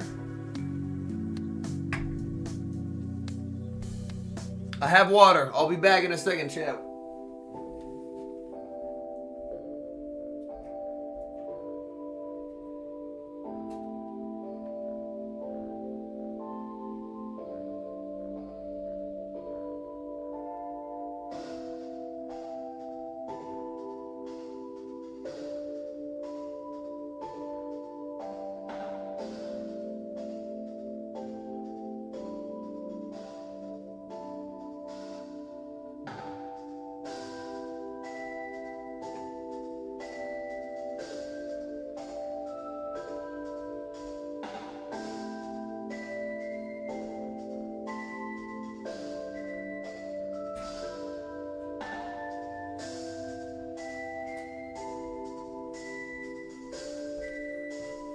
All right, I'm back.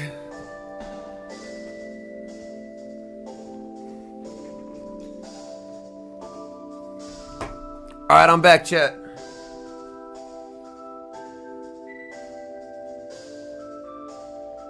Shall we day 2?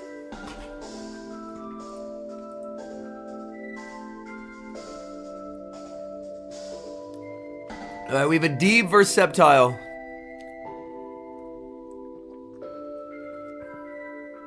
You may notice they have literally identical teams.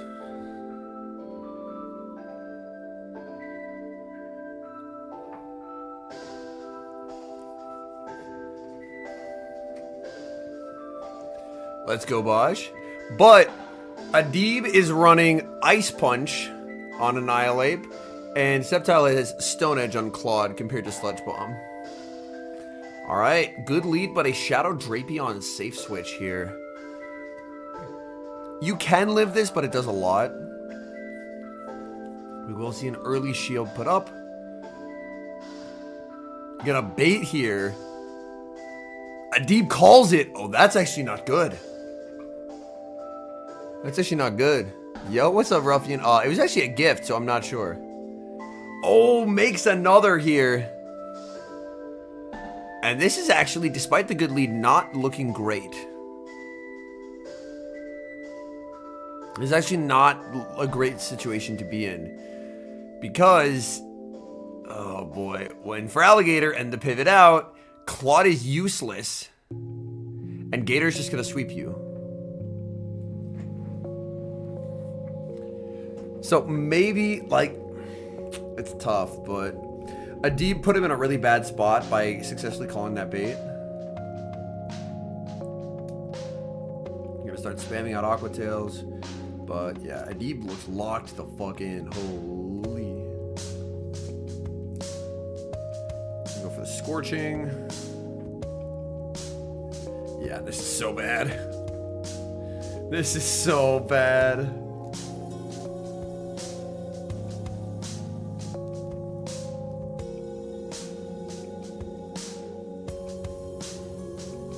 Can't get the farm down.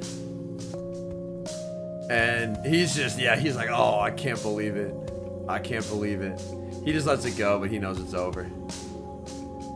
Yeah, unfortunate start for our good friend Sceptile. Unfortunate start. But yeah, this is just over. There is no way around it. Which means I can eat more of my lunch, although it's almost dinner time at this point. But we're working on it. We're working on it, slowly but surely.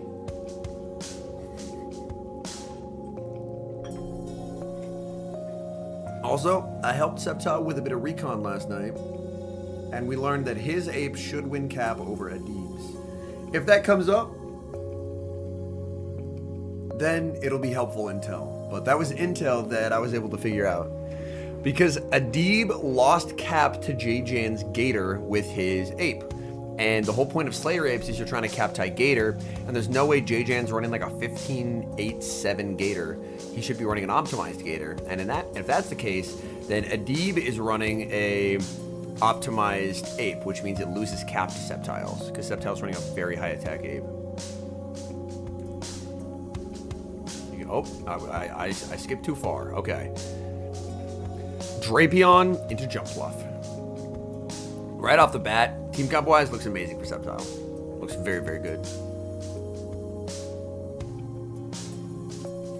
Crunch into the Jump Fluff. Jump Fluff, more than happy to absorb that damage. Like 10 stings and 2 crunches do not KO Jump Fluff, so it's very okay with that. Aerial Ace gonna land. And Adib, of course, will be able to outpace here. But instead, opted to go for the CMP tie. This will give him a 0-turn switch out of this matchup, if he wants to leave. And I imagine he will. Gets a defense drop there. Doesn't do much for him, because I wouldn't be surprised to see a switch out. Did they both go Gator? Yep. Now this Gator matchup, I have no idea who wins cap. I was at a wedding, I could do very limited recon. He just lets it go, knowing that he can survive it. And now he gets to double up on Hydros and really make him make a business decision. But yeah, this is just 1-1. This is game over. It's Diggersby Annihilate in the back. There's no way through that. Let's go. And he'll just let this go too. But yeah, we're done here. Annihilate. Very clean. Diggersby Demolition scheduled.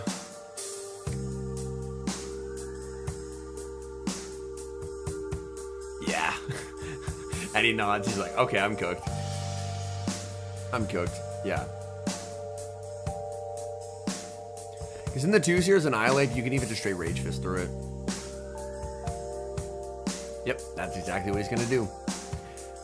You just throw the ghost move at the normal type and win the game. Because you know what you can't shield, chat? You can't shield fast moves.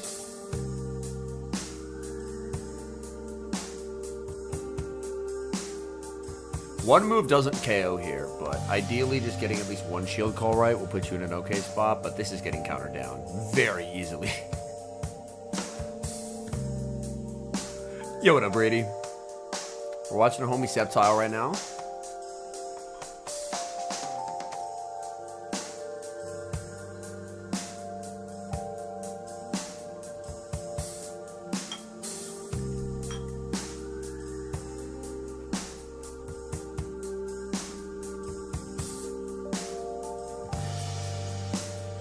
Were they locked in? It's like almost. Oh, jump bluff into Drapion again. Very interesting. We see an adjustment from Adib. Adib has benched that Diggersby. Diggersby, clutch in game 1, disastrous in game 2, will not be returning in game number 3. But Drapion into jump bluff, like jump bluff can soft lose this, which is really annoying because ideally you want Drapion to dissuade all grass types, but it's honestly not that great there. We're going to see a switch into the Drapion.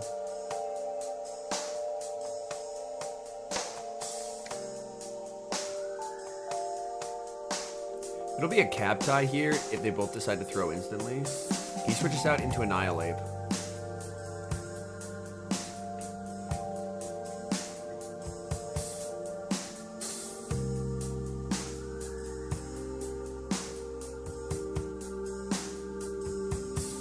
If he wants to preserve this, he has to shield, but he's just throwing it away because he's sweeping with Gator. He's going to go for the Shadow Claw down. That's really nice win con identification right there. He's saying, I can win with my Gator. Gator energy goes insane. He does get there, which is a slight miscalc, but... Just Shadow Marowak and Shadow Drapion? Yeah, that'd actually be sick. I'd be a big fan of that.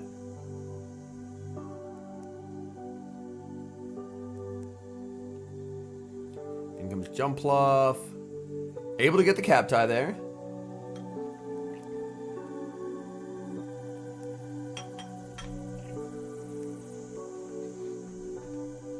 He's going for a bait. Oh my god, does he call this? Ice cold. Ice cold call right there. Oh my goodness. The switch to the Drapion, but I mean, he's shielding this for sure. Yeah. He's shielding this for sure. He switches in Gator. But Gator's about to get cooked by a Crunch. This is going to do so much damage. Crunch lands, gets a defense drop as well. Now going for the Aqua Tail. Adib suddenly on the defensive here. He's committing the shield. He's getting so low on his Gator. He throws. And Septile should have this.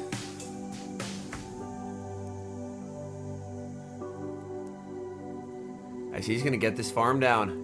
That Crunch debuff was massive. And Jump Bluff didn't have a move.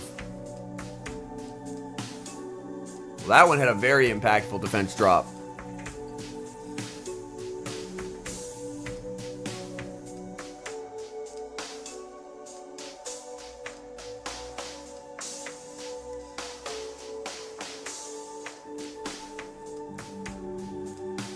All right, Valor Ash versus Cody Lawson, Azumarill, Galarian Corsola, Superior, Greninja, Talonflame, Clodsire, and Shadow for Alligator, Annihilate, Air Slash, Mandibuzz, Diggersby, Galarian Corsola, and Clodsire. Yo, what's up, Golf Professor?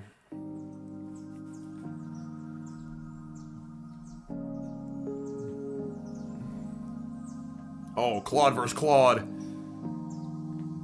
The Claudening.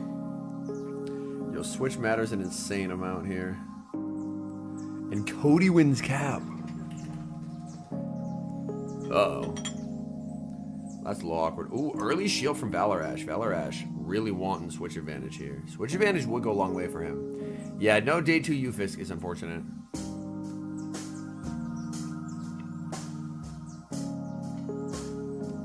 Day 2 Greninja's wild.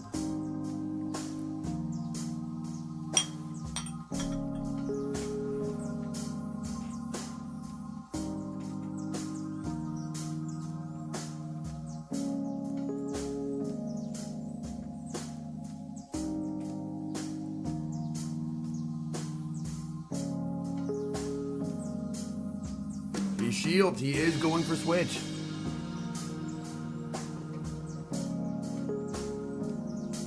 Wait, how do you end up ahead? The fuck? Hello? They've both thrown earthquakes this whole time. How is he ahead? Cody just lets it go.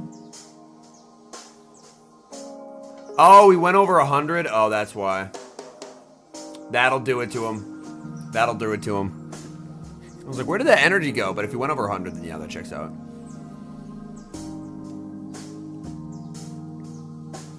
Yo, what's up, Zoinks? Appreciate you stopping in, homie. Oh, this is kind of awkward, though. I mean, this Gator energy is uncomfortable. He does go Serp, though. I mean, Serp doesn't die here. But the moment Cody switches out is the moment he loses. Yep.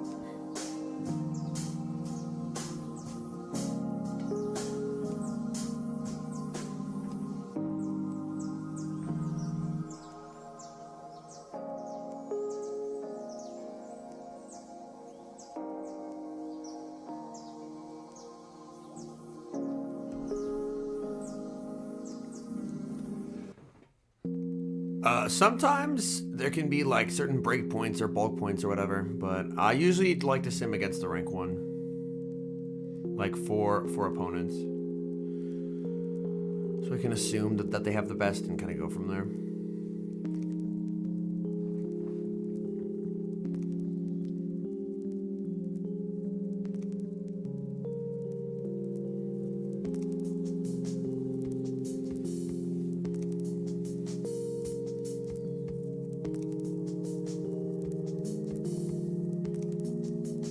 Yeah, and you just commit to the play rough here. Because it forces him to throw his energy. If he throws his energy, then you can just go for the frenzy, so.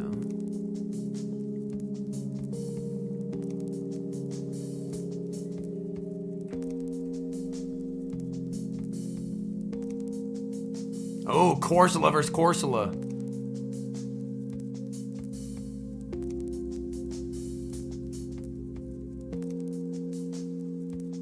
Interesting, Cody winning the cap tie. Corsola versus Corsola. Oh, he ran the triple week to Greninja line. That's crazy. He ran the triple week to Greninja line. I mean, this is a good chance to bait it out, though. There's a good chance to bait it out, because Hydra still does 8 billion damage to Greninja. It's very, very frail. But that's still a wild line choice. I imagine most of them don't have proper IVs, if we're being very transparent.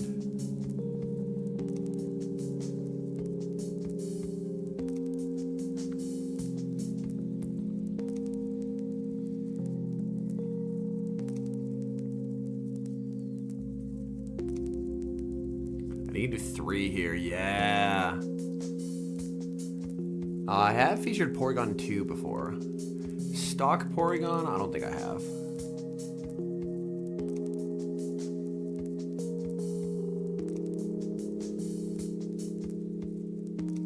And he gets denied. Oh, game state.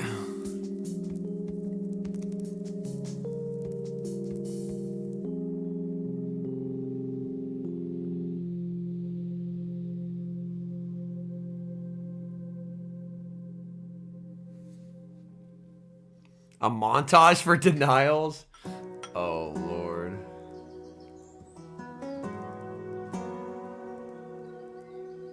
Ooh, he does get the catch.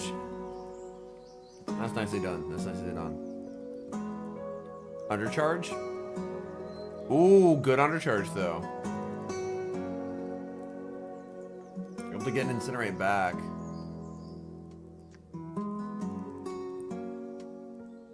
Did he fly? I'm shocked he's not just trying for double Brave Bird.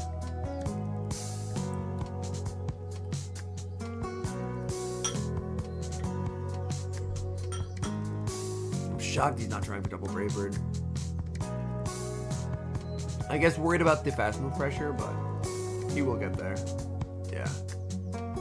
Gringer's Loki Coat. I mean, it is ass down energy. However, it's a pretty cool pick. Like, objectively, the Pokemon design is sick. So I will always show it respect.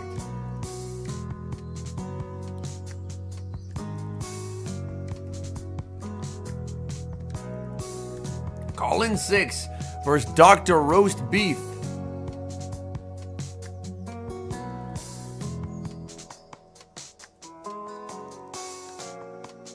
It appears he didn't challenge it.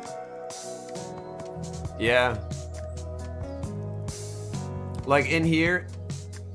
Oh, he did challenge it. Damn, he challenged it and it just wasn't granted. Yeah. If denial allowed him to outpace, then yeah, it looks like he challenged it and yeah, right?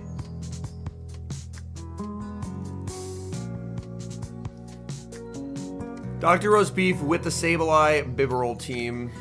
Ooh, A-Slash hit a Drapion. Good lead for the A-Slash. Azumarill safe swap. Yeah, he has nothing for an Azumarill safe swap.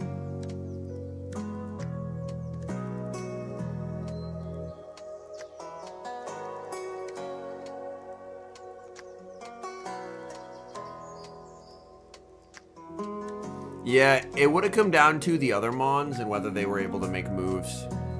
Which I would have to look back at it and see.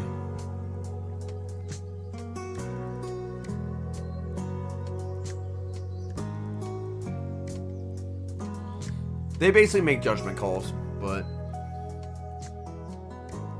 if Niantic fixed their game, the judges wouldn't be in that position. Call him throwing on alignment because Dr. Roast Beef was going to forward to move him.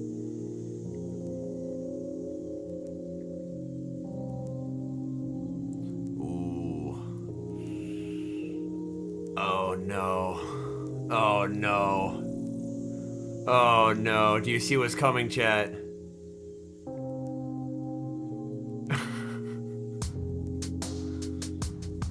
An absolute Drapion massacre. He hard pivots Talon to get an energy lead to bait out the Quag, and then Drapion just sweeps.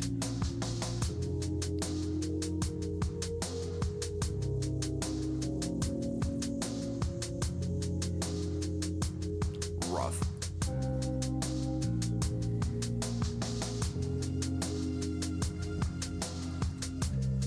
Because I imagine a Shadow Crunch basically OHKO's Sableye.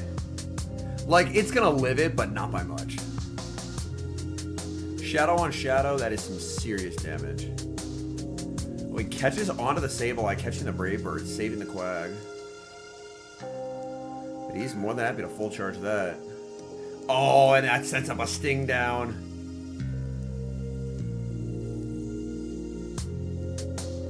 Yeah. Final boss doing final boss things. What can we say?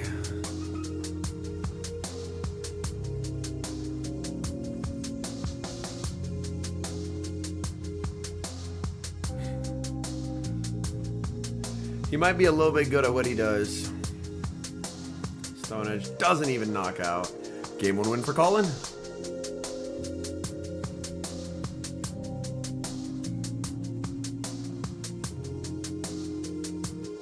Ooh, Bibberol. The Aquatail pacing is just so good. It just doesn't ever really feel worth it to sacrifice the pacing.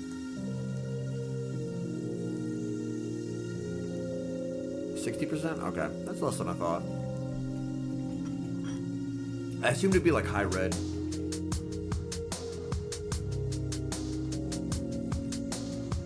I have no idea, Flames.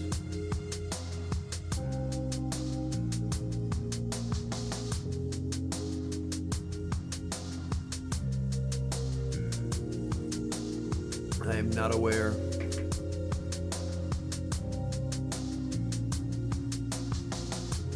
Sludge, Colin's gonna let this go. Sludge won't KO, but it will do a lot to the Azu here.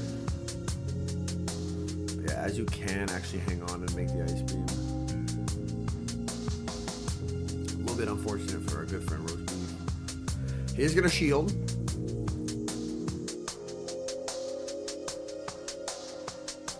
In comes the Marowak. Immediate Earthquake from the Clodsire.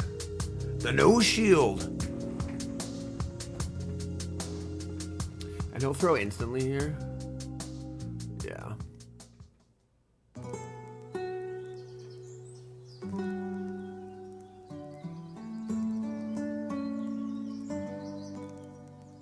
Firing off the Aquatail.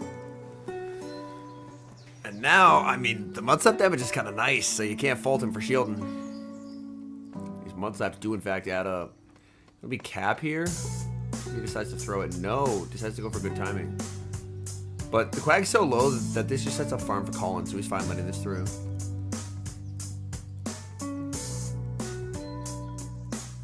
Yeah, just farm on Drapion is insane.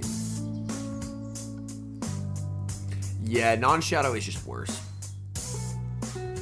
Fareed was trying to be like, no, it's actually pretty good for a while, and he was going to bring it to a regional, and then he tested it a bunch, and he's like, wow, Gastrodon is just way better than non-shadow Marowak. And he just gets stung down. And there's so many moves on this Drapion. Yeah. And he just GG'd him. Colin didn't say shit back. Yo, what's up, Luigi? Oh, it was good, Drew. It was good. It involved a lot of driving, but it was good. To get there, not at the actual wedding.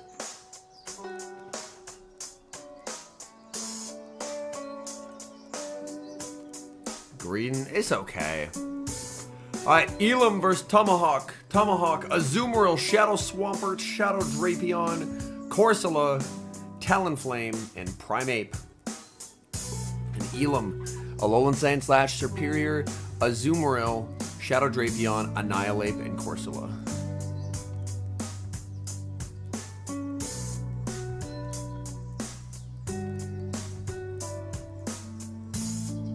Swampert in the lead versus the Annihilate. I imagine this has to be a unfun matchup.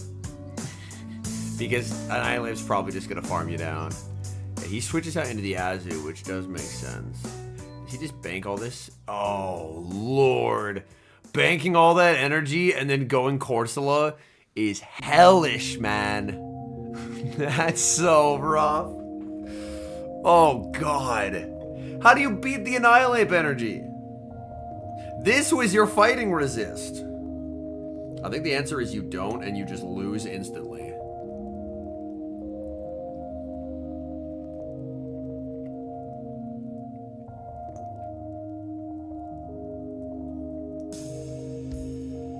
Because Corsola is just, like, even down energy, Corsola just eats moves for days.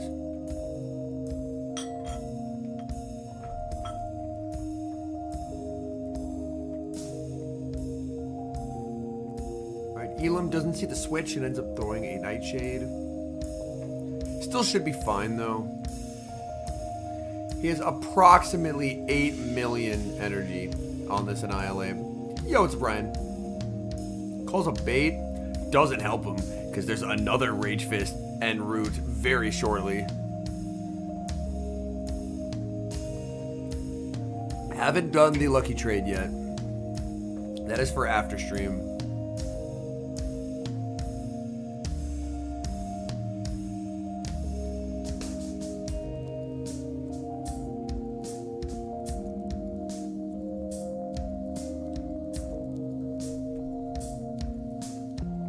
But yeah, this is a full-on... Oh, no. This Annihilate energy, man. God, this Pokemon is terrifying. He wants to save it, he can't. But look at the amount of work Annihilate just put in. Utter, just absolute nonsense. This thing is so strong.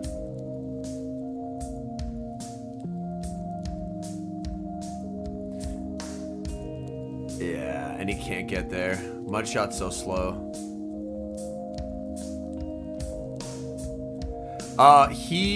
Well, is it Jai or is it J? I can pronounce it either way.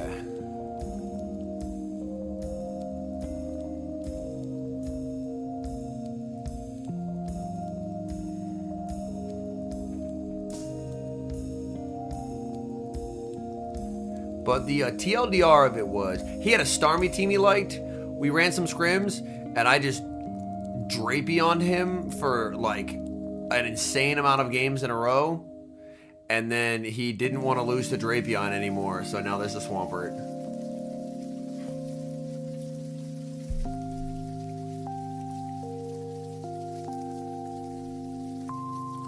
Yo, what's up, SRM? Okay, that was rough. Ooh, Talon into Annihilate. Good lead. He's gonna save switch into the Azumarill. No response available. Pronounce Jai. Okay, thank you, Jai. But yeah, he had a team with a Starmie that had effectively no answers to Drapion, and I just brought Drapion like 10 games in a row, and he was like, wow, I actually hate Drapion. And then he ended up not running that team and instead running a Swampert team. Happy to hear that, man. I'm happy to hear that. Is your day better? Hey, that is all I can ever ask for as a creator. So I appreciate you sharing that. Thank you. He just goes Corsola. Corsola, the destroyer of charge moves. The destroyer of charge moves. He knows how to use it, which is like old Lickitung. Just use it to tank 8,000 moves every single game. On your Glassy Pokemon, bank moves, and then tank moves on Corsola. Corsola is the new Lickitung in terms of it just eats charge moves. The Nightshade nerf countdown.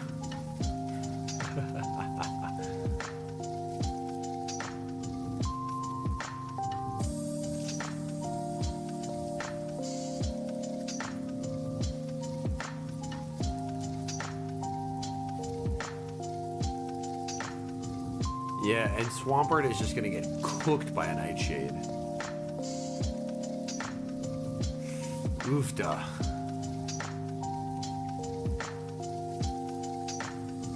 He even gems to cover for a catch. Corsola's in 7k eggs, but it's a low hatch chance.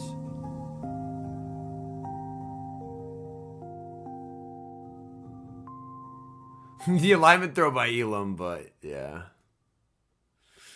20 free energy real quick. But he still has a shield to hide behind, so. Yeah, that is tough. Yeah.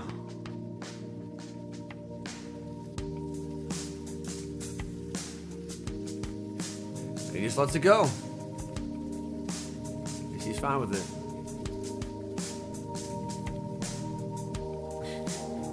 And he lives it as well. Yo, what's up, Mr. Thorne? We just watched through all of day one over the past 4 hours, and now we're on to day 2. I literally cannot be stopped. Alright, Adib versus Inadequance.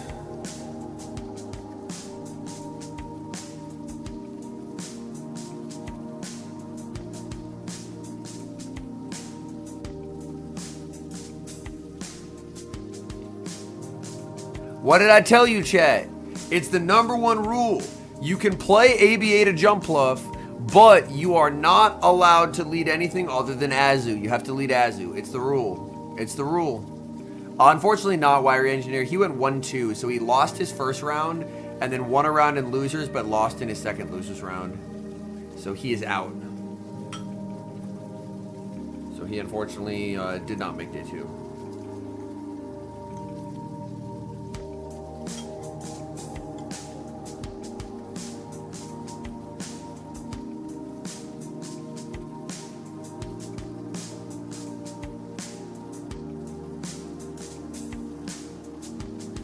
Ice Beam shielded up.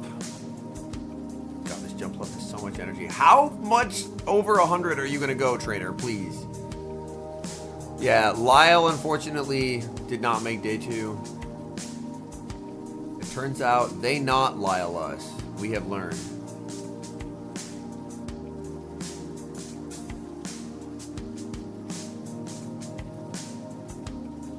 I mean, he was in the tourney. He was just eliminated. KH. He was in it. He's just not in it anymore. I will not be participating at any regionals. Yasser, unfortunately, queued into Elam round 2 and lost, and made a good losers run, but did not make day 2.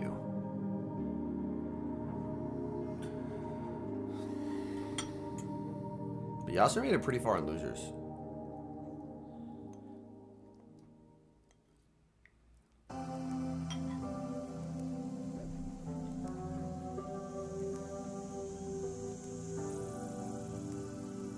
They're so bad in Ontario. Yeah, it was brutal. Like, Annihilate, Hello Talonflame, easy game. That was very poor timing from Adib. But Martine knows he lives anyone move, so. Oh no. But yeah, very easy game.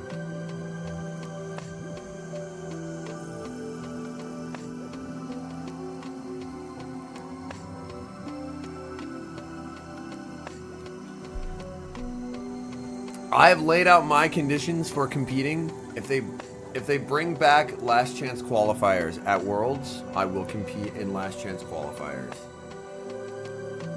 That is my condition for competing.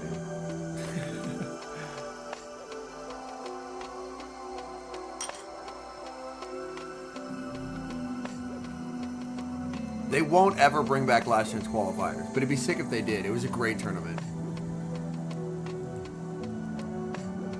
How do you become a member? Usually, next to the subscribe button, there's a join button. And that's how you do it.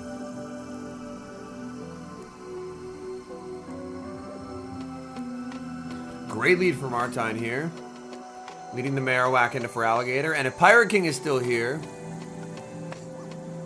this is why Marowak is good in this matchup. You just shield twice, farm down.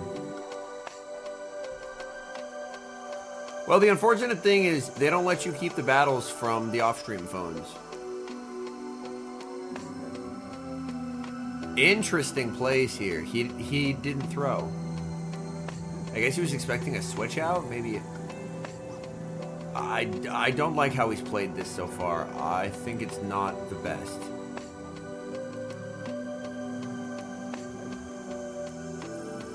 Like, he could still win, but I really hate this play pattern. And I'll be honest, I will tell him to his face if he asks me. I'll be like, what were you doing in that game? Hey, that's awesome, Tyler. Main goal is just go into it with the goal of having fun. You also have a bunch of fun side events too. So even if you are not able to make day 2, they will often have a bunch of like side tournaments and prizes you can win and stuff like that. So it does end up being a very fun weekend overall. And obviously if you make day 2, you get to battle in day 2. But even if you don't, then you have a bunch of options.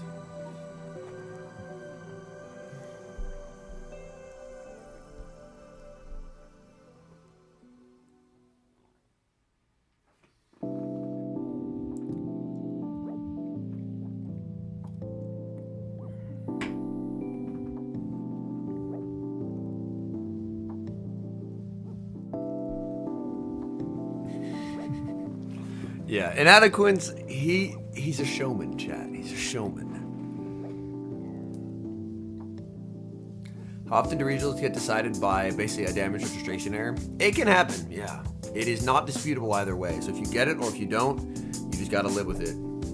It's not a disputable thing. You can't go to a judge. The judges will tell you no.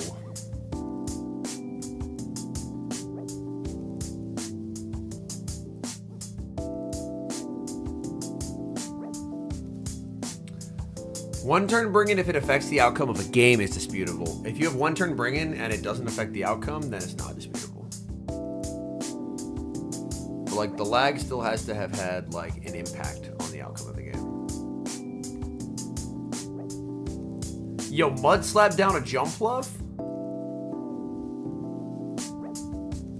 Mud slap down a jump bluff.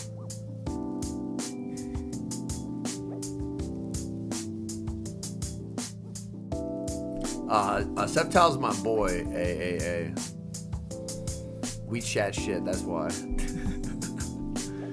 And also because I beat his ass in scrims. Hold on. Can I show y'all a little bit of film study real quick? I gotta show y'all a little bit of film study. Hold on.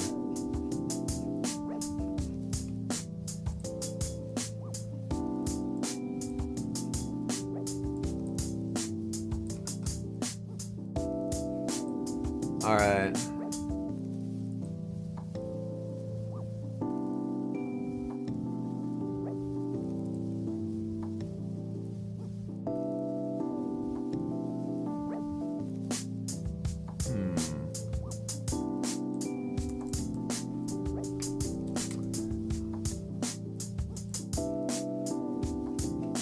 Let me find this. Hold on.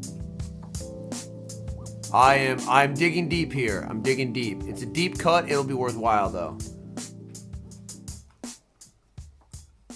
I'm doing some film study.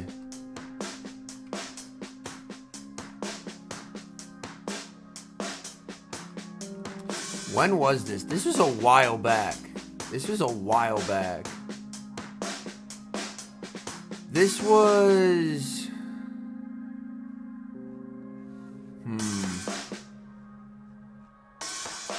This was even before the tournament.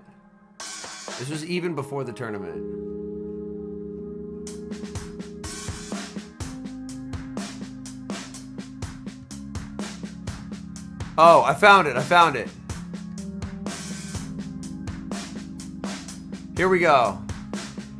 If you want to know the sole reason behind why Septile called me his biggest hater, here you go. All right.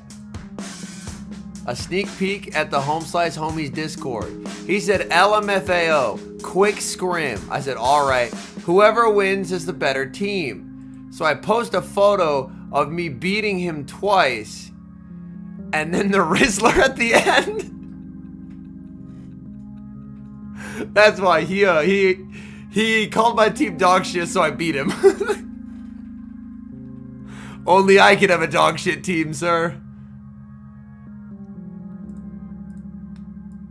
So, that would be why Septile views me as his biggest hater.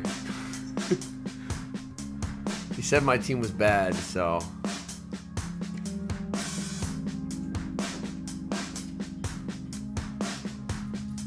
That's odd, Luigi. I'm not sure.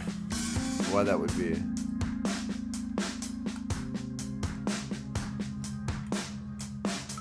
Yeah. That's his retaliation there.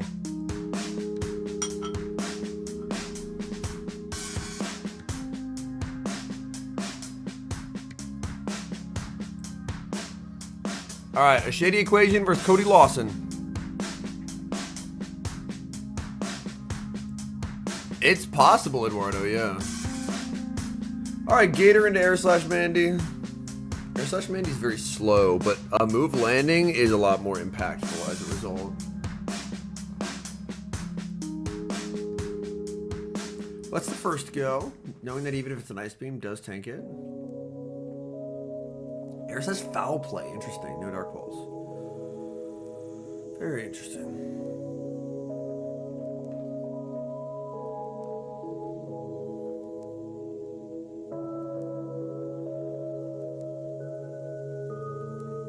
He just fully sacks it. He throws it away. Wow. It's still going to be... Yeah, he needs to pivot out of here. For Alligator, pivot to Azu. But... I still don't think this is winning for Shady. I think something... Like, he has to make, like, a catch to win this game. And I don't know if he'll have that ability. But I'd rather be Cody in this moment, for sure.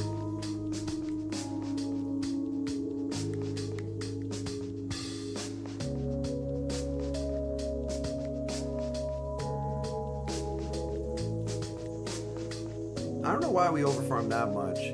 Because now this gives Shady the ability to undertap, and if we go for good timing, we'll have to double shield. And that could open up a win con. He assumes he will, but Shady does not. Here, you just wait for Azu to throw. And then you just let this go and hard switch into Annihilate. It's good into everything else he has. Yep.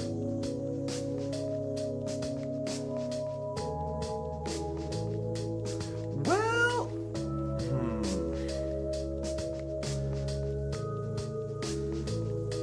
This will be interesting. Cody lost to Valarash. Oh, defense drop.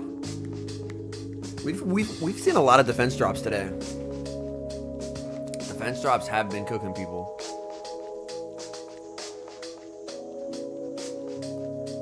Yeah, that defense drop is actually rough.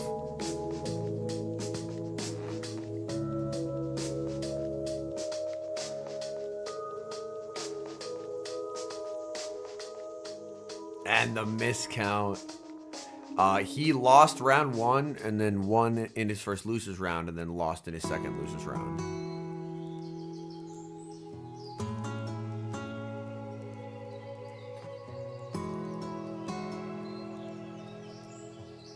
Yeah, we are now in day 2. I'll be honest, I didn't see the vision there. Alright, Annihilate into Gator. Annihilate can muscle through this. But you have to go down shields to do so.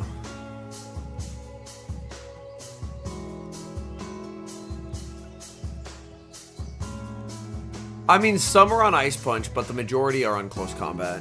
Close Combat's just better. Like, Ice Punch gives you more coverage, but Close Combat is more consistency.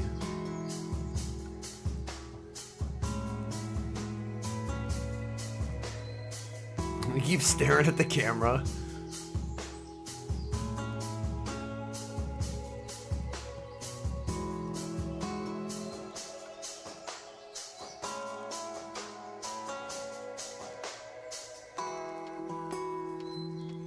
Yo, what up, Brian? How's it going? I'm just impressed the game is visually updating for him. Nah, it's a mega stream in terms of, like, it's a very long stream. We're gonna be live. We've been live for almost 5 hours, and we probably got 3 hours more. It's gonna be a long one today.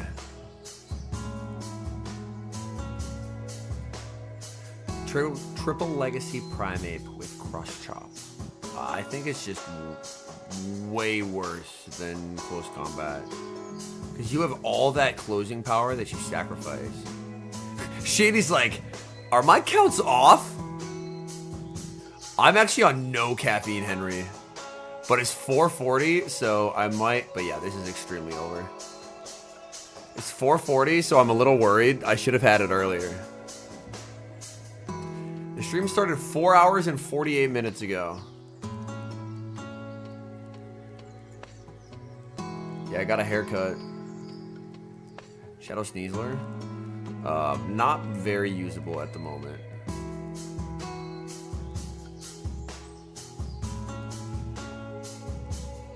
Like, 10-turn close combat is something that it's...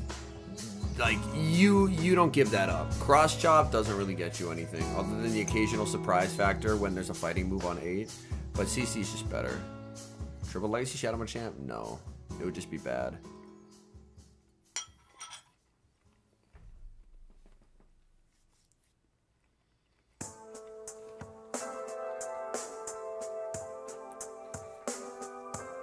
Ice Punch Close Combat? Yo, he must have brought the wrong Annihilate.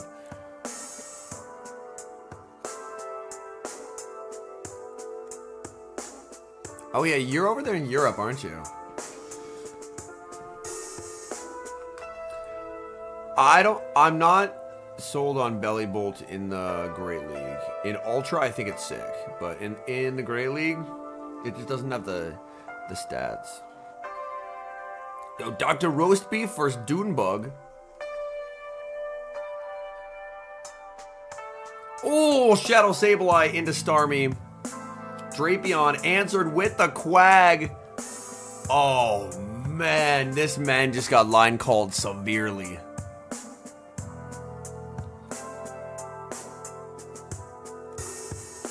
Dr. Roast Beef lost to Cullen.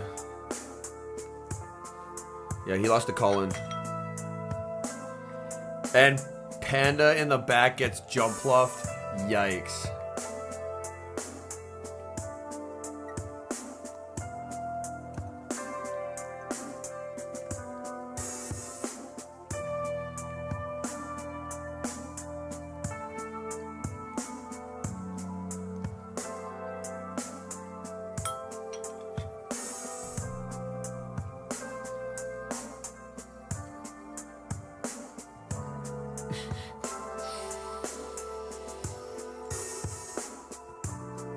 That's so miserable. It is a bowl of pasta. I'm working on a bowl of pasta for like the last 2.5 hours. I finally finished it.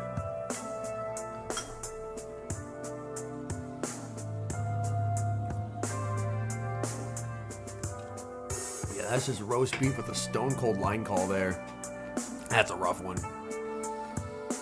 That's just from lock-in, it was just GG.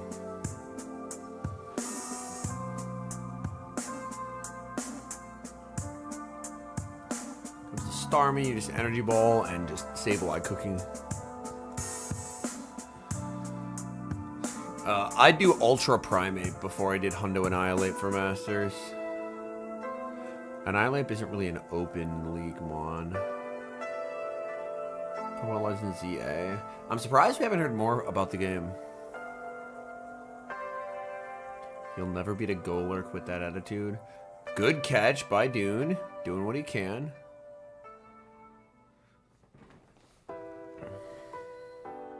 But this is not Surf Range, I don't believe. Like, Surf will do a lot. But Starmie's whole thing is it lands a move and Psywaves down, and it's hard to Psywave down a Shadow Sableye.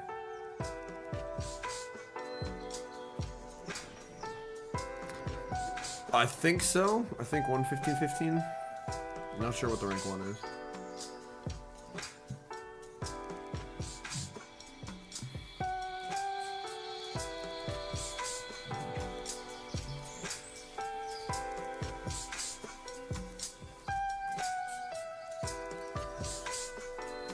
Oh man, Quag and a Pluff. Sable answered with Pangoro. Yo, this matchup isn't like RPS at all, chat.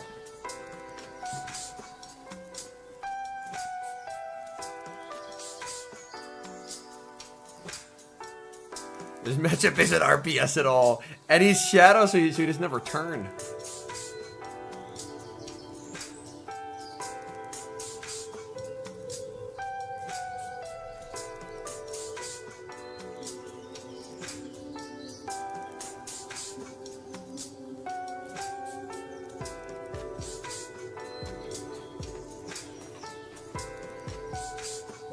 Oh, he got the boost?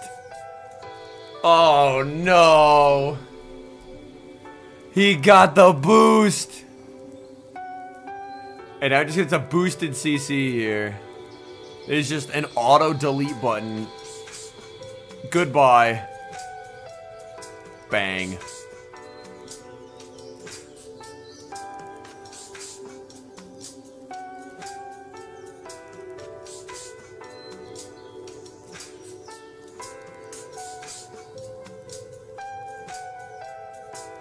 Don't know how that happened. He lagged by a turn, but it's not gonna matter.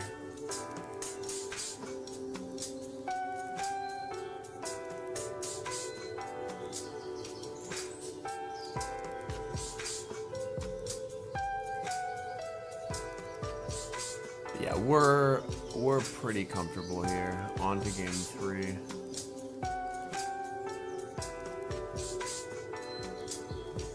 Tries to switch out and he just gets infinite farm.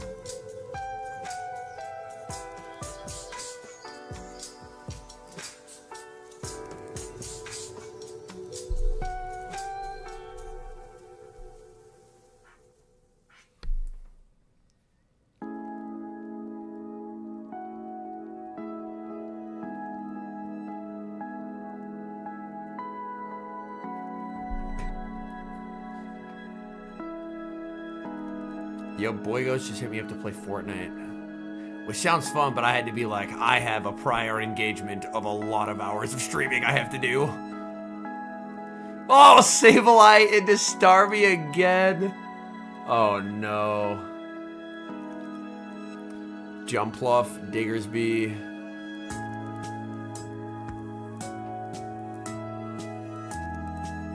Like, I know Fire Punch is better, but I don't think it's flipping this matchup.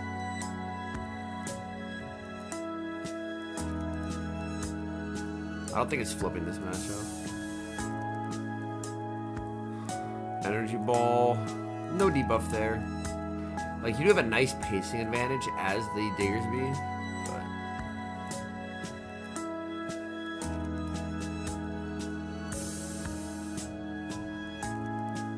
it is so slow to being a Grassmon. Yeah, Boygos doesn't do Pokemon content anymore, correct?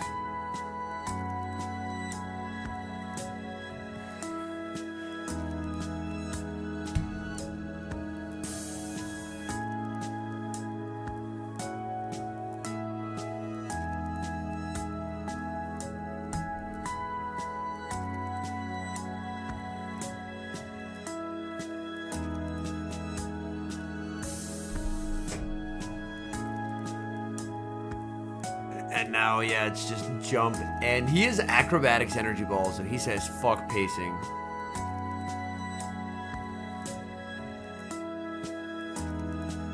Like, everyone's on Ace because it's just so slow to get to Acrobatics.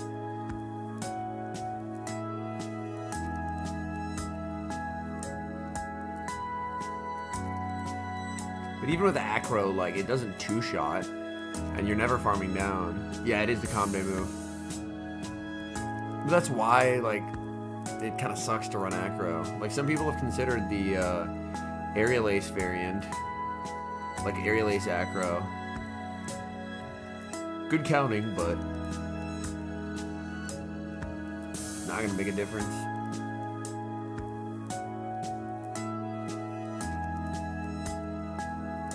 I mean, I'd keep the one you have for now, and if you ever have a reason to build it, you can, but I keep the one you have built for now.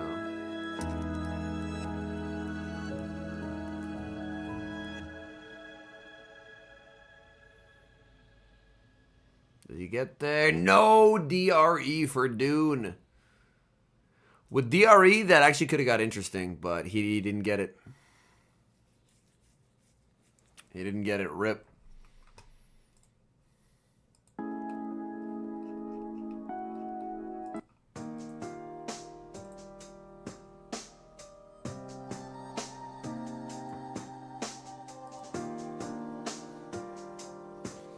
Alright, so Dune is eliminated from the tournament. Now we have Tomahawk versus Thorn. Ooh, Primeape.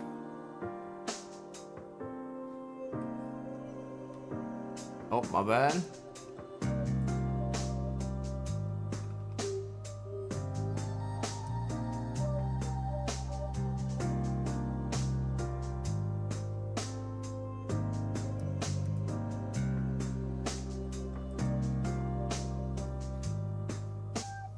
I returned to a bearded man on my screen, Pog. And that's how to do it. When people save switch Azu, the counterplay is just throw a fucking coral reef at them and watch them be sad.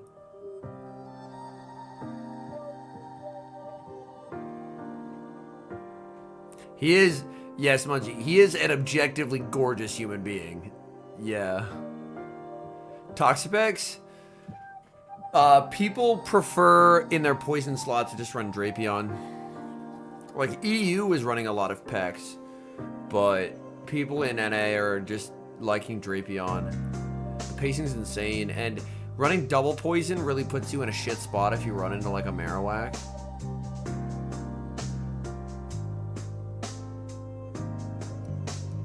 Yeah, and also Claude like beating Pex as well. A lot of these teams honestly look pretty susceptible to it, but I think as well Corsola's a worry.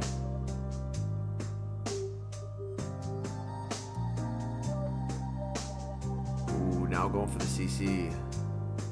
Let's see this damage. Substantial damage. He just lets it go. Who is that man on the right? I heard his starting elo last season was 1808. You actually heard correctly, believe it or not. I don't want to admit it, but you did in fact hear correctly. He's in chat? That's so much better.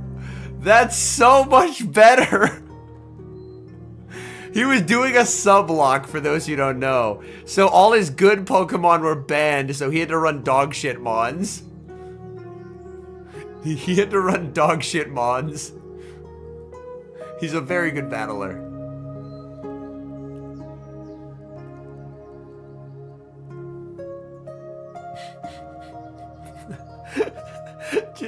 Oh! Good catch by Fareed. Bro hadn't said shit in chat in like an hour, and then it's just, okay, Drew.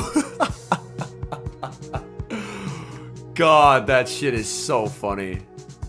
Oh, that is correct, Letho. We have the one and only Smudgy himself in chat.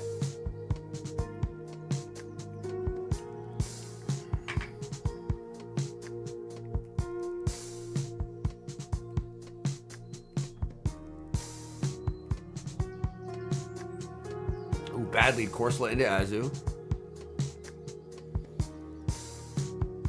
Ooh, this backline is looking a little interesting. Rare daytime appearance from an OCE viewer. I believe he's running Swampert because he wanted fast water damage. Oh, he switched out of a Corsola Azu matchup. Interesting.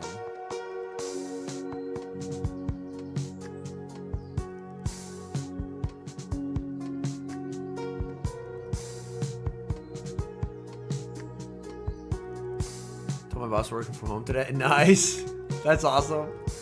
You love to see it. You love to see it. Oh yeah, because it's already Monday for you. Time zones are a bitch and a half. Well, I mean, Fareed likes to run fun, interesting things. Like, Quag is better, yes. However, Swampert is more Fareed style.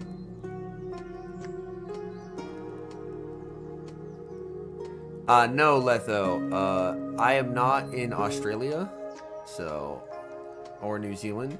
Yo, we got Mitchell out of nowhere with 5 gifties. Yo, appreciate that, man. Thank you so much. I will add these jumping jacks to my O's list. We are up to 100. At some point in the stream, I will have to get those jumping jacks done. Gifting to Toxic, Alex, Frederick, Archdrop, and Dr. Stalemate. Thank you so much, man. I appreciate that. Thank you for supporting the content.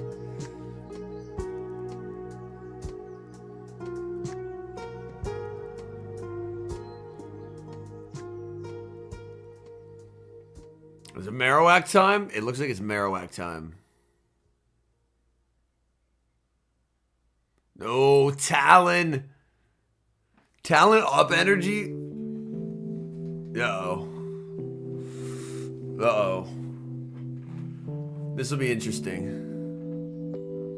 Yo, that's awesome, man. I'm happy to hear that. Hit Legend for the first time last season. That's hype, man. That's hype. Yeah, I heard Sergio honed his skills. The reason he is the battler he is today is because of all of those games playing Shuckle in Little Cup.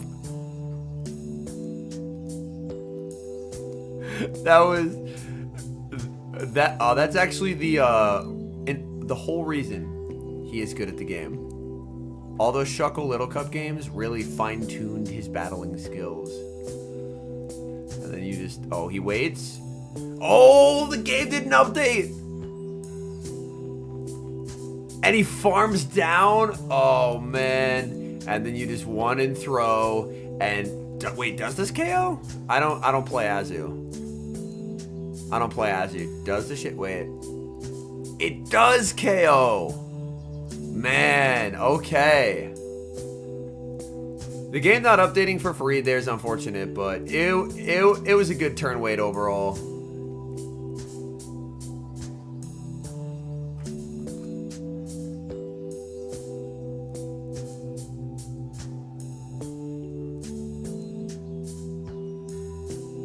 Here we go. Sceptile versus Valarash.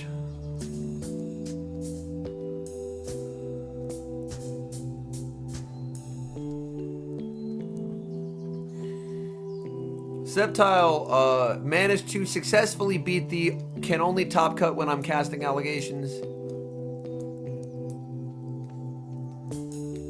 Alright. Shadow for Alligator into a Zoom World. Good lead for Sceptile. Ooh, Jump Bluff in the back is nowhere to go. I can confirm I will be casting a regional the second half of the 2025 season. I cannot discuss which.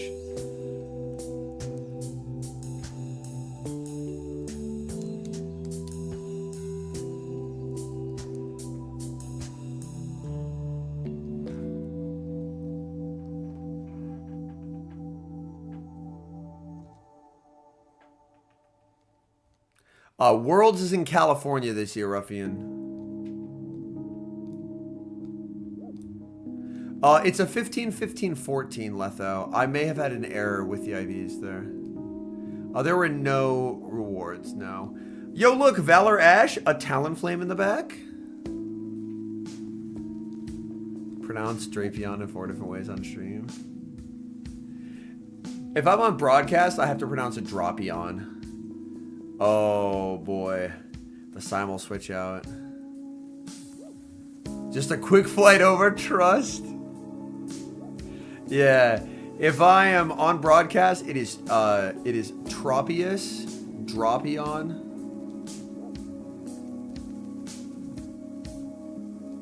Oh wait, no, it was Drapion. It was Drapion, like Dracula. It was Drapion. Yeah, it is Drapion. Yeah, official pronunciations. Yeah, it's Tropius because it's like the tropics, and Drapion because it's like a vampire scorpion. It is like Dracula. Yeah, Drapion.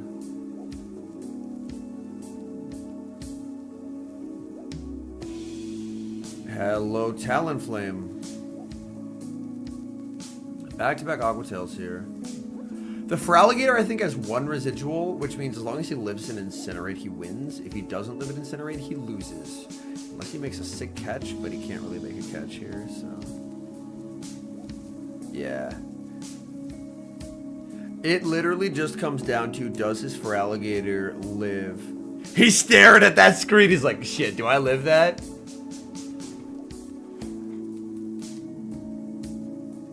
Oh my god, he does. He lives it. Sigh of relief there. He does live it. Barely. The narrowest of margins. He survives.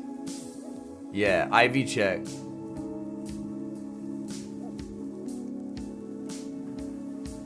And for Valor-Ash, you're like, shit, I was so close to winning.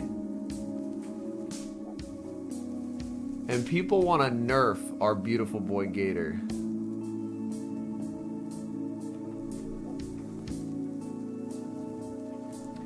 There were a couple more Pecco that got close today too, but didn't quite make it. Alright, hold on, I went too far. Feraligatr into Talonflame. Ooh, Greninja save switch, a little awkward though. Greninja, this is a Pokemon that Sep's line is triple weak to. Yo, what's up, Septile? How's it going, buddy?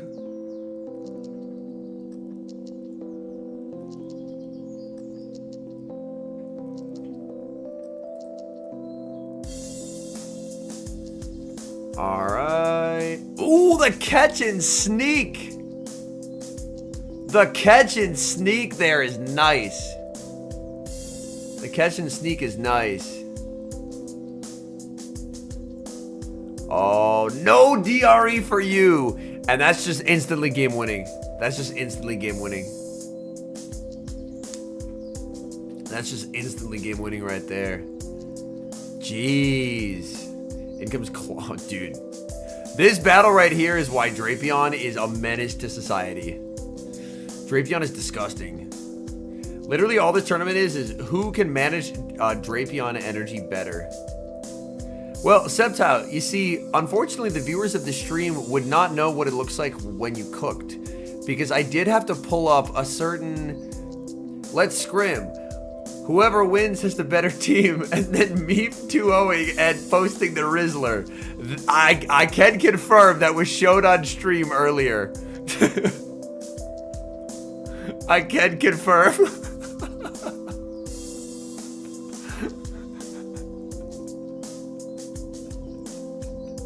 The best part is, it's the Rizzler laughing his ass off and then hitting it.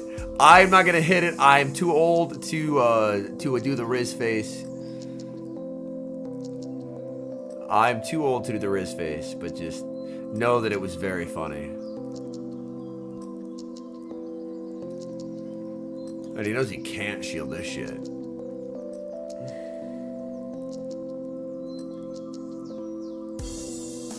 And at this point, he just gets outpaced, so he just lets it go. Wow, Feraligatr plus Drapion might be good. Potentially. Might be good. Drapion threw an ungodly amount of moves. So that's a guaranteed top 3 finish for Septile as he moves to Winners Finals. So Septile now locked in top 3 at minimum. And then on the other side of the bracket we have the final boss, Colin versus Elam. Alright, Drapion versus Azu. Now, don't get me wrong. Call me a cynic. But I think there might be a chance that Colin looks to get a bunch of energy and then catch on his own Azumarill. Thoughts?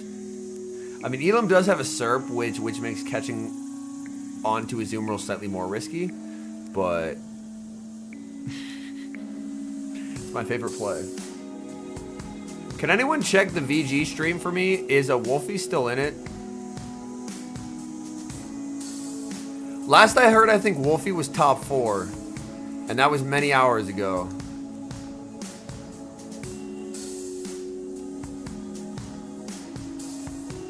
Hey, there's the Azu switch. He's in grand finals. Let's go.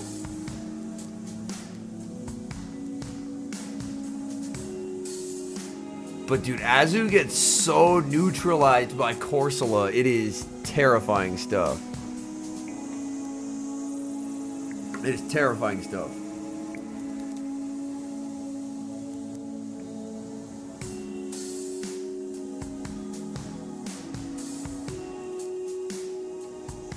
Yeah, we're talking about Wolf Glick, yes. Apparently he's in grand finals.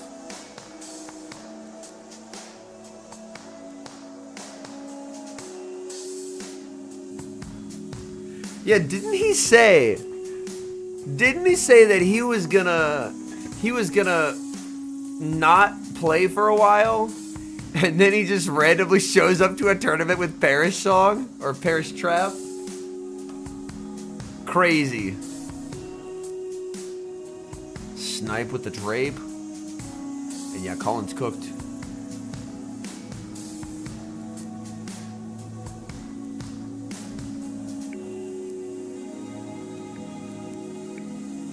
Yeah, I believe he said, he was like, yeah, I'll compete at some point. And then he just shows up. All I saw was the oh no, Wolfie Con Parish guy had to play him on stream and lost. Oh, that's so funny, man.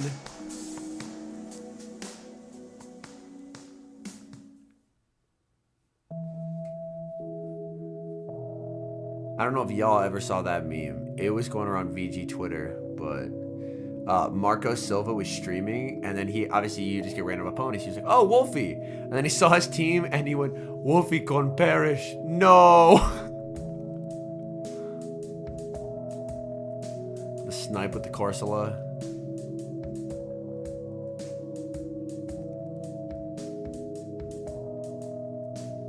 And Talon gets farmed down. Ruthless.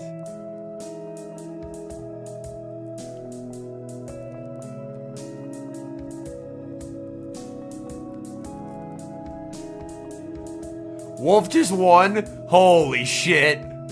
Yo, Drapion vs. Talon immediately cooked. It's such a good clip. Did I retweet it? I think I might have only liked it. I think I might have only liked it.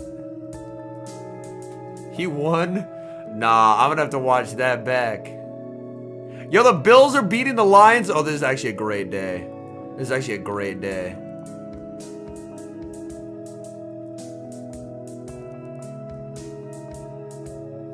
The Chiefs won by more than 2 points?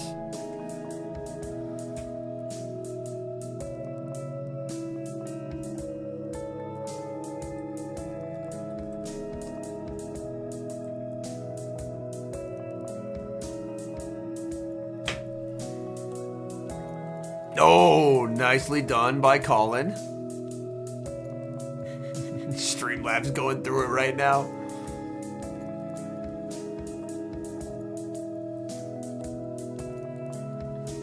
Yeah. There's just no counter to Drapion, basically.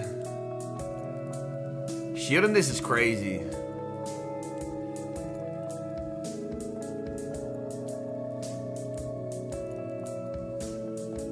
Hoping he lives. He does, barely. The catch and the sneak. Oh, but he shields it in case it's a Brave Bird. Dude, Elam's locked in. Elam is locked the fuck in right now. Like, this level of, like, energy management is really, really good to watch. It's realistically what you want to see out of, like, a top competitor.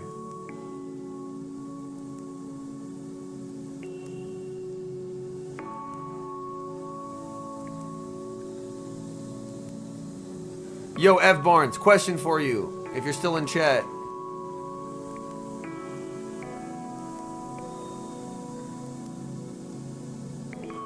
So you can get dart tricks in Top Cut? Hey, honestly, that was the coolest team we've seen on stream. That team was very cool. Getting dart tricks to within a game of day 2 So sick. So sick. Very cool. Incredibly cool.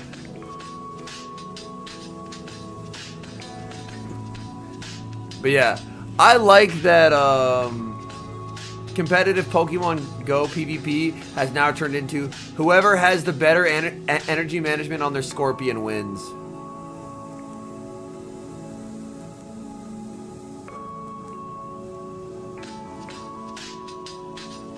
And he gets both.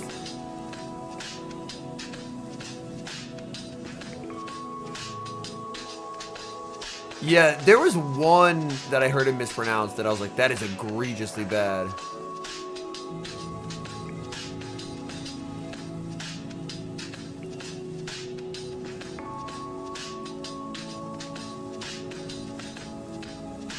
And Adequince versus Shady. Bibarel, can it live on?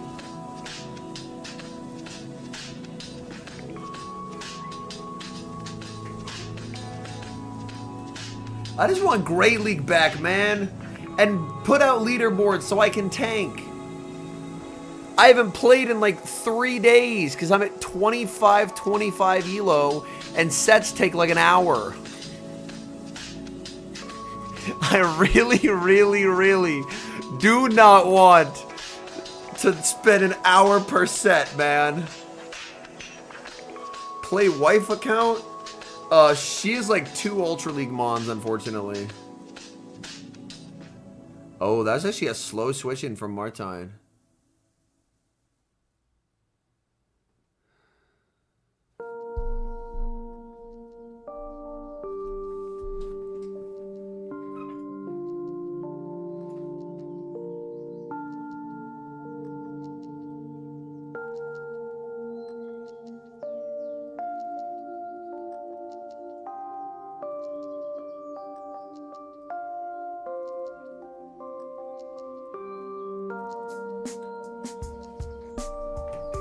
Martine.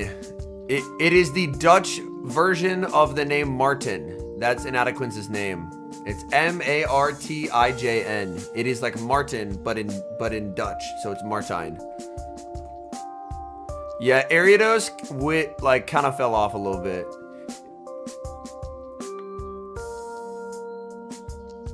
Oh, Bibarel, cook 'em.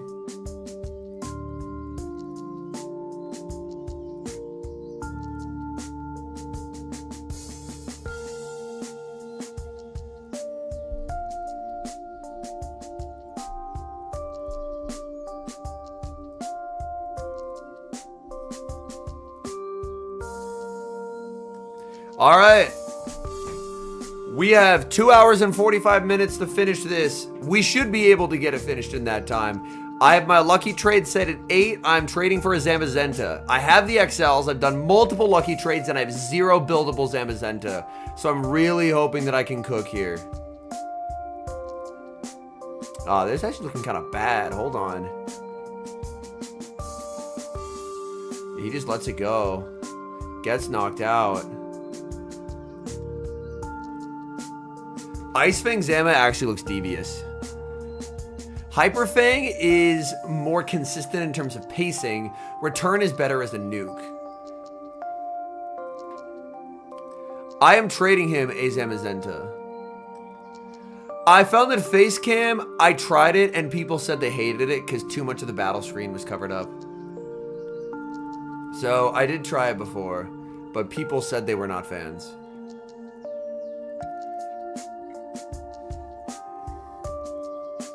Lunge. Not quite enough. Honestly, Masters currently is the most free-to-play friendly it's literally ever been. Oh, he clicked the Ice Punch. He had the Drill Run.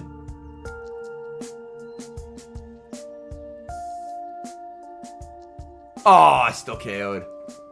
Still KO'd. Oh, wait. Are they basically same damage now? Because I know there was a difference before. Are they basically same damage now because of the Ice Punch buff? Lunge does more. Lunge does more. Lunge does more.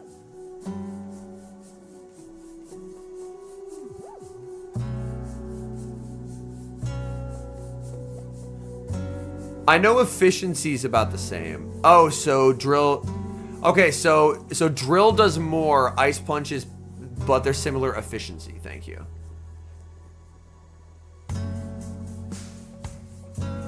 Yeah, drill run's a sick move. Anytime you're leading into a Drapion and you have Marowak in the back, you're like, fuck. Yeah, I was unprepared for the Metal Claw. He just catches on this, throwing it away. He's gonna try and sweep with Bibarel.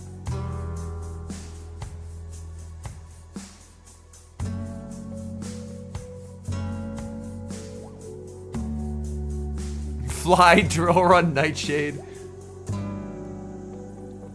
Yeah, it has been rough so far, Blazin'. It's been rough so far.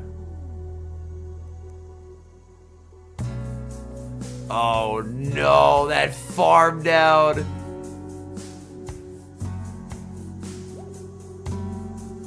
Yeah, Martine just gets denied there.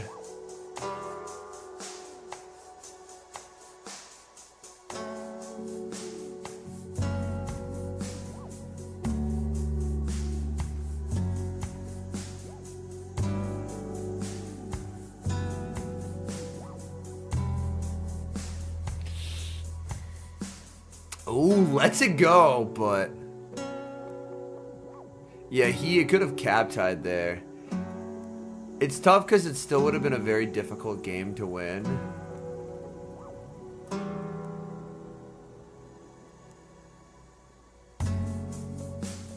Oh yeah, I am... Oh no, I'm saying it is the most free-to-play friendly it's ever been. That is what I'm saying. I'm not saying that it's like super easy, but I'm saying compared to what it was, it is like they have mons like Rhyperior that are just god tier that are completely free to use, and stuff like Primarina that are actually viable.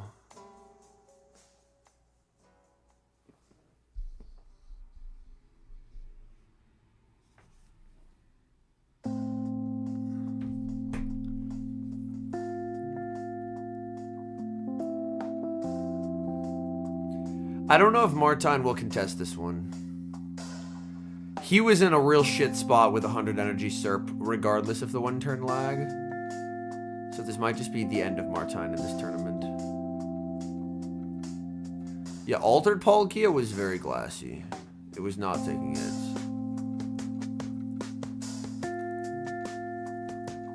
I can't remember what it was, F. Barnes. I remember that I had a question, but I don't remember what it was. Okay, he makes a nice catch. But yeah.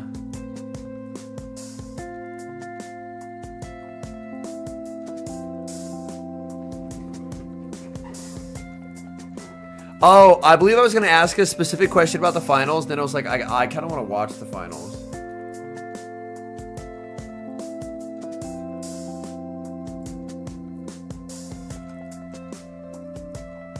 I guess he's saying that Ace wouldn't have killed. I think that's what he's saying. Yeah, I think he's saying if he got the cap tie there, because he had a move, right?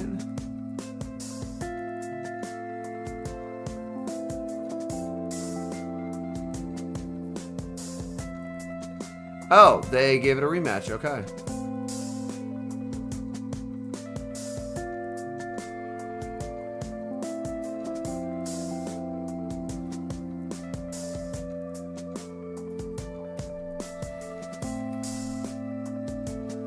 Alright, Ape into Azu, Drapion.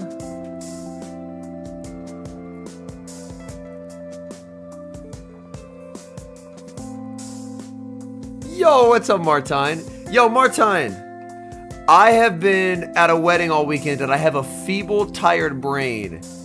Can you please explain to us what happened in this dispute? You're a smart man. You're smarter than me, so you will know the exact reason why it cooked you. Yeah, you didn't screw with me, that's why I didn't win. I'm sorry. I was at a wedding, man, all weekend. And we had to drive to the middle of rural nowhere.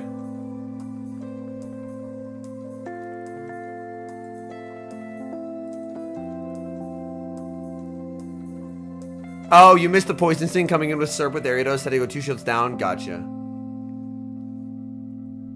Well, you see, Tara, I was at my good buddy's wedding. I was at my good buddy's wedding. There may have been play if I had 1 shield. Gotcha. That makes sense. Thank you. So we drove back like all early. Like we ended up driving back, very tired from it.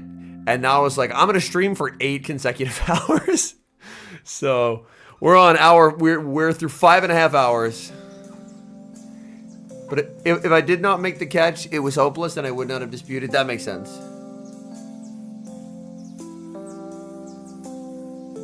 I will say, of the people who I provided thoughts on, a lot of them did pretty well. Game State was his drunken... Yo, chat. Martine, with your permission, can I share what I sent you in my response to you asking for scrims? So last night at Alright, we got Ariados. And he gets 1 turn again. Oh no. So last night, Martine says, scrim me. And I said, I am drunk at wedding. And then sent a new message. I will 3-0 you. I am too powerful in this state. Martine was clearly having none of my nonsense and did not reply. He was like, all right, Henry's useless. I'm going to go to actual people who can help me scrim. So I apologize. I was at a good buddy's wedding.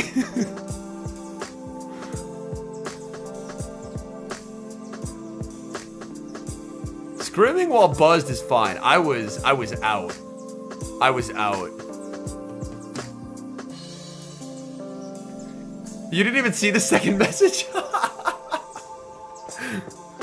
Yo, what's up, Yakai? We got world champion himself, Mr. Yakai, in chat.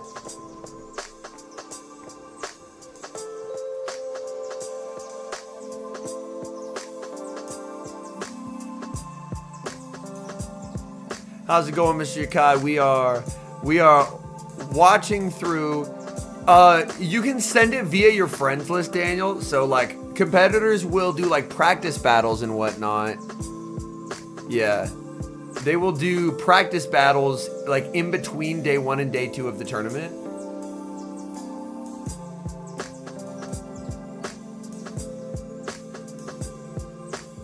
He's just shaking his head. I was afraid of A/, hence their lead. Gotcha. That makes sense. Yo, the Marowak! As Lyle would say, get ready, Shady. Get ready. I am legally not allowed to finish that sentence as a professional caster. I am legally not allowed to finish that sentence, but get ready.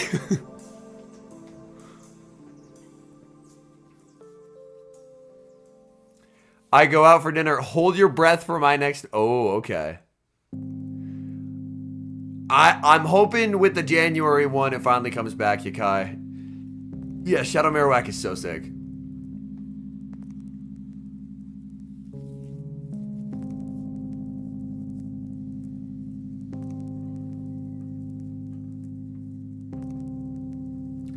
And then, yeah. He's just trusting in Talonflame energy to go insane.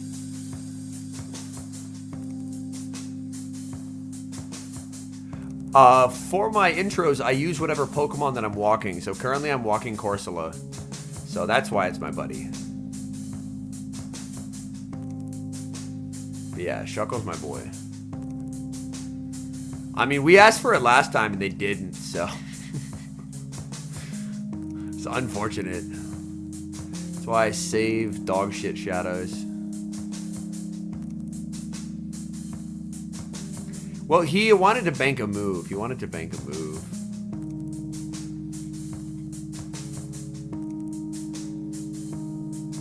Hello, double flies. Yeah, at this point, you're just like, fuck. There is no way out of this.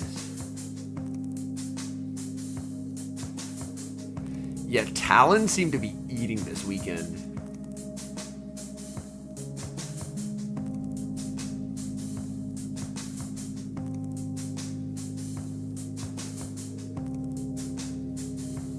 All right.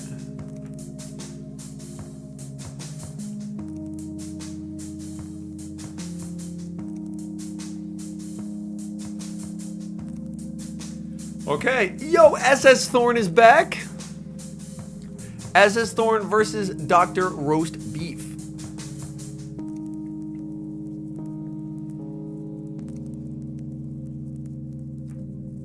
Okay. That start of the game looked a little odd. All right, Azu versus Claude.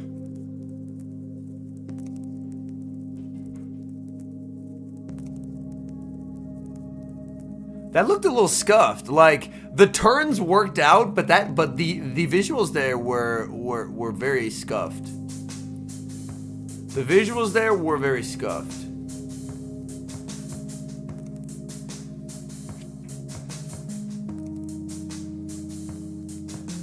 A couple made it close to day 2, Daniel, but none made day 2.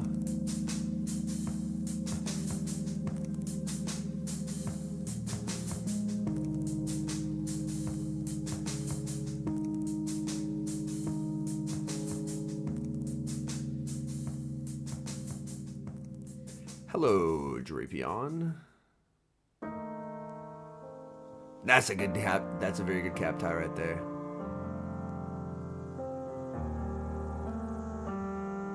Yeah, Thorn is an incredibly good battler, Dan. Yeah. So that's why Thorn calling me a bozo in chat has that much more weight. Because he kicks ass at regionals. It has that, yeah. It's always fun when there's someone who's like 10 years your junior and better than you at the game who's talking shit and you're like, God damn, man, I don't have a retort here. It's bedtime. There's not really a good retort. You're just kind of cooked.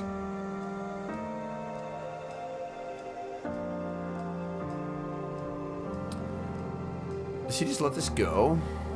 Oh, shield's interesting. Oh, surf catch. That's a little... Damn. That's wicked. Jump bluff. Ooh, the CMP tie. Need to lock in on the analysis for game 2. All right. I'm very tired, but I will lock in.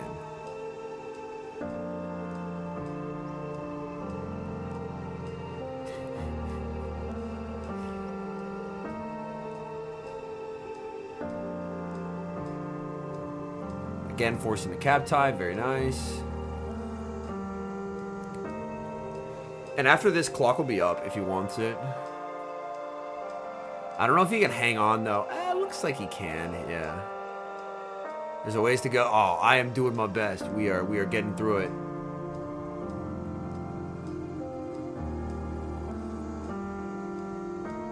Nice. This probably just KOs. Straight up. The beaver might live on one. No, the beaver's dead. The beaver got hit by a car. And even over farms by 1 to potentially cap tie him. Locked in. Holy. Absolutely locked in.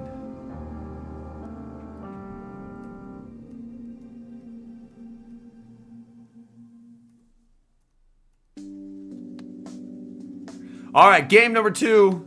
Yo, Marowak into Clodsire. Oh, this is terrific. Jump Pluff. Pluff is annoyingly fine here.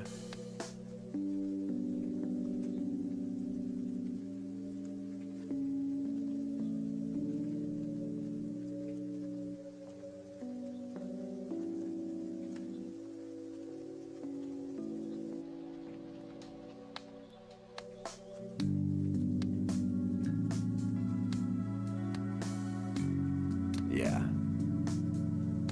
Yeah, he's just hard A. Well, I guess A slash, like, if you can get shields down or energy lead can do okay there.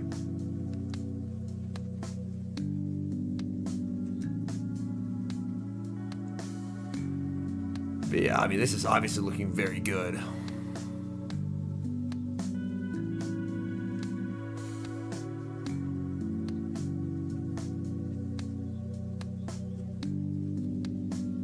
Banks a ton of energy. This is a little bit uncomfortable. This is a little bit uncomfortable. Him banking energy was genuinely a good play. Like, it's probably still fine, but...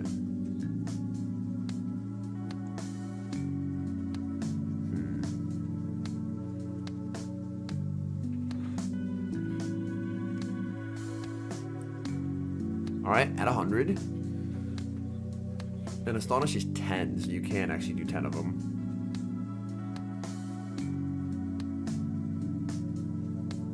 Bang. Alright, there's a move on Corsola. Jumpluff has insane amounts of energy.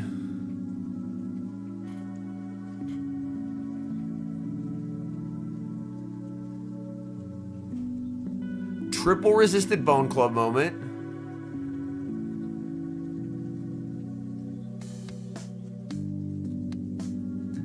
Ooh, the double bait makes life tricky here. The double bait makes life tricky here.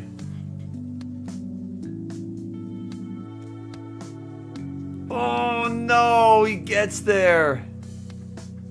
Oh, that's unfortunate. That does so much damage. Darn. Yeah, and Nightshades just don't do enough. That double bait, yeah, that is extremely diabolical stuff, to be honest. Like, it's what he had to do to come back in the game, so. Alright, we go to game 3.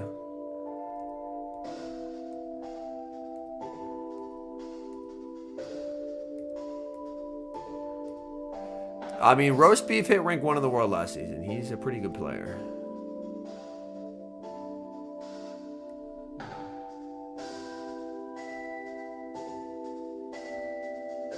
Alright, Marrow into... Well, actually no Marrow this time. Just gonna throw a fast move on Primate. For some reason, I saw the Marowak on the left and I was like, yo, Marowak, but no. No, that is not who's on the field right now. Ooh, a bait. Getting the shield.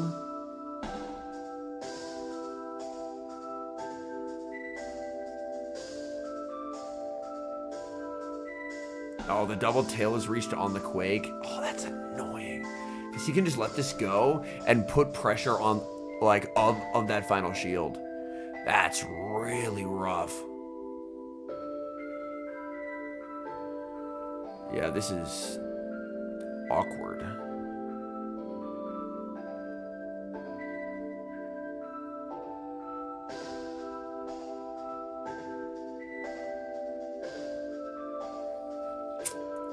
Does he double shield for it? Yep, he is.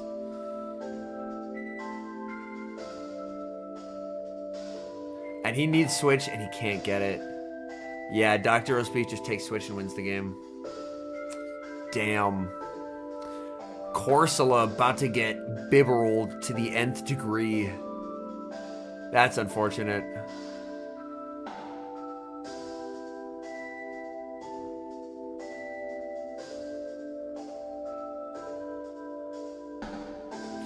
Yeah, that's tough. That's tough.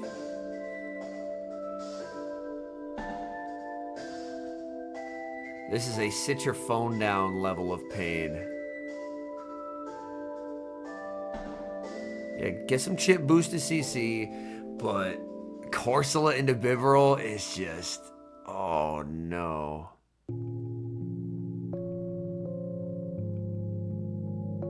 Yeah, that sucks. Maybe if Gem can 2-tap, but I don't think Gem 2-taps. I don't think Gem 2-taps here. Unless I'm mistaken.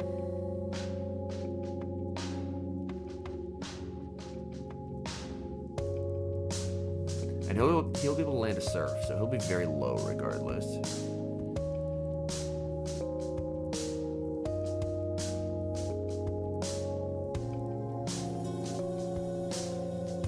Undertap basically means like after they throw their charge move, you just click yours blindly. Like right here, Thorn's probably gonna undertap. That is undertapping right there.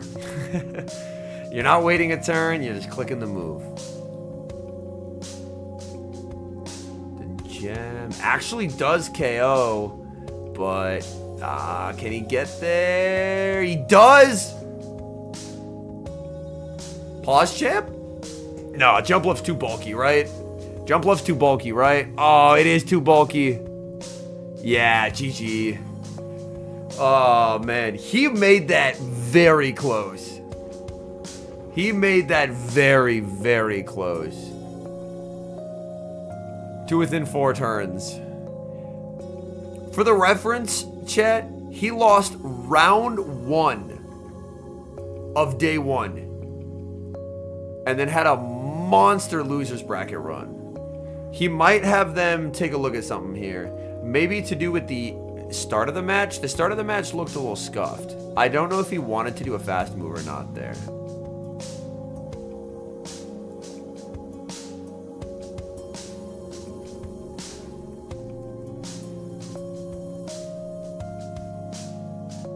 Like, I'm curious. Does he tap the switch here?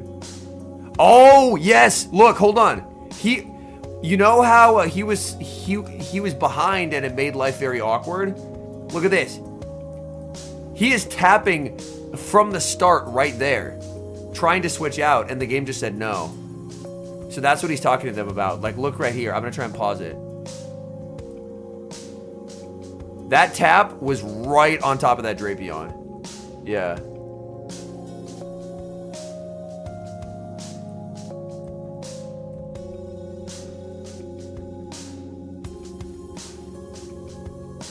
Oh, they didn't give a rematch. Well, that sucks. Man, I feel like they were very good for a while at giving rematches. And now they're just... Like, well... Does Drapion ever win the 2s there? Now, the first thing he tapped, like, his first tap... was on the Drapion. His first tap was on the Drapion. We went back and looked at it.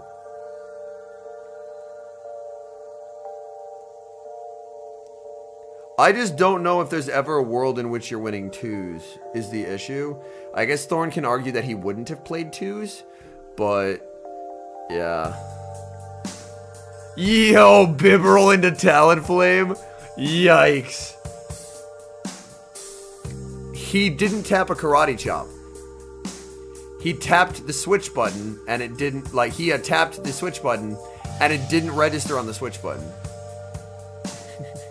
He didn't tap a karate chop. He tapped switch and the game was like, no, you're just gonna do a fast move.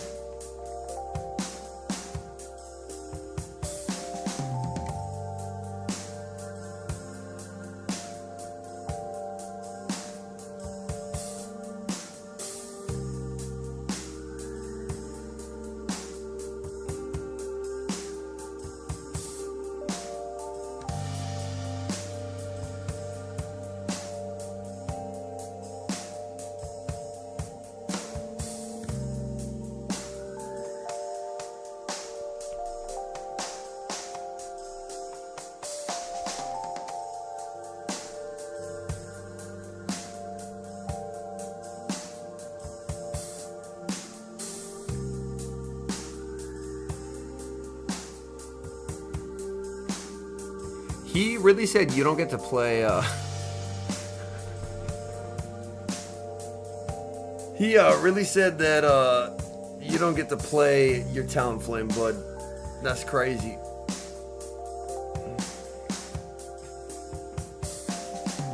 Yeah.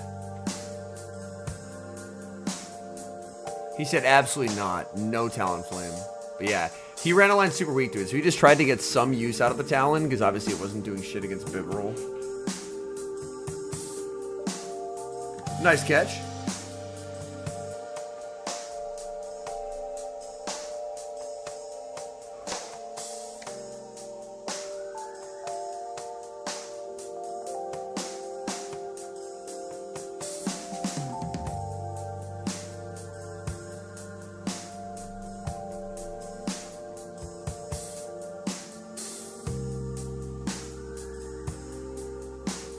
And he flies just to avoid taking the bubble damage. Yeah, Darkrai, unless it's trying to like RPS something specifically, and even then, its stats are just terrible.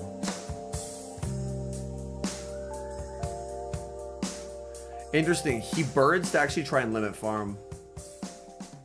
He's just staring him down.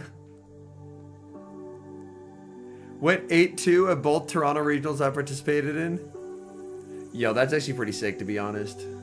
I know obviously losing round 1 was not what you're hoping for, but that was a beastly losers bracket run.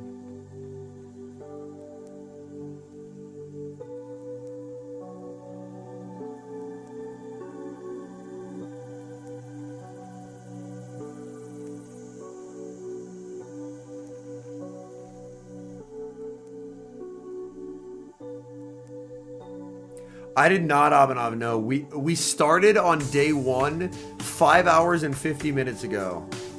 And we're working our way through day 2. I've been told I have to watch the pre-grand finals interview, which tells me one of the people who is there. But I don't know anything else. Going to Vancouver? Easy. SS Thorn, Vancouver champion. I see the vision.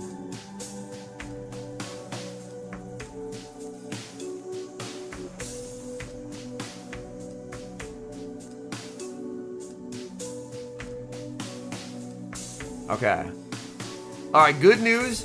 Based on everything, I think I should be able to make my lucky trade. We should be able to get through the rest of the battles in time for me to get to my lucky trade. The Pokemon website typically has it, Dan. I believe there's still one NA regional to be announced. I could be mistaken on that fact, but I'm pretty confident there's an NA regional that they have not announced yet. Maybe they announced it and I just missed it, but it's possible. What's the trade? I am attempting to get Master League workable Zamazenta. I have the XLs, but none of my raids turned out well, and I did a lucky trade, and that didn't turn out well either. Because with Ice Fang, it sims brilliantly. It actually looks to be a really interesting core breaker. Just as close to a hundo as possible. I'm just doing a regular. This guy only has a regular. That's how down bad I am for a functional Zama. I'm doing a lucky trade for a regular Zamazenta. That's how down bad I am. Oh, Simul there. And it's Talonflame. Oh, no. Colin, no. The fist bump from Martine.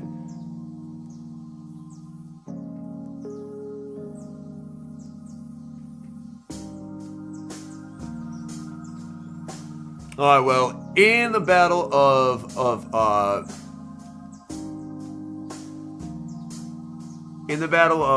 the Netherlands, it appears that Inadequance has emerged victorious.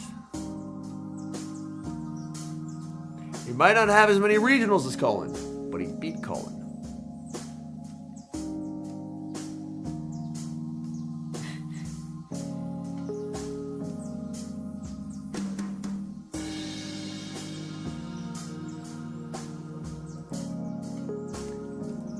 Necrozma? Oh, I was actually at an out-of-town wedding in the middle of rural nowhere all weekend, so I did one Necrozma, singular.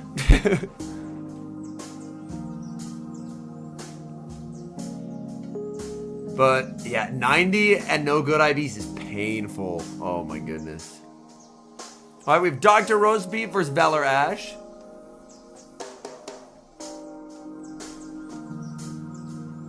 Okay. Oh, Talon and a Bibarel. Dr. Roastbeef learned. Dr. Roastbeef learned from Sceptile. Anytime you play Valor Ash, play ABA Strong to Talon. Because he always brings that Pokemon. Just run ABA Strong to Talon and just feast in the like free alignment.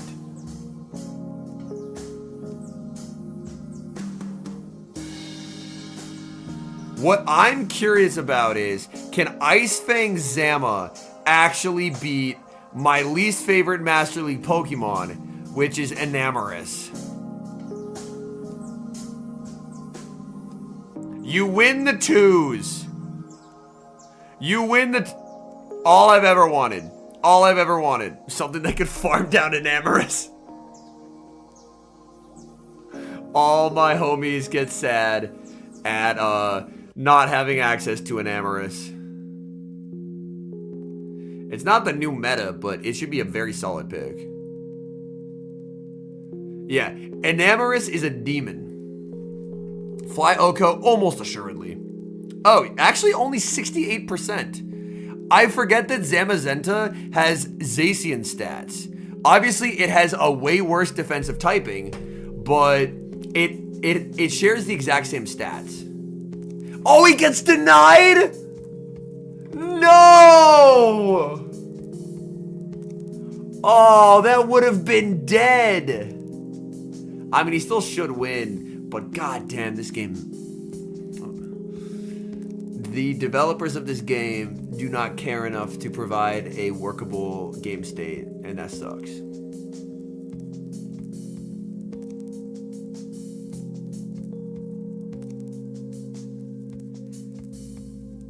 Believe me, if we had an Amorous Raids, I'd build one.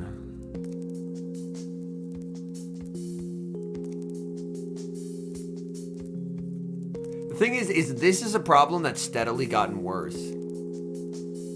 It is probably management pushing devs to the limits, but still, it's very frustrating that it continues to be an issue. Like... I tend to use developer as a blanket word for the company that runs it, when in reality that's not what the word means. Yeah. But yeah, the Talon should be dead right now, and it's not.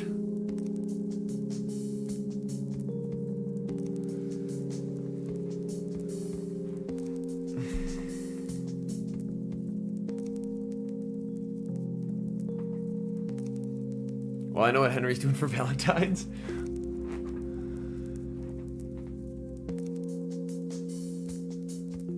I did tell my wife, I was like, hey, I will book an amazing restaurant for us at like 7 or 8. So I can do an Amorous Raids. Oh, I didn't do an Amorous Raids last time.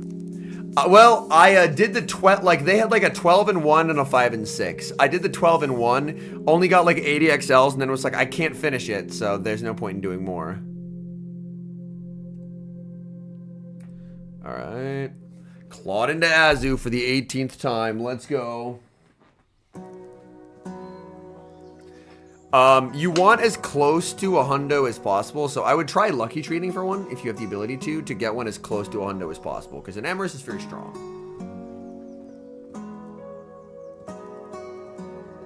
Yeah, an Amorous is very strong. Like, an Amorous beats all of the good Pokemon. Like, Rhyperior and anything it cores well with loses to an Amorous.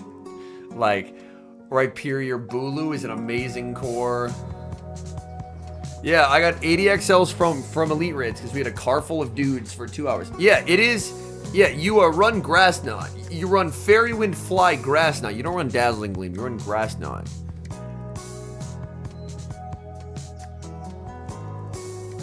But yeah, this is just easy for roast beef. I haven't looked at the Sims, Jay. Yeah, it breaks Rhyperior Bulu Palkia. Can it beat Palkia without Gleam? Typically, yes. I mean, if Palkia's like up a shield, then it would win. But PvPoke hasn't updated Master League stuff in a while. But yeah, For an Amorous, the reason it's good is because it beats Rhyperior by one-shotting it with Grass Knot. Oh, he can't get the farm down. Claude takes out 2 Pokemon by itself. This is a certified set down the phone moment.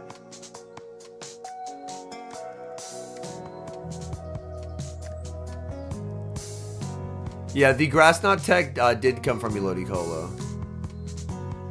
Yeah, this is just a bad bait because at this point you realize he's going over 100. He's just conceding.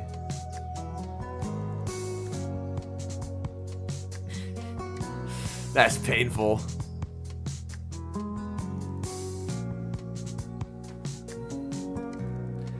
I mean, they'll almost assuredly do it in Elite Raids again. I can get enough locals together to do Elite Raids. I'll figure it out.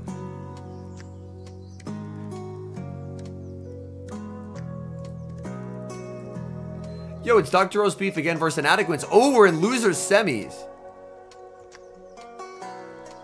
We're in losers semis, which means Martine got top 4. Martine got top 4. Holy shit. Oh, that lead sucks. No, the line call. Oh, no. No, the line call. Oh, no. He really has to get it into the zeros and Brave Bird some shit. He really has to Brave Bird some shit. In the zeros, I'm pretty sure Aquatail doesn't KO.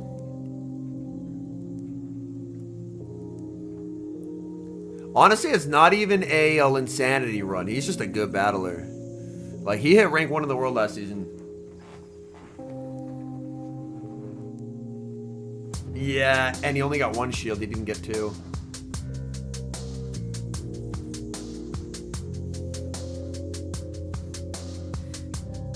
He is dressed with the decorum for the occasion.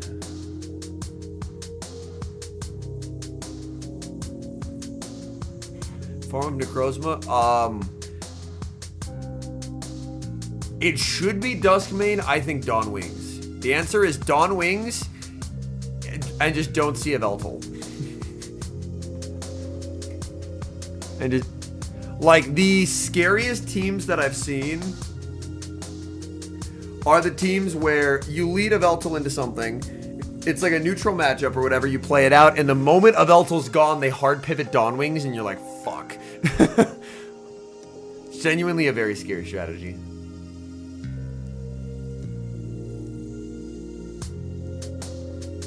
He's going for it all. I imagine Bib wins this cap tie.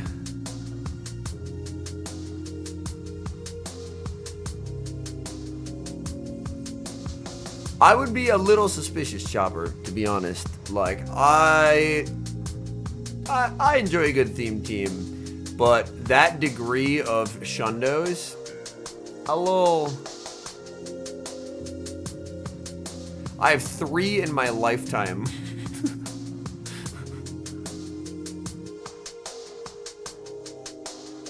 Cure Infusions?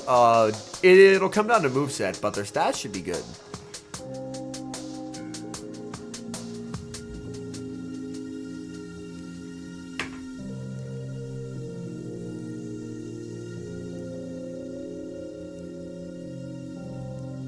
Yo, what up, JCL? How's it going?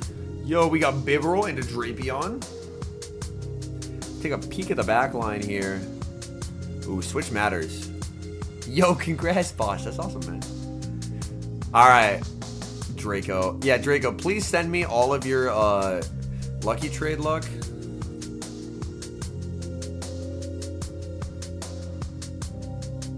You're good, Chopper. You're good.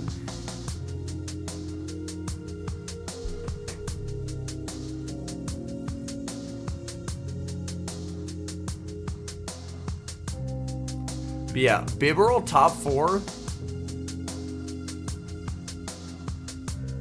We love Bib. But yeah, he just wins 2s here, so. And Excadrill isn't meta relevant, so that's fine.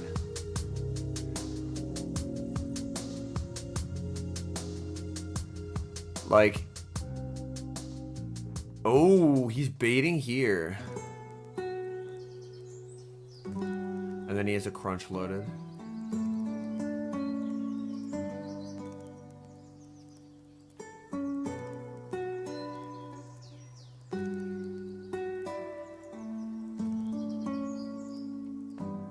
He will have to... Oh, he caught! Good heavens. That was a savage catch. That was a savage catch there. The visuals looked very odd, but that was a savage catch. Because I cast him. I know Martine is a caster and he's competing, but... I don't know, man. I don't think I would find joy in competing. I find immense joy in casting.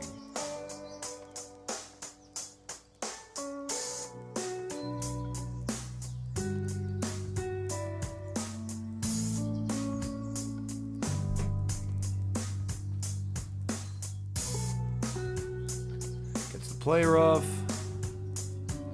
Yeah, we are 6 hours and 5 minutes into the stream right now, which is wild work.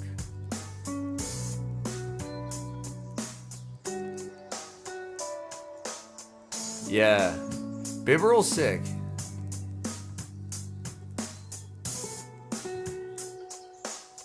Yeah, normal Bib does have some nice bulk to it. Stone Edge hurts here. This does a tremendous amount of damage. Bye.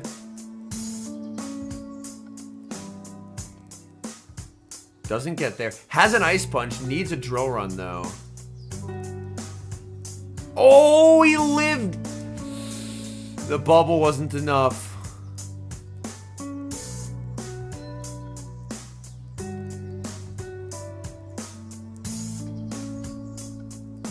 Or was it DRE?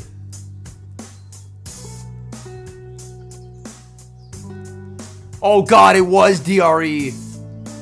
No, it was DRE! Oh, Jesus. Martine hates losing to DRE more than literally anything. Oh, that hurts. That hurts. Alright, we have winners final, Septile versus Elam.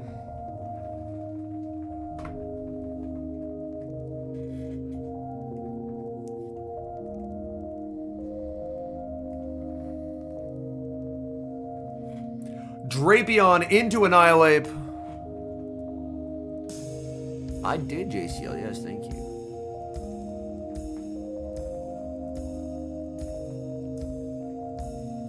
Nah, DRE is considered state of the game.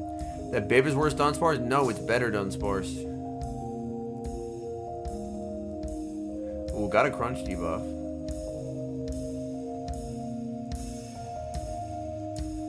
He double shielding on lead.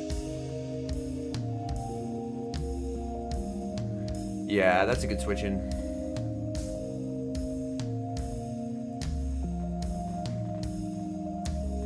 And there's just the Gator can go on a rampage in the back. He does this, and then I'll probably just switch out into Azu. Go for a bubble down. DRE and new mechanic are identical things. It's just a new name we gave it because it's no longer new.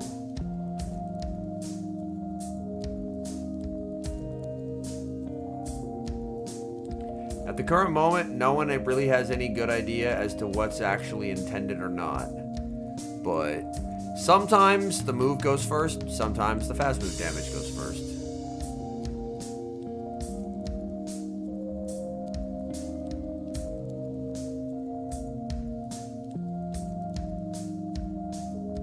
Oh, that was nice. That was nice. That was some real nice shit right there. Oh, he now catches back. Yo, these grand finals, winners finals are fucking on. Let's go. Well, we're in winners finals, and there's 2 Annihilate here, Gian. So I'm feeling pretty good about that prediction. Nah, DRE isn't a game mechanic. It is a bug. It's a bug.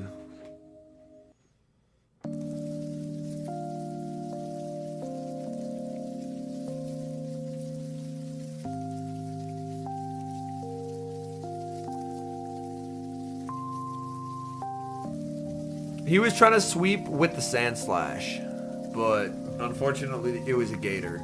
Like, if you look across the team, most other things that should be in the back, Sand Slash would be winning in the end game. So that's why it was a solid catch. Like, it covered most of his bases. Oh, he did? Oh, I'm fucking tired. In that case, then, maybe it wasn't the play he was supposed to make.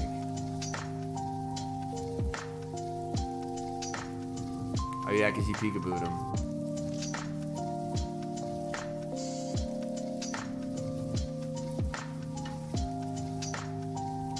Yo, Drapion versus Drapion.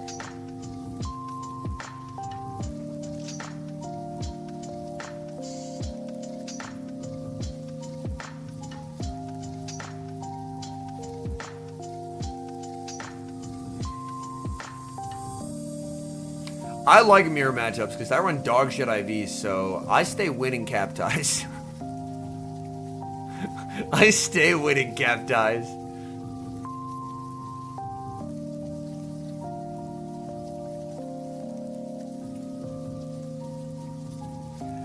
It's supposed to register on the final turn.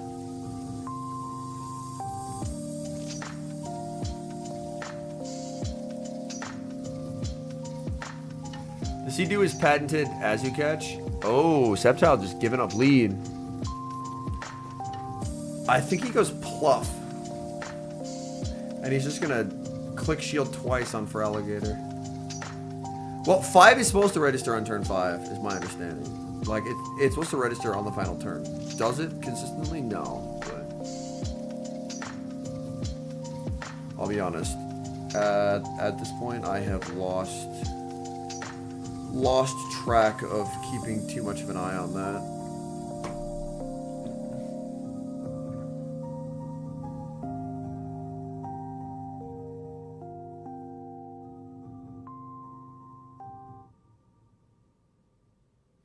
I don't know, ATM.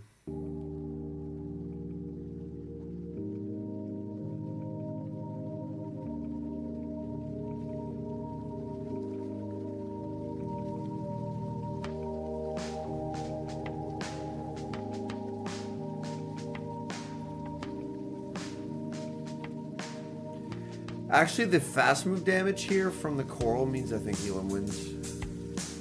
I think Elam wins.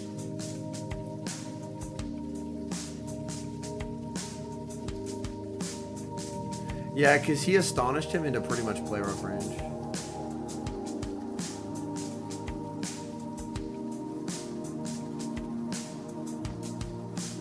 And that's the biggest issue with Azu in this matchup is you need 2 moves, but you don't need 2 moves if you had some astonishes.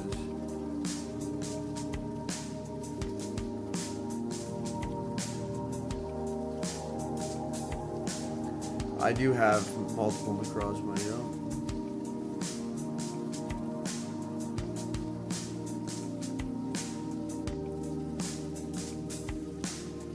Hundo Zama.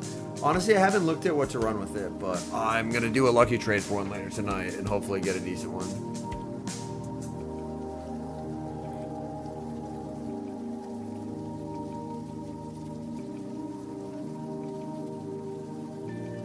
Yeah, he's just getting outpaced here. Worst part is I'm not even hungover. I'm just tired as hell.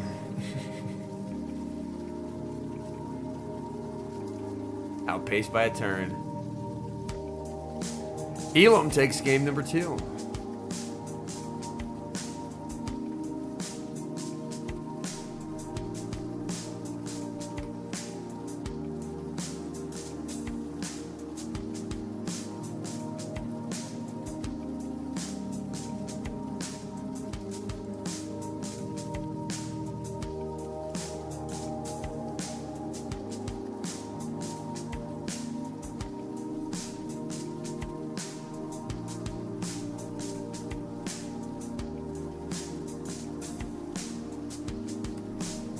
All right. Drapion into Azu, as always. Yo, what up, Monwell?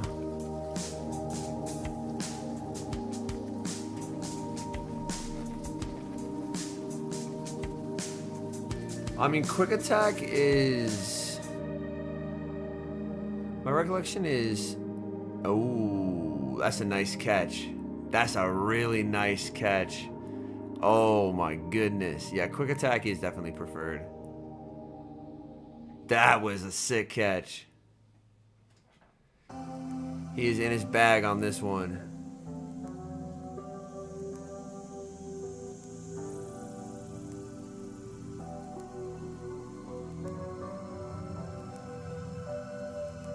That's nothing. Corsola, what the fuck?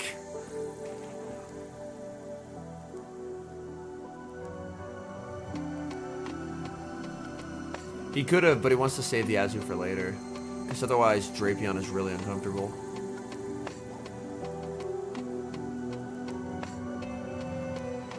Yeah, current OGL state's in a real good spot.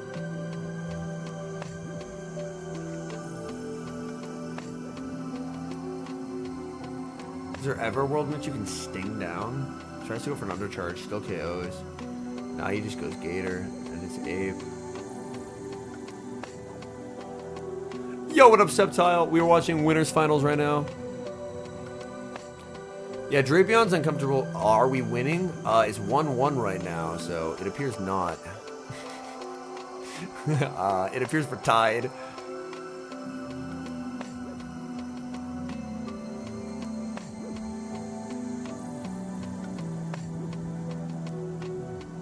This question is, how far off is this Drapion from a move?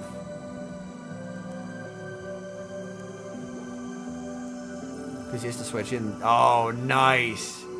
He gets there and that KOs. That's very nice. Bye-bye, Ape.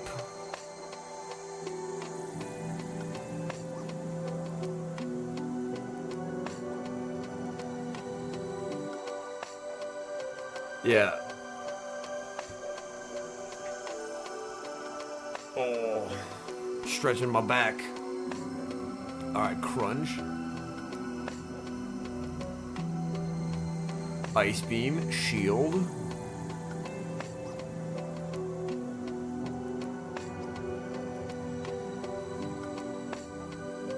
You're getting Zygarde 10% formed in Rick 11. 10% form is crazy.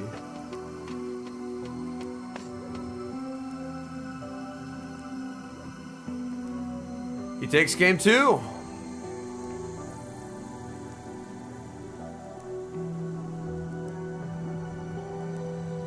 Alright, game 4. Back where we started. Yo, there's a Diggersby in the back. He said, fuck Corsola. All my homies hate Septile W. That's huge. Crunch gets the debuff. Rage Fist, this shit does not KO, if you call it. This is best of 5 now.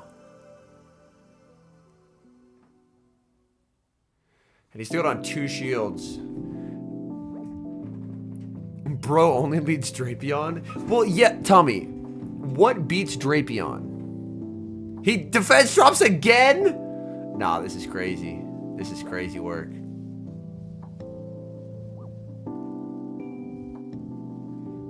Yeah, I think the Shadow Claw down is happening, folks. Unless he pivots. Yeah, and he doesn't get there. That double defense drop there. Yo, what's the elo sitting at, Absol?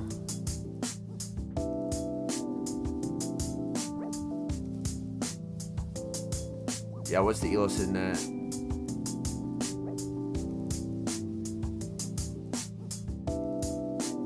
And he does 2, so he doesn't take the second one. Very nice. 25.69. Yeah, I'm at 25.25. I haven't played in like 3 days.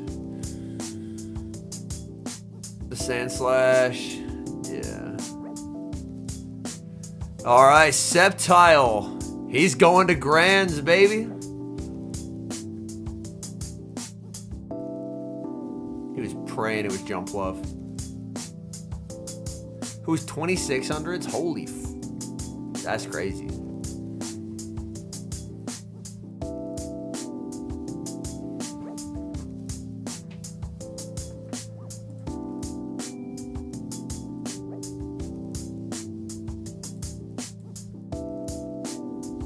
I wonder if we're going to see Drapion. And possibly a Zoomerang. Potentially paired together.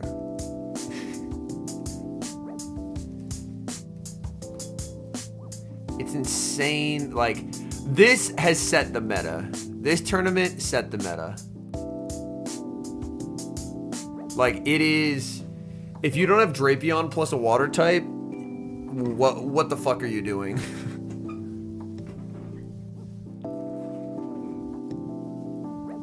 You got a Shadow Drape skill issue, bud. Ooh, I actually hate this. Why are we drill running when we could have gone Pluff? Now we go Pluff, but this isn't, like, that doesn't help you. I know Gastrodons, people are opting for Diggersby in that slot. In the ground slot, because then it also covers for Corsola. Gator Quag. Ooh. I do like Gator. Hey, Septile, quick question for you. Who was the handsome soul who told you, yo, just run Annihilate? I know you don't fuck with it, but just run it. Yeah, he did throw 2 energy balls anyway. Why did you drill run, bro?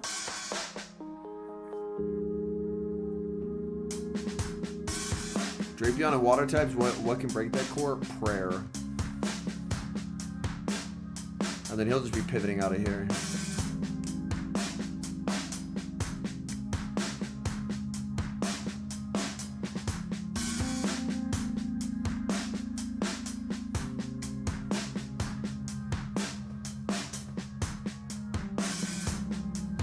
I mean, Chestnut is not beating Drapion. I don't care that it walls it. It's not.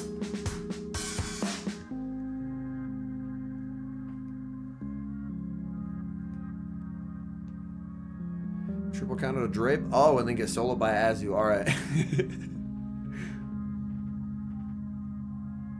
That is so much damage. Great League Cobalion. Oh, Lord.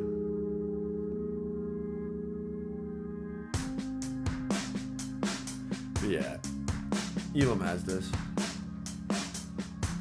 A/cooking.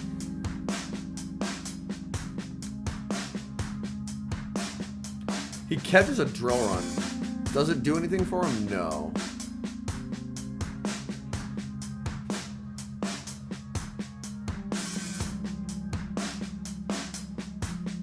I have it. The meta answer. It's clearly Naganadel. It's clearly Naganadel. Naganadel is super good. This is clearly the meta answer we need. I mean, but Guzzler doesn't beat Azu. It beats the Gator version. It doesn't beat the Azu version.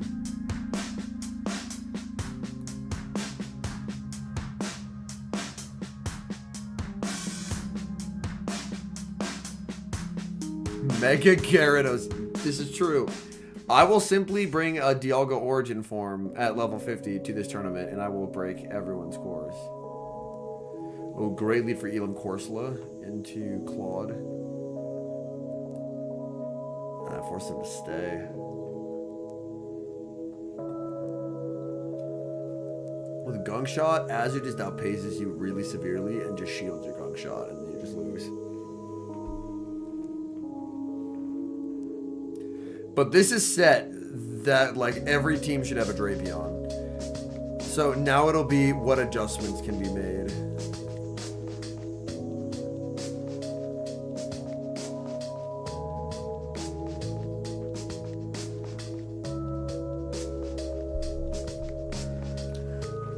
I don't know if it's a shiny Corsola. I know the shiny looks very similar to the regular.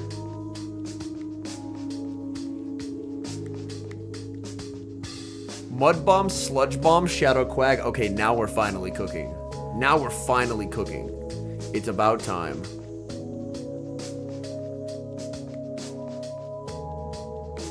Mud Bomb, Sludge Bomb, Shadow Quag. Now we're actually cooking. Oh, look, a Drapion with a shield advantage. Wow. All right, chat.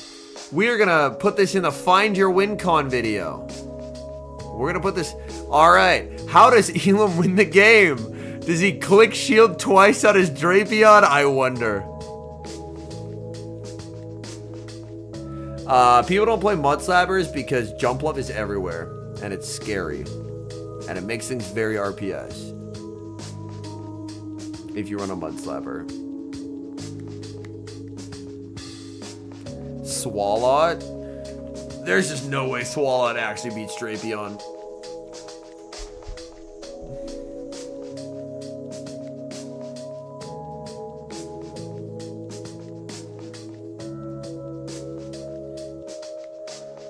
Yeah, probably not, but let me pretend I respect it. How is Rhydon beating Azumarill?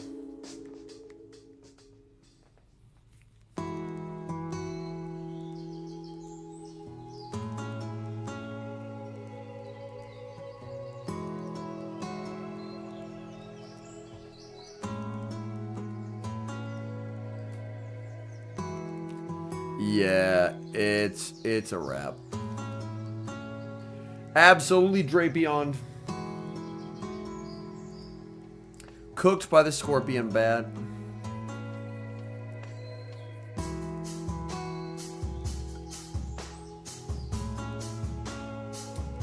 Tenta does not beat Drapion. Registeel? Honestly.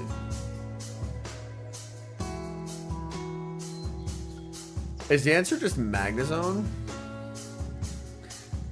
Although even Magnezone is considered slow by today's standards.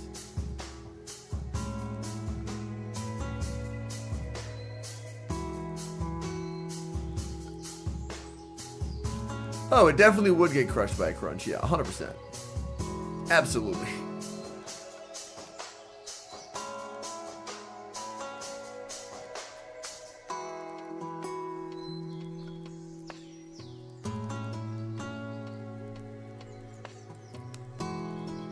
We will watch the interview, yes. Wow, clawed into Drapion. I wonder if Drapion's gonna find a way to get up to some fucking shenanigans.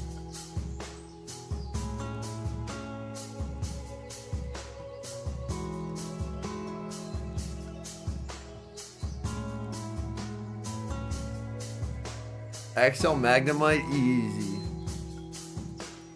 Brother and Aqua Tail will kill that thing.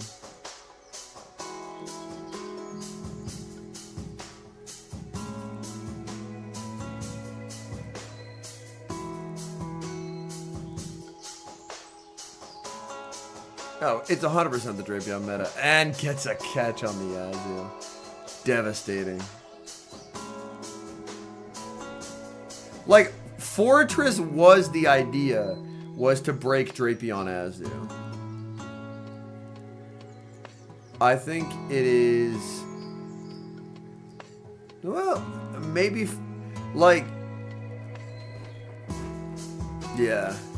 Maybe it's just actually Fortress is the answer again.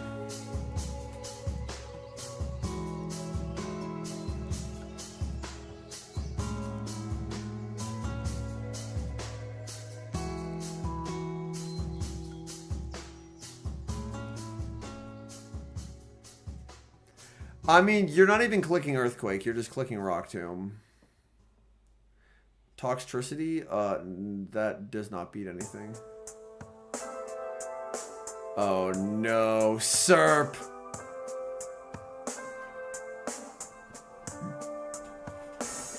Wait, hold up. Thunderfang Steelix sounds a little devious. Yo, what's up, Eric? You've missed 6.5 hours of stream, Trainer. 6.5 hours of stream.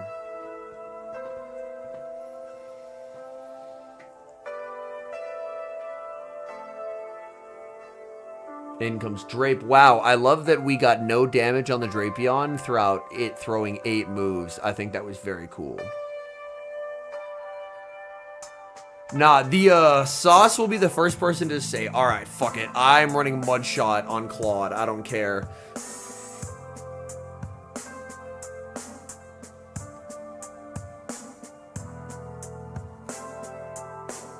Yeah, Claude just gets no damage on Drapion.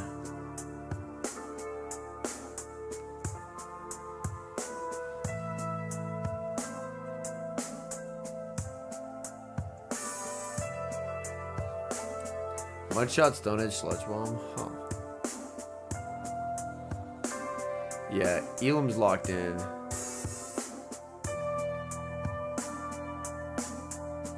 .3-0 by Elam. I know it makes it bad, but what can we do?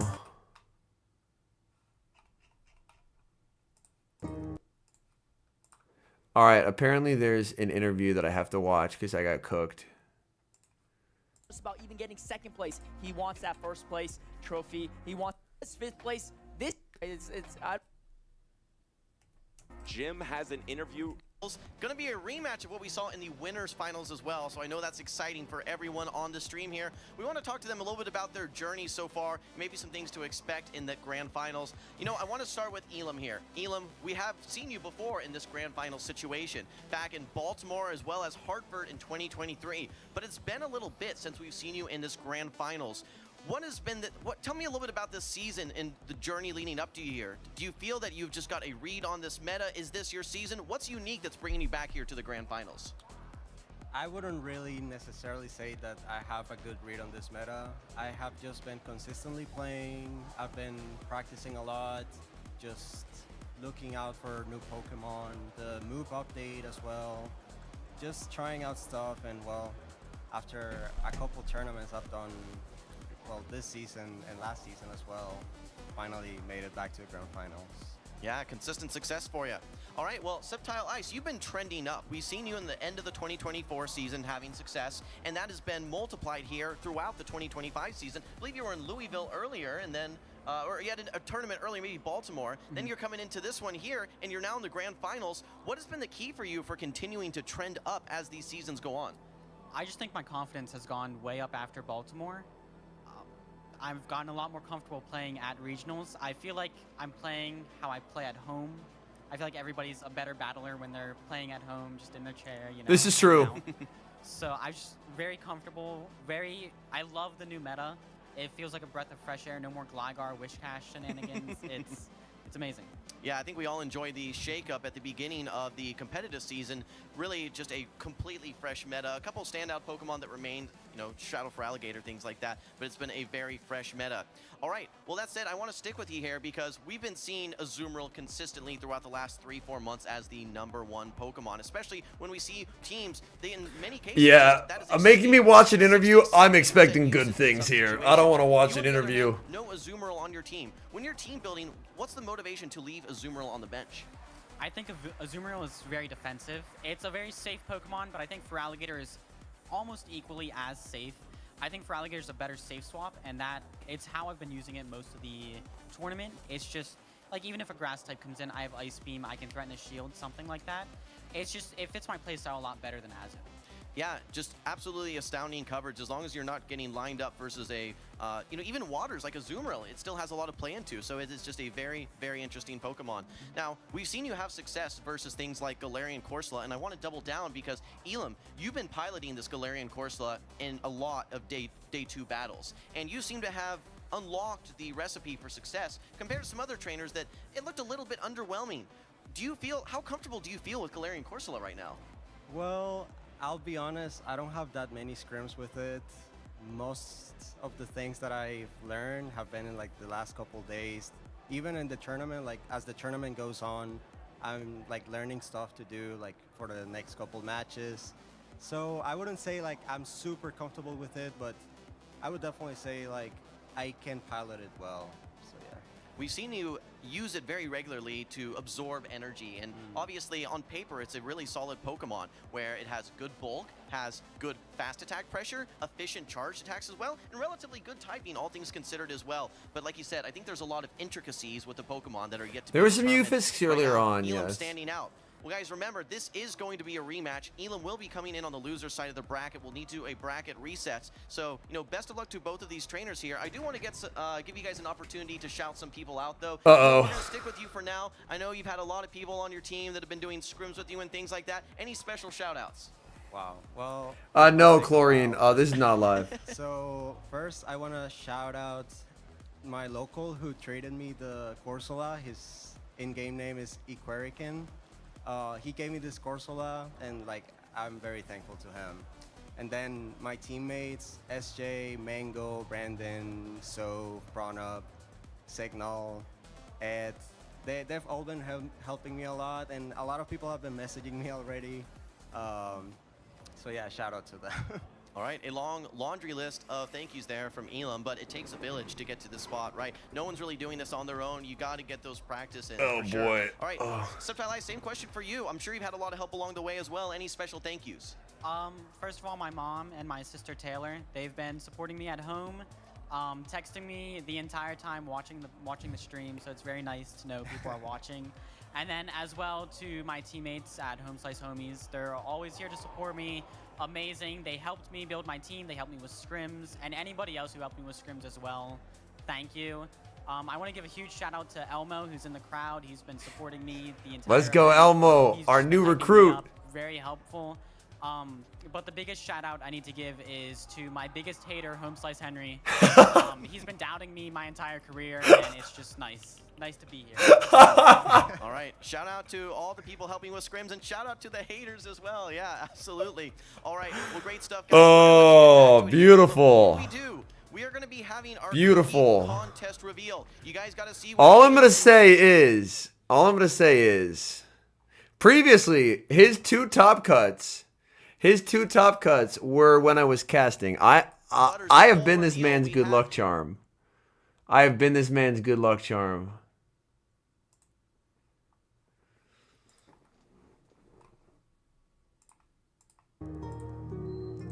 If I was casting, I would have been like, I can see why he would say that. The scrims didn't go his way, so a certain amount of animosity can build up over time, but you know what? I will forgive him, and I wish him the best in the grand finals. Oh, yeah, no. We're boys. He's just talking shit. We're just talking shit. Oh, alright. Grand finals. Septile coming in on winner's side. Elam coming in on loser's side. Annihilate versus Drapion. Oh, wow, this feels like deja vu.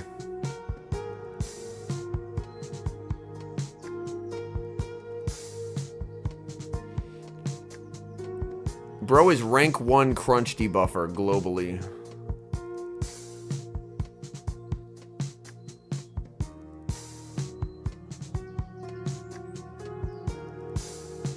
Oh, he stays and he's gonna get Corsola'd.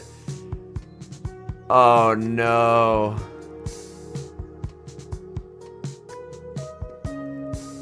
Get ready for insane lag on entry often. Oh no.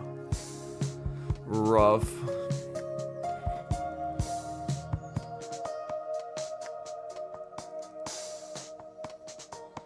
Yeah, obviously I've been live for the last 6 hours and 37 minutes, so I have not seen these games.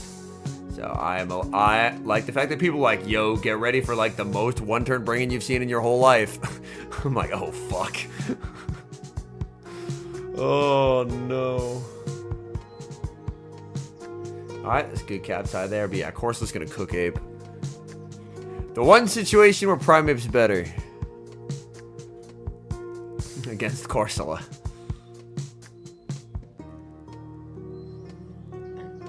And Elam can pivot here.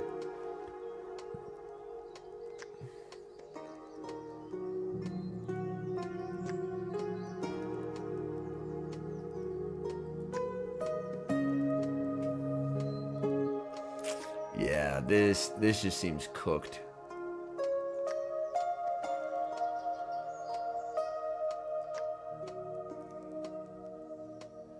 I just think the Astonishes plus the Nightshade does too much to the Ape when the Ape enters the field.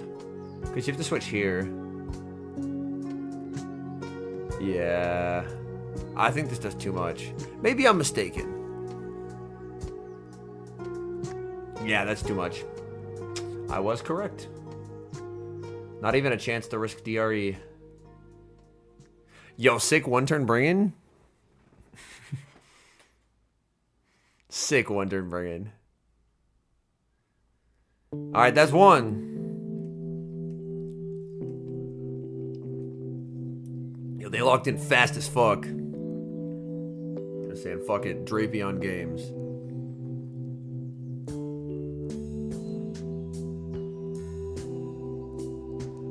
Ooh, Serp back there is interesting.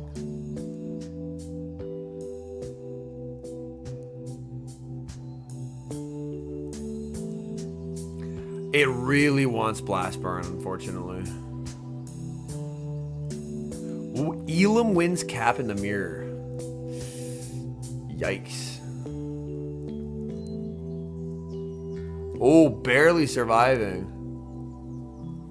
Elam lets it go too.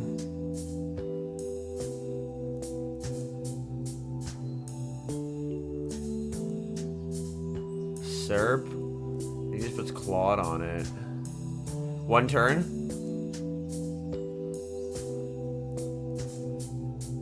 At least it looked like it. Hold on.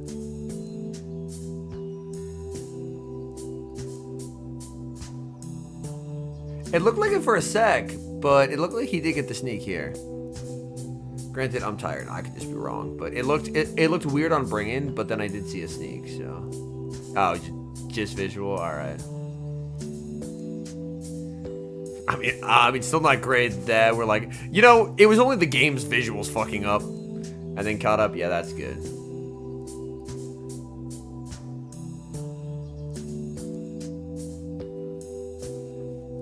Yeah, you just two-shield Gator. That's what it does. That's what it does. You two-shield the hell out of it.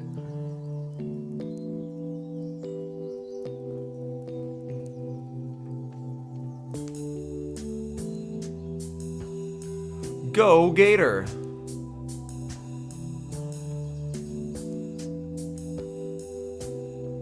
There's decent timers. Like he has to go Azu here. But this gives him an ability to save Gator later if he wants to. Because ideally, obviously, you don't want to take the play rough. Whereas normally in the ones you can take the play rough, but you'll have to take Vine Whips later.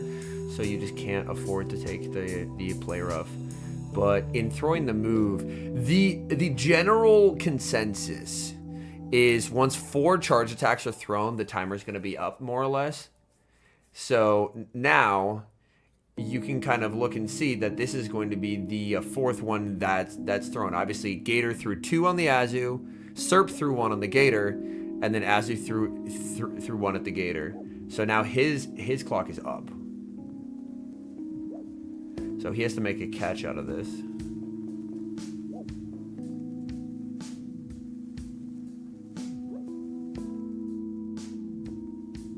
And he doesn't get it. And he gets one turn bring-in. And he gets one turn bring-in. Alright, 2-0. Not off to a great start, but Elam does have to win 2 best of 5s. Annihilate versus Annihilate. Sep runs a God Ape. He is not losing Cap.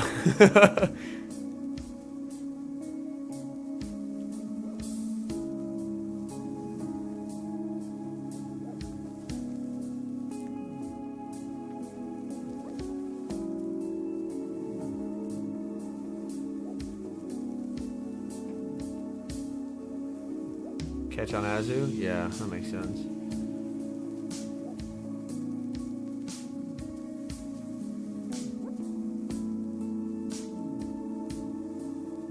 Goes Gator here.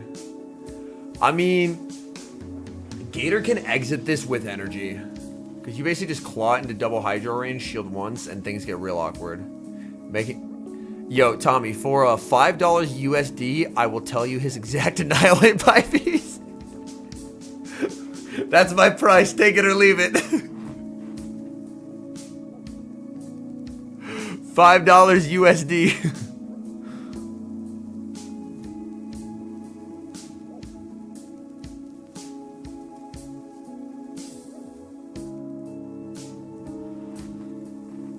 All right.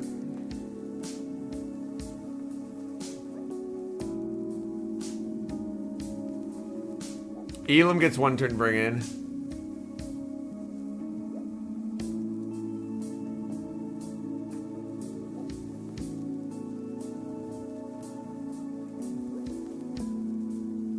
Oh!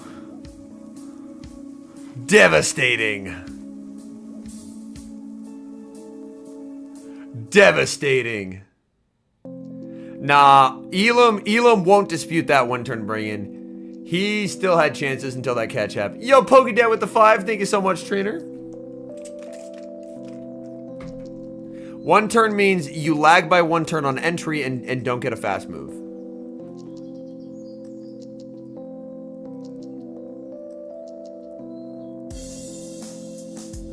Yo, what's up, Neo? Also dropping a 5. No! That was offered to Tommy! I can only give these IVs to Tommy. I can only give the IVs to Tommy.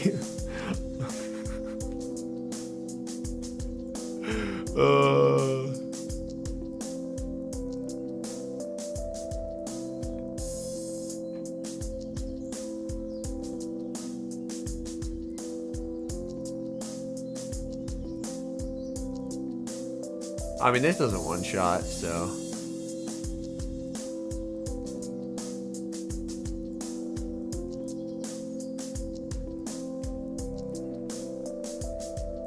They might review it. They are not reviewing it. Drapion versus Drapion. Tommy with the 5. All right, Tommy. I will be in your DMs later.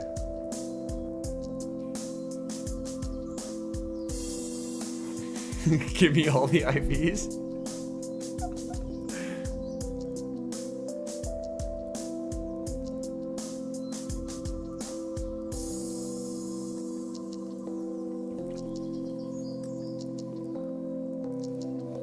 Yeah, this and then ape the shit out of him. Oh, he lets it go. Interesting. I will say there's a ish. I will say ish. Close-ish.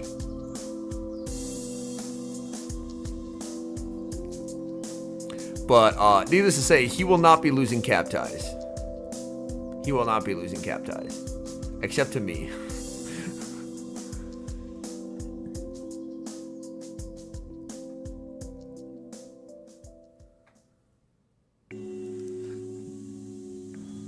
Is he gonna pull off the reverse sweep here? Holy shit. Literally just keep leading Drapion. What the fuck's he gonna do? Nah, Shadow Drape is just better, unfortunately. Gator. Gator.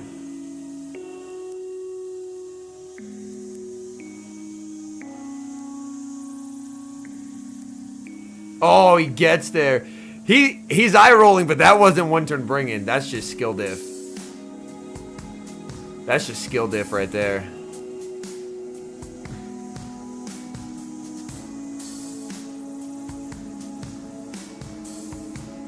Nah.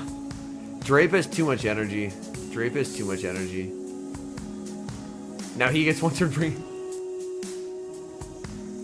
Oh my god. This is so bad, man. Actually so bad.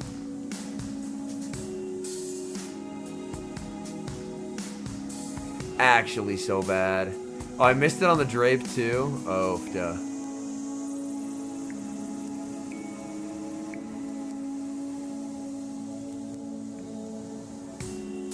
I mean, he's still not quite in play rough range, but yeah.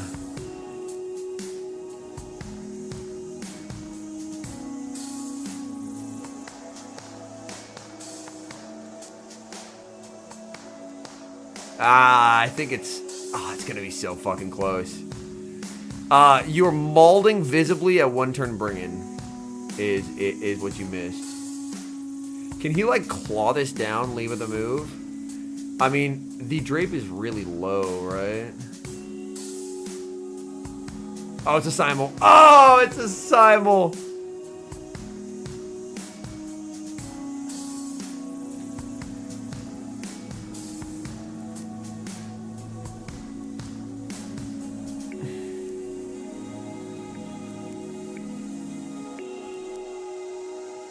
Yeah, one turn bring-ins galore.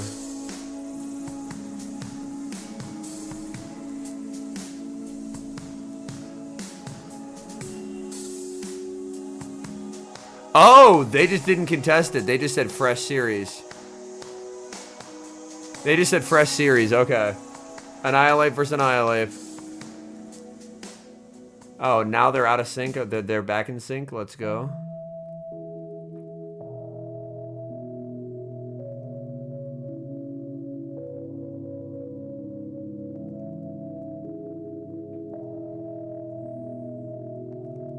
Wasn't impactful enough this year, but it's extremely annoying. That's fair.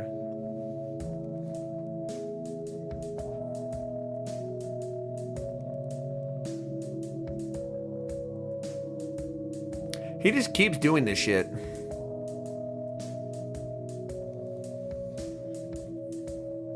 Also, Septile, I may have, for $5 US, promised Tommy that I would leak your Annihilate by Vs before the next local tournament. So, $5 is $5. That's all I'm gonna say.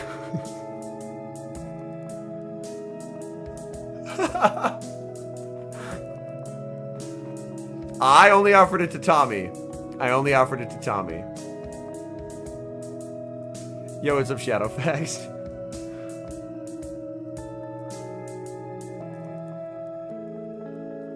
He says, wait, I got scammed.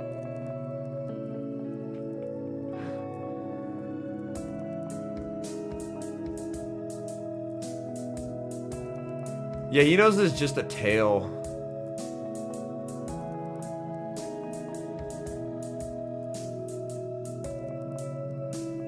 Oh, he tries for the catch and doesn't get it. Says you're at 8 claws when Elam got the move. Got you. Oh, but you were at 9? Oh, no. Damn.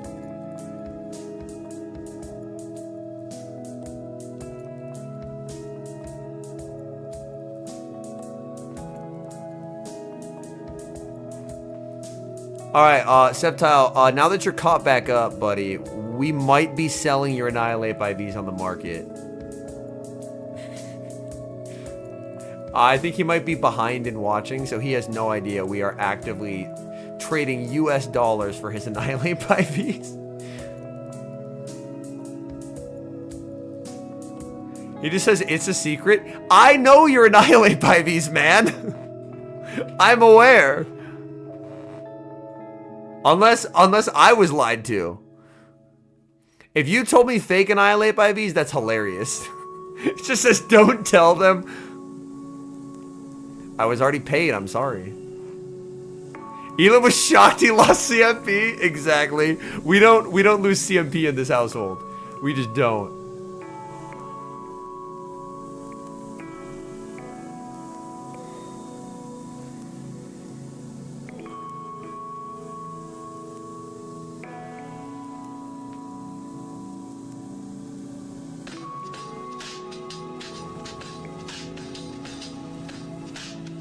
To be fair, what he told me was his attack stat. I think I let Drape 10 times into Elam. It's a good Pokemon, isn't it? Oh, he shields the CC. Interesting.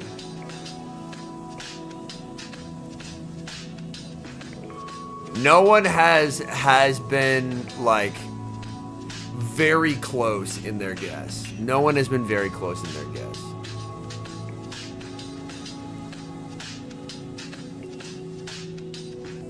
We've had some, like, one turn?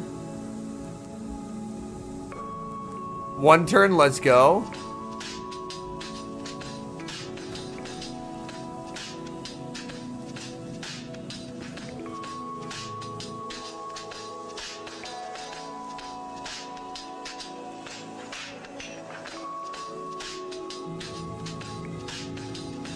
It's not 1550.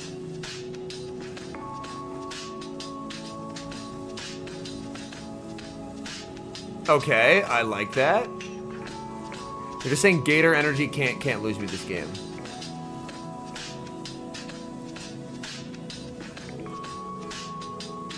All I'm seeing are a lot of Annihilate that would lose CMP to Sceptile. That's all I'm seeing. Y'all are posting a whole lot of shit that Sceptile would cap tie you easy.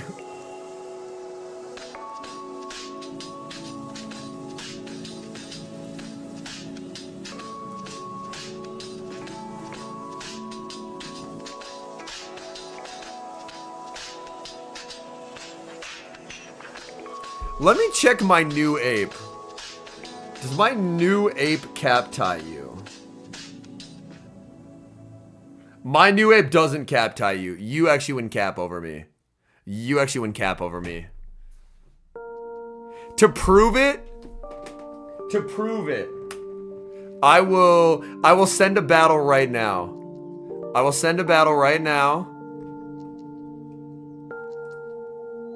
On stream. Lead Annihilate, and people will see. I am using the ape that I have titled Rage Slayer. Oh my, okay, the app is fucking breaking. Hold on. I'm restarting my app. Yo, Sceptile 1, big pogs.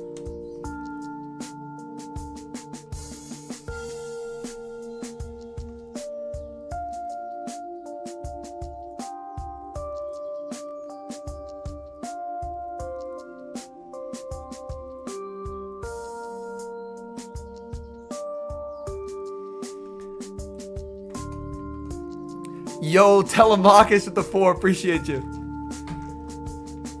Alright. I'm getting the screen mirror up 1 second.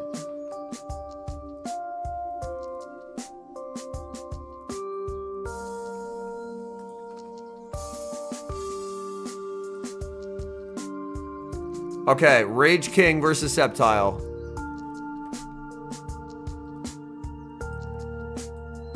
Just know, I will not be winning cap.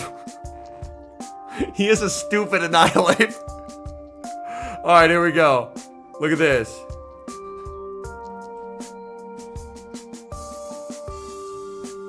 I told you I'm not winning cap. And I'm running my Slayer. I don't win fucking cap over this stupid ass fucking Annihilate, man. It's so dumb.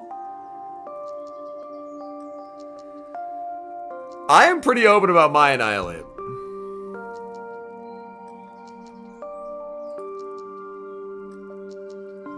I show my IVs. My Annihilate, well, what is my ape? My ape cap ties most apes. My ape does not cap tie his. I do have a different older ape that could cap tie him, but it doesn't have Rage Fist. It doesn't have Rage Fist. I have an ape that would exactly speed tie his ape. But it has Night Slash Shadow Ball.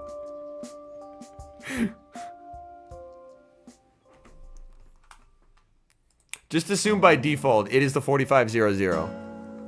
No, like Hundo apes lose cap to what we're dealing with by a massive amount.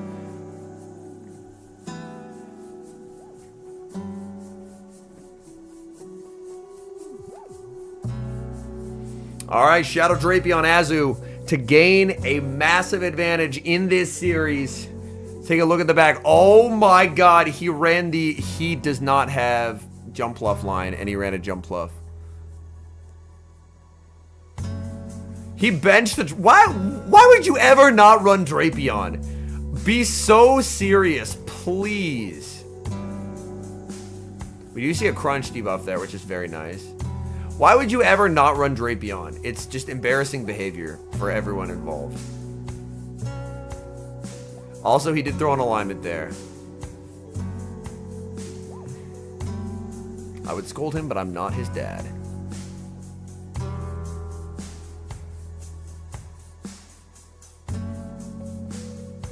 Oh, baiting out the pluff, though. Hold on. Hold on. Pause. Because Elam won the first best of 5, so now they're both loser side.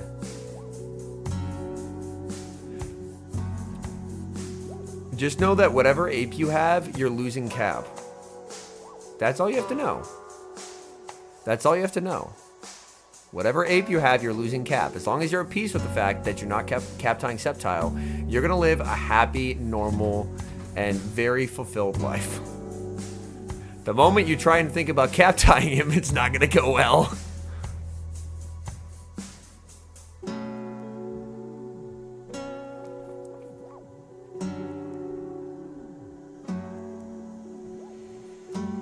He's trying to SERP sweep. But there's still a Drapion. Yeah, at that point, he knew. He knew.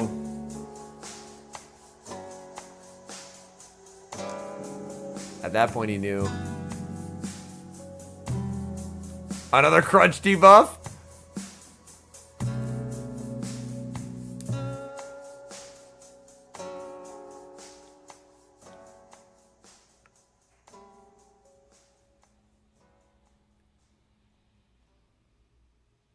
I have a very large number of Annihilate built. I have a very, like, I will not reveal the amount of Annihilate I have built, but just know, I have Annihilates built that I have never shown in videos. I have an ungodly amount of Annihilate built. The important thing is that I have a lot of them. And he doesn't reveal third. Alright.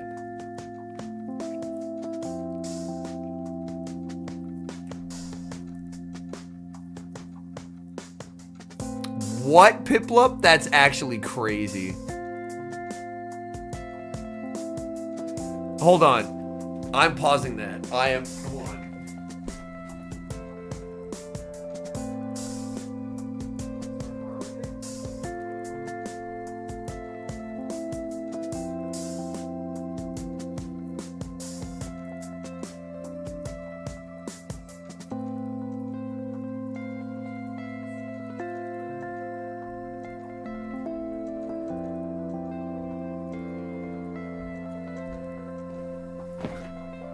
Alright.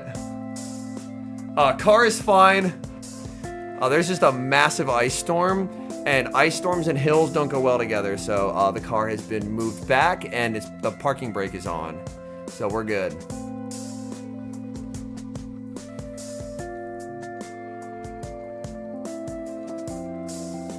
Annihilate versus Annihilate, and we know who wins cap.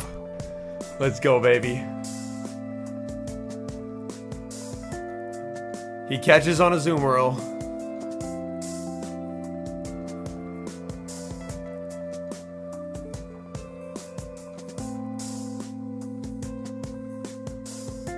Yo, this looks so good here. Holy shit. This alignment is actually insane right now. God damn.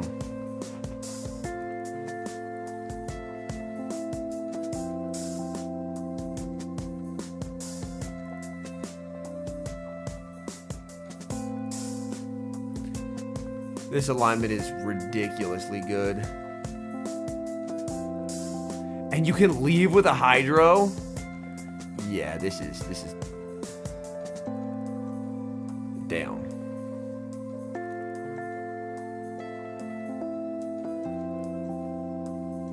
Rage Fist to caps? I mean, this shit does not KO. You kind of don't want to give up farm, though. Ooh. Now this gets a little stinky. This gets a little stinky. Yeah, you don't want to give farm to the ape. He catches, doesn't sneak on the Corsola. Called no Corsola. That makes sense.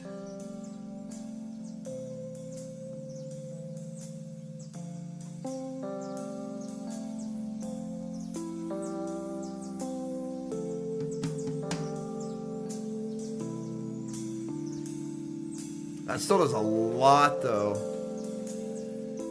Bring in Gator, force him to throw. Claw KOs.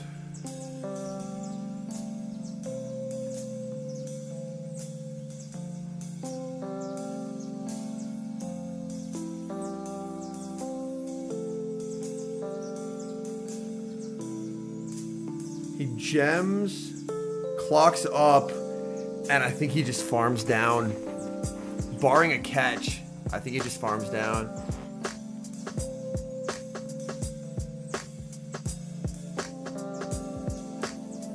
Awkward Tail doesn't KO here. He shields it, but he doesn't have to.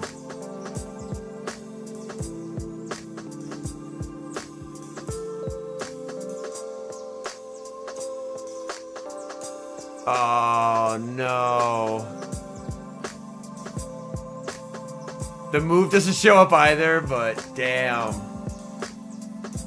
Trying to get him to no shield and pray Gator farm down, that makes sense.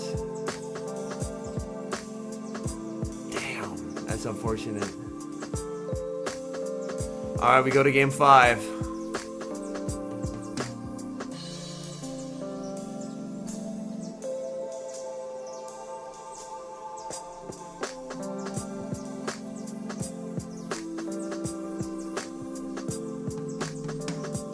Ooh, Drapion into Annihilate. Pluff in the back.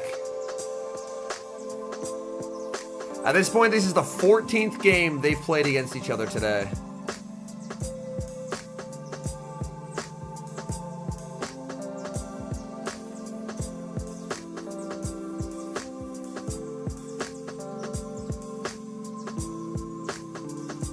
Double shield on lead is wild. That is wild, man. Gets a debuff. Gets a tail.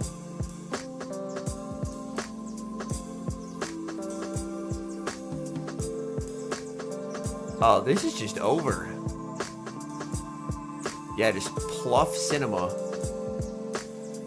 And then you have 2-shield Gator. I mean, he's definitely going to pivot out into Corsola here and make life awkward. Like, Corsola is just a fucking piece of shit. We all hate Corsola. We all hate Corsola.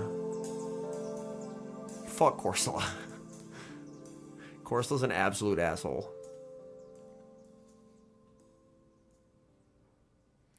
I mean, you don't die to a gem here. Does gem kill you here? Yeah, I was gonna say, I don't think it does. Just bank the energy, switch, Gator. Oh, we throw. Interesting.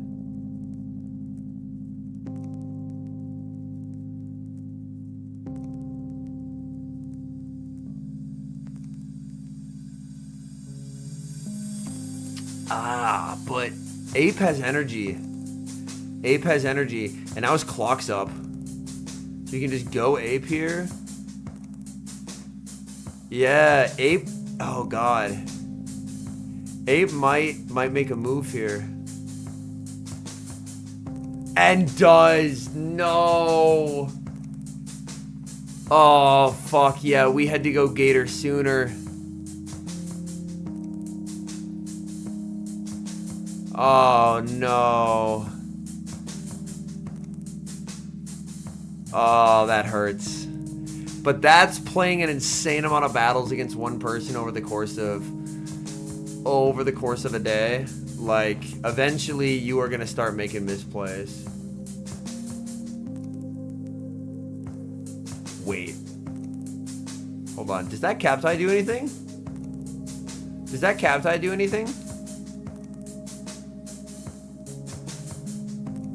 Wait, can Gator outpace?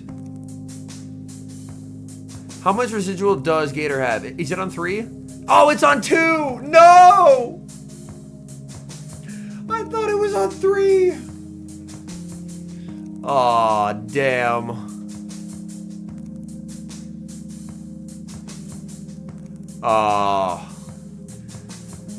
What a series. What a series. Yeah, that amount of games is absolutely brutal.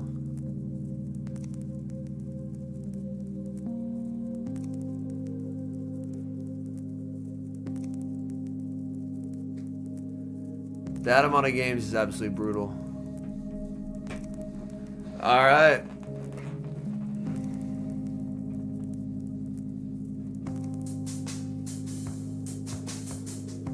I did say Ape was gonna win, and I was right. I was right. What'd you get for smack talking? I didn't talk smack. I provided great help. But yeah, we are very proud of you, Septile. Second place, a fat cash prize. Like, cooking, man. Cooking.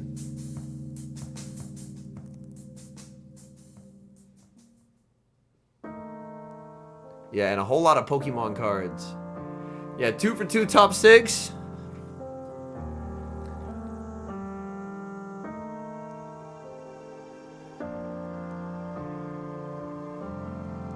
But yeah, this has been a 7-hour and 10-minute stream, which is crazy. Thank you guys for hanging out. That has been a lot of time spent yapping, but we did it. Toronto, baby. We did it. Okay, I'm gonna, now to stream my sets? No, it's gonna take me an hour to play 5 battles. If boards were up, I'd be page 1, and I haven't played in 3 days. I literally cannot get... What's the rating? 25 elo. I went 3-2 and gained 1 elo, and then I went 3-2 and I gained 3 elo. The last set took 1 full, actually not even that, a full hour and 20 minutes. And then I was like, I'm just not gonna play anymore. Until leaderboards come out. Oh. But yeah, thank you for hanging out today, guys. Appreciate y'all. Alright. Signing off after 7 hours. Peace.